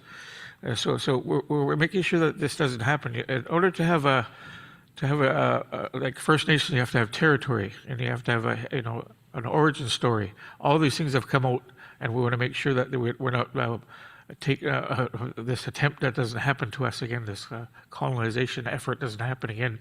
So with that, I just want to say, look for your support. Thank you. Microphone 20. Yes, thank you. I support this because of everything we've heard, all the comments we've heard, but one of the issues we have to be aware of is they're not advertising themselves as Métis associations anymore. They're coming across and opening offices as Aboriginal societies supported by Métis groups, and that way they're trying to get around having the word Métis included, yet I'm dealing with that instance 60 kilometers from my main community, where we have an office there that is supported by the BC Métis, and they say they're an Aboriginal society, yet on their windows they have the Métis logos that show that they're being supported by them. And I was surprised when they reached out to my community to ask us if they could raise our flag at Indigenous Day on the 21st. So we said, yeah, no problem. But if you want to respect our community, don't fly your flag. flying your flag is an assertion of rights to land and territory, and their response was, it's culturally significant for us. Then wear your sash. If you want to be cultural, then wear your sash, but don't fly a flag in another's territory. Just like the gentleman over here said, it's another form of colonization, and we don't support that, period. Thank you. Is there need for further discussion of draft resolution 22? Need for further discussion? If not, let's move to the question. Any opposition or objection to this resolution? Any opposition or objection? Seeing none, any abstentions? Seeing none, any abstentions? Seeing none. Draft Resolution 22, Strategy to Address Métis Colonialism in BC, is adopted by acclamation. Thank you very much. Let us turn our attention to Draft Resolution 23, a mirrored resolution, support and principle for First Nations Leadership Council entering into a relationship protocol with the Ministry of Energy and Climate Solutions. And FYI, 24 is the same resolution directed at mining and critical minerals. And following that, we have one more resolution. I will need a mover and seconder for this. Anyone prepared to be a mover and seconder of this? Calling for a protocol with the ministry that was split in two. So Ministry of Energy, Mines and Low Carbon Innovation separated into the Ministry of Energy and Climate Solutions and the Ministry of Mining and Critical Minerals. Chief Kane as a mover. Seconder.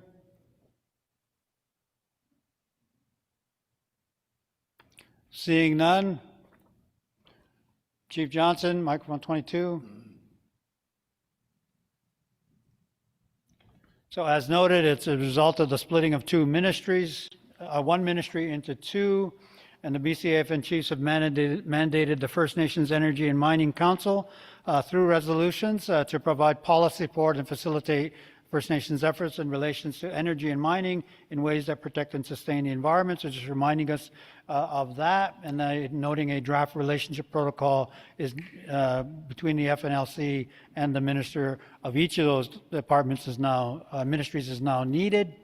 So therefore, be it resolved that the BCAFN Chiefs and Assembly support in principle the draft relationship protocol between the BCAFN working with the First Nations Summit and the Union of BC Indian Chiefs together as the Leadership Council, and the Minister of Energy and Climate Solutions, the BCAFN Chiefs and Assembly direct the Regional Chief working with the First Nations Summit and the UBCIC with the assistance of the First Nations Energy and Mining Council to prepare and finalize a finalized relationship protocol between the FNLC and the Ministry of Energy and Climate Solutions. And 3, the BCAFN Chiefs in Assembly direct the Regional Chief to sign the finalized relationship protocol if there are no significant changes to the principles or contents of the draft relationship protocol. 4, the BCAFN Chiefs in Assembly direct the Regional Chief to clearly articulate to the Ministry of Energy and Climate Solutions that the protocol is not a substitute for direct engagement with First Nations title and rights holders and is not a delegation of authority in any way, and that the Minister must directly engage with First Nations title and rights holders. And 5, the BCAFN Chiefs in Assembly direct the Regional Chief working with the Summit and the UBCIC and the Minister of Energy and Climate Solutions to provide regular updates to the BCAFN Chiefs in Assembly on the ongoing collaborative objectives and efforts as identified in the relationship protocol. Is there a need for discussion of this resolution?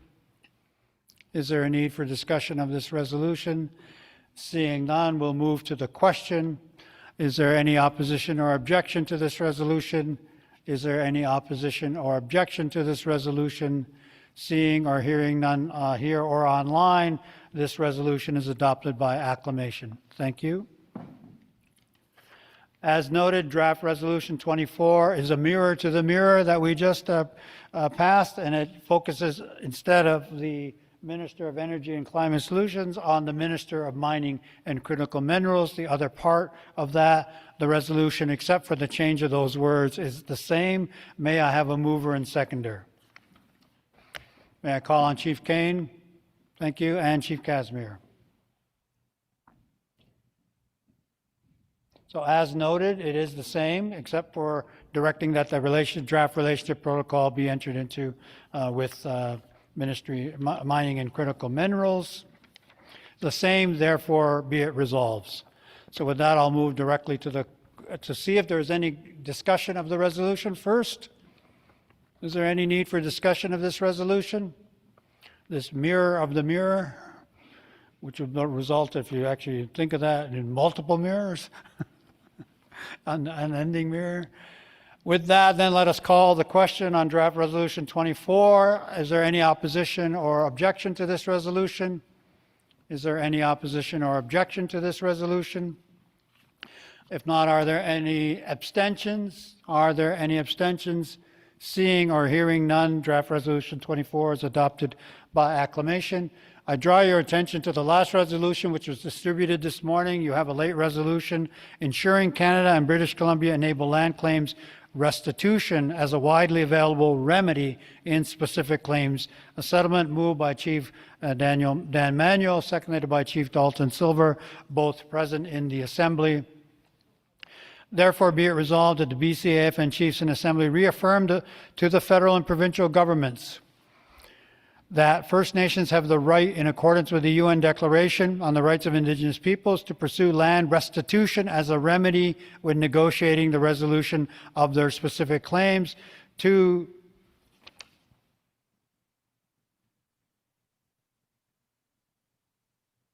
you. I was like, that's a lot of therefores. Okay, let me see that before I rush to judgment. There's a friendly amendment.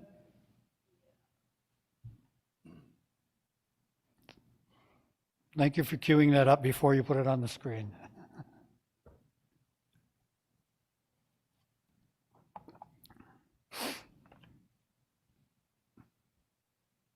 And it was to the whereases, so I will continue with the therefore be it resolves as they're looking for that.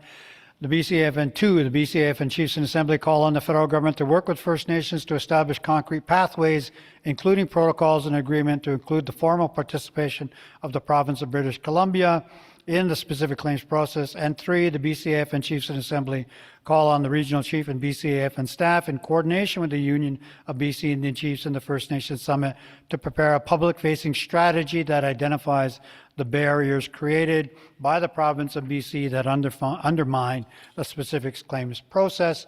And the friendly amendments are K, L, and M to the whereases. Is that correct? So K is amended.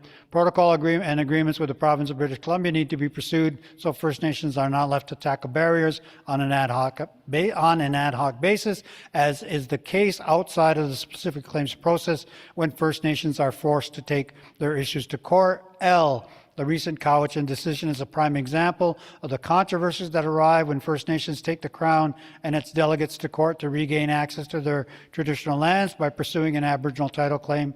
Following the court decisions, politicians, the public, and the media have driven misinformation to further divide communities. And your cursor's in the way.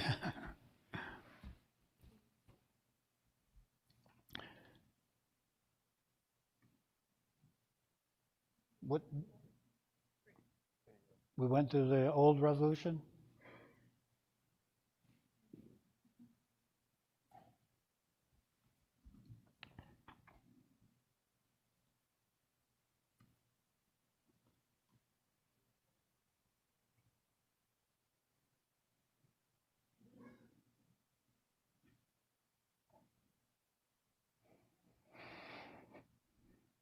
Yeah, we just want to make sure the amended resolution is brought forward as we're looking for that.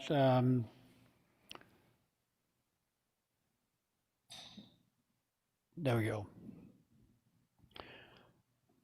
Further divide community has resulted in a recent attempt to repeal the Declaration Act, which failed in BC Parliament by a small margin of 48 to 40.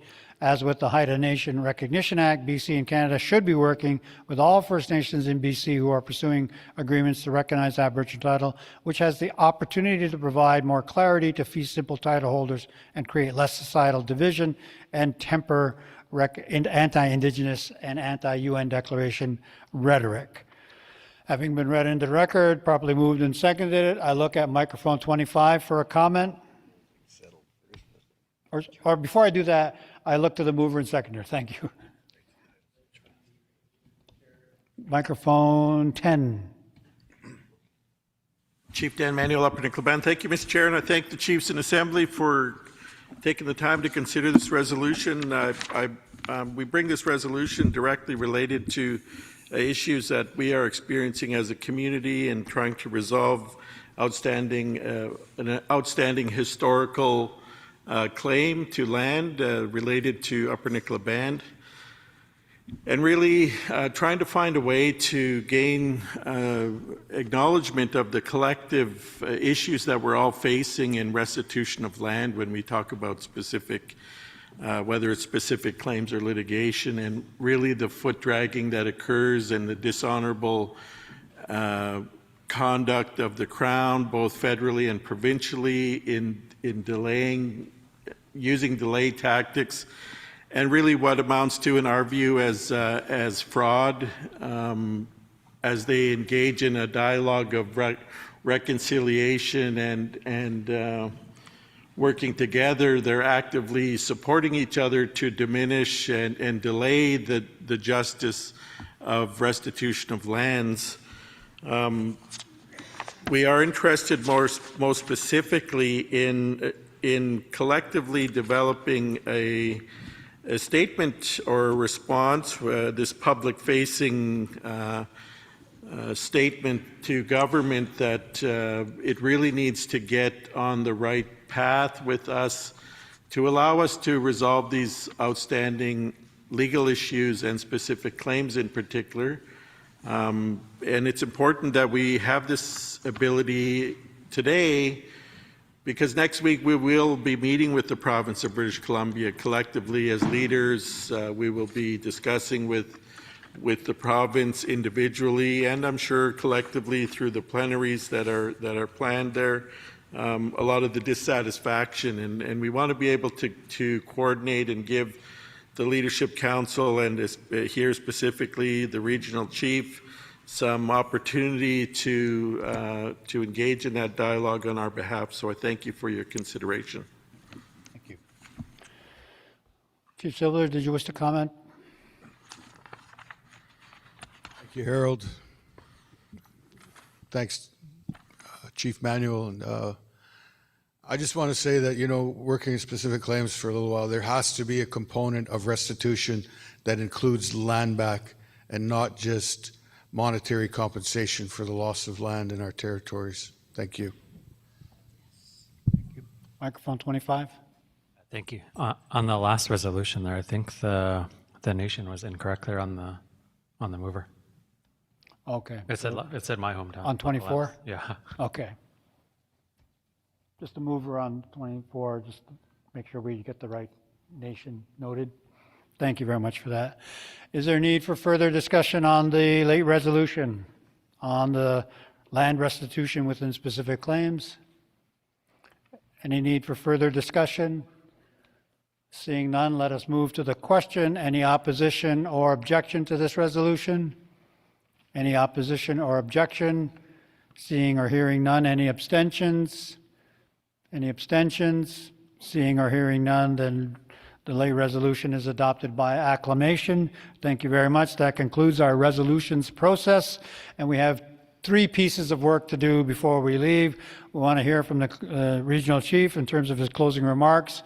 We do have some prizes, and we'll look to the knowledge keeper to help us close in a good way. Regional chief. Thank you, Chairman. Thank you, Harold, for the good work. As we travel home and go to our home fires, just want to make some acknowledgements to my board. Brian Assu, Chief Maureen Loogie, Cook P, Rosen Casimir, Chief Jerry Jack, Chief Donald Sam, for helping and assisting me in this position as regional chief over the last several years. I also want to thank our representatives at the BCAFN. Cheryl Rule, who was here for representing us on the Women's Council. And I don't see Oreen here. Re-election of Oreen Askew on the 2S LGBTQIA+. I've said that quite a few times, so I'm good at it. Position at Squamish, from Squamish Nation, and for Wilf Plasway for putting his name forward in the election. Crystal, I don't know if she's still here, Crystal Starr Lewis as a youth member, female youth member, as we heard from her and her reporting on some of the work. Acknowledgements to Kyle Alec for his work that he's done there as the male representative. We will be doing a youth representative election here soon, for the male youth at least. And knowing full well that Crystal is coming to the end of her term next year, and knowing full well she's what's child, she's nation building for Squamish Nation. Deputy Clerk, we heard from her yesterday, Christian Fox, about the work that's happening, result of a very controversial from our point of view perhaps, but important Bill C5 and the development of in the context of the Prime Minister, Mark Carney, projects in the nation's best interest. So really important to have a voice there, as we've seen in the resolution, repeal for C5, C14, 15, as we've seen that very similar resolution from the province of BC.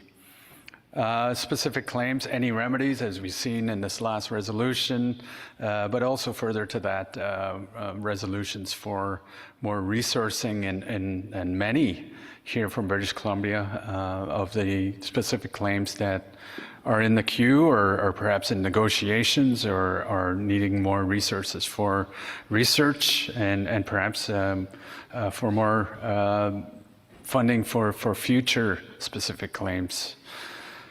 The work, as we heard from Minister Kalon, the work on economic development is really important, and from the perspective of BCAFN. When I first came into this office, we developed the black books on economic development, and now the iteration and the plan was to get this Center of Excellence on Economic Development, which is led by Deputy Chief Harlan Schilling, as you heard from today. Some of that work is very important. Next week, as we continue a lot of the work with the province of British Columbia, is the First Nations Leadership Gathering with the province of BC. We're in a very, I would say, changing times in terms of our relationship, considering really, I think some of the funding cuts that we're seeing provincially and perhaps federally, and their push for development as a result of what is going on in the United States. We're caught in the middle of this tariff war. We've also heard, and I'm glad to see a resolution on the Canada-United States-Mexico agreement. When that agreement first came out, I was involved as part of the AFN, as part of its economic development, really putting forward our position in terms of what is known as CUSMA or NAFTA 2, to uphold the United Nations Declaration of Rights of Indigenous Peoples Act. And also, I think, we didn't get as far as we wanted to, because quite simply back then too, was the president's push, and back then when the CUSMA came out, or NAFTA 2, it was really Trump that rejected a lot of what we brought forward as First Nations here from Canada and Native Americans from the United States and Indigenous peoples from Mexico. I think it's really important, all the work that we're doing, really from my portfolio of justice and policing, more resourcing in terms of getting across the finish line of the essential services funding for many of our police forces, and perhaps even our tripartite agreements with the RCMP. one of the most important things that is at the top of our list is with Indigenous Services Canada, and what we heard from the Prime Minister was commitment to get across the finish line and perhaps get back to the table, if you will, on long-term reform and child welfare. Emergency mandate can kind of cover a lot of things, and we're still at the table going on phase 2 in regards to how we react to emergencies.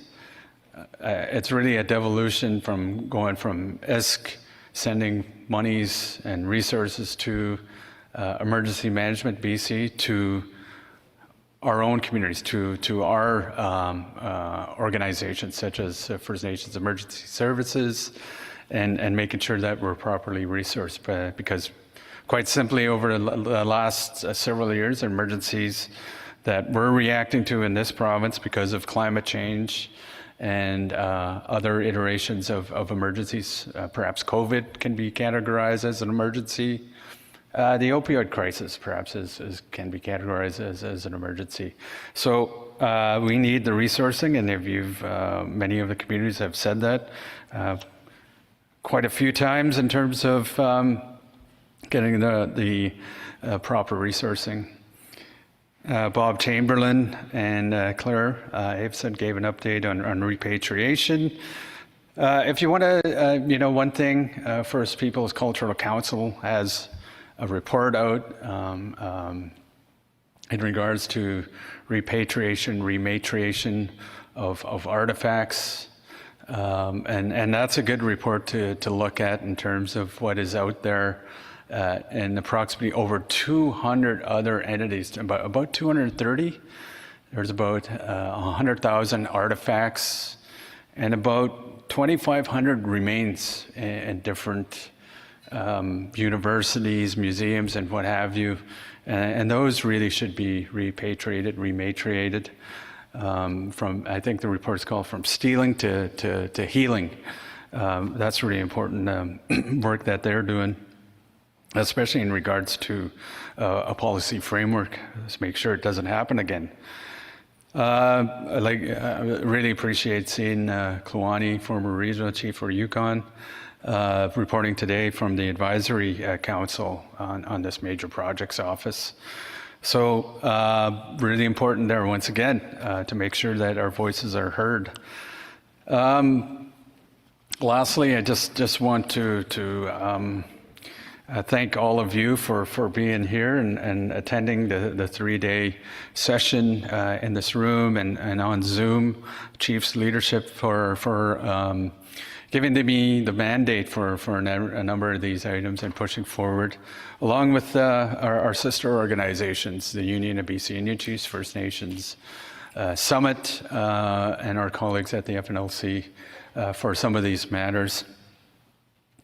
I really want to thank my staff, give it up to them for making sure that everything rolls clear. Vanessa and my lead on policy. I want to thank Musqueam for allowing us in their territory and their place. Thank you for the cooks and everything that they've done in terms of being very hospitable here. Once again, being good hosts in their territory. I'm trying to get used to these glasses because I saw in the background it said, "Is that fireworks?" It was frameworks. In this time of Halloween. Lastly, I just want to offer a gift to Harold. I really appreciate you accommodating. Once again, your time. I know this was supposed to be a month ago, but because of personal matters, what we were dealing with my mother's passing, and all of you for accommodating.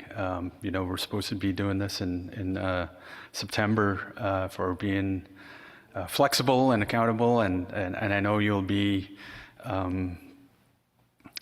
chairing our next meeting at the Special Chiefs Assembly.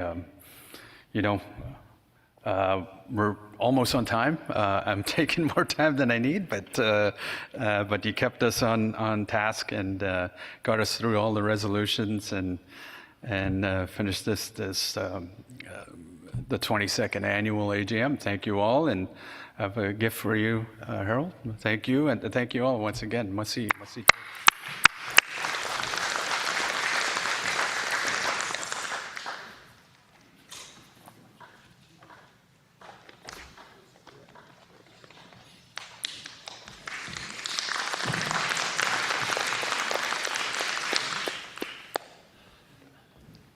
Draws? Yeah. We have some draws. So we asked Ada to draw for some of the small packages that are available. We have a $2,000 value final draw, which we'll do live. Only two. Only two. Okay. So we have two left. Archie Harold. Archie Harold. There you go. Where is it? Just, yeah, so one of the two out front on the table there. Ambrose Williams. Ambrose? Oh, we drew a few just in case. Brian Asu. You left. You left. Willie Moon. Oh, there you go. Awesome. So whoever gets there first. And then Ada, you're going to put it up on the screen, the final draw for a $2,000 hotel and flight voucher.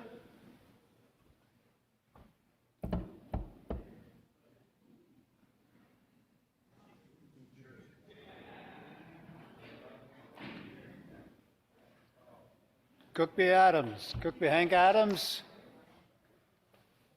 That was a close one. Not here. Have to be here. I have unanimous consent that he's gone, whether he's gone or not.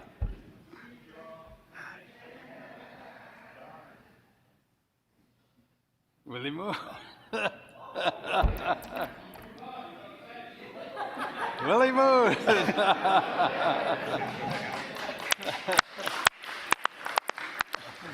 By the way, Willie, you won a $2,000 hotel and flight voucher as well. They couldn't be more thrilled for you. Well, we will look to the knowledge keeper for the closing prayer to help us on our way home. Is Mercedes still here? She has a prize waiting for her. Iatalato, safe travels to everyone. Call your spirits home with you, and my prayer is that everything at home will be as you left it. Special blessings to you, your families, and this is our traveling song. Oh, Edia, oh, Edia, oh, Edia, Edia,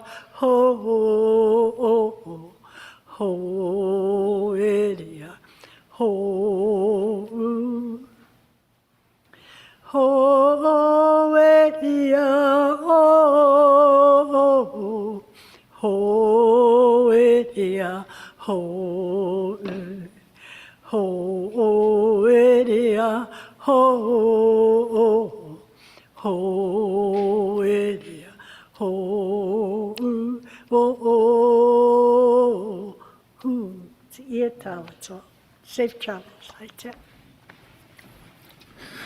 One last item. If you all could come here, we're going to do a group photo right here. Just come to the corner here. Maybe set up some chairs. Just a quick photo.